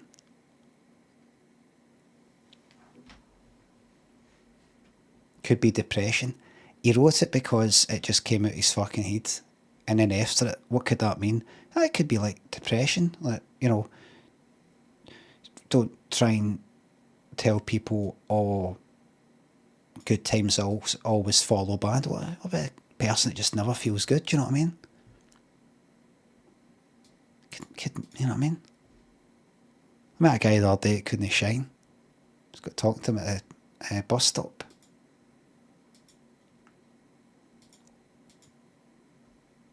And I said after it, turned around, he was away. And I said, saw this old woman walked up. And she says, oh, you talking on your earphones there? I was like, what? No got earphones. She went, oh, right, oh, right. She says, what are you on about? She says, oh, just, you know, sometimes I think somebody's talking to themselves, but, you know, I see you've got the earphones, but you've not got the earphones. I went, no, I was talking to the guy, it was there. The guy said he couldn't shine. I wasn't going to bother you about what he was on about. She said, a guy that was here. Aye, he was just talking to me. He must have decided not to get in the bus and went away. She says, son, there wasn't any guy there. I saw him though. She said, what does this guy look like?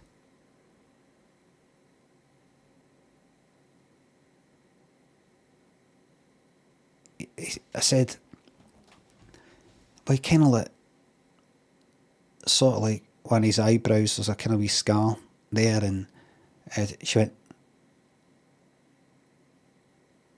and a wee bit shorter than me, and she went, kind of, there's sort of like dark hair, but a wee kind of light bit there. Aye, so you saw him, so you did see him. She went, son. That was my son. He died 1 year ago, this very day, by stepping in front of a bus, because he couldn't shine.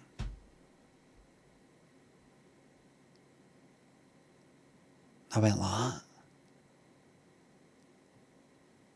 You stole that for a charter? I had it in my fucking head before I practically opened my fucking mouth. Jake, of course it's going to be fucking 1 year ago today. Of course it's going to be a fucking ghost.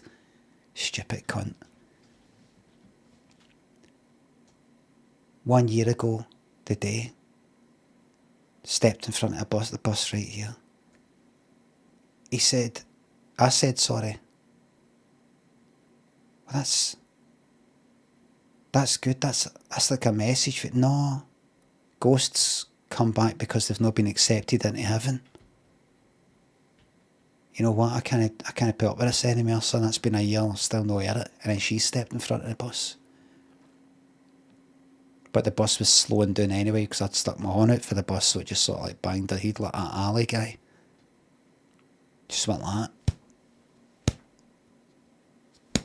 Against the grin. Except she didn't conk it like Ali.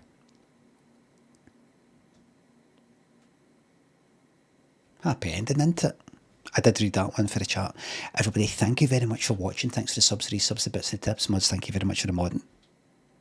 I've enjoyed just, after all that Satisfactory stuff and all the fucking games and then watching Silla, I enjoyed just taking a wee trip down memory lane and talking a lot of stuff about this and that.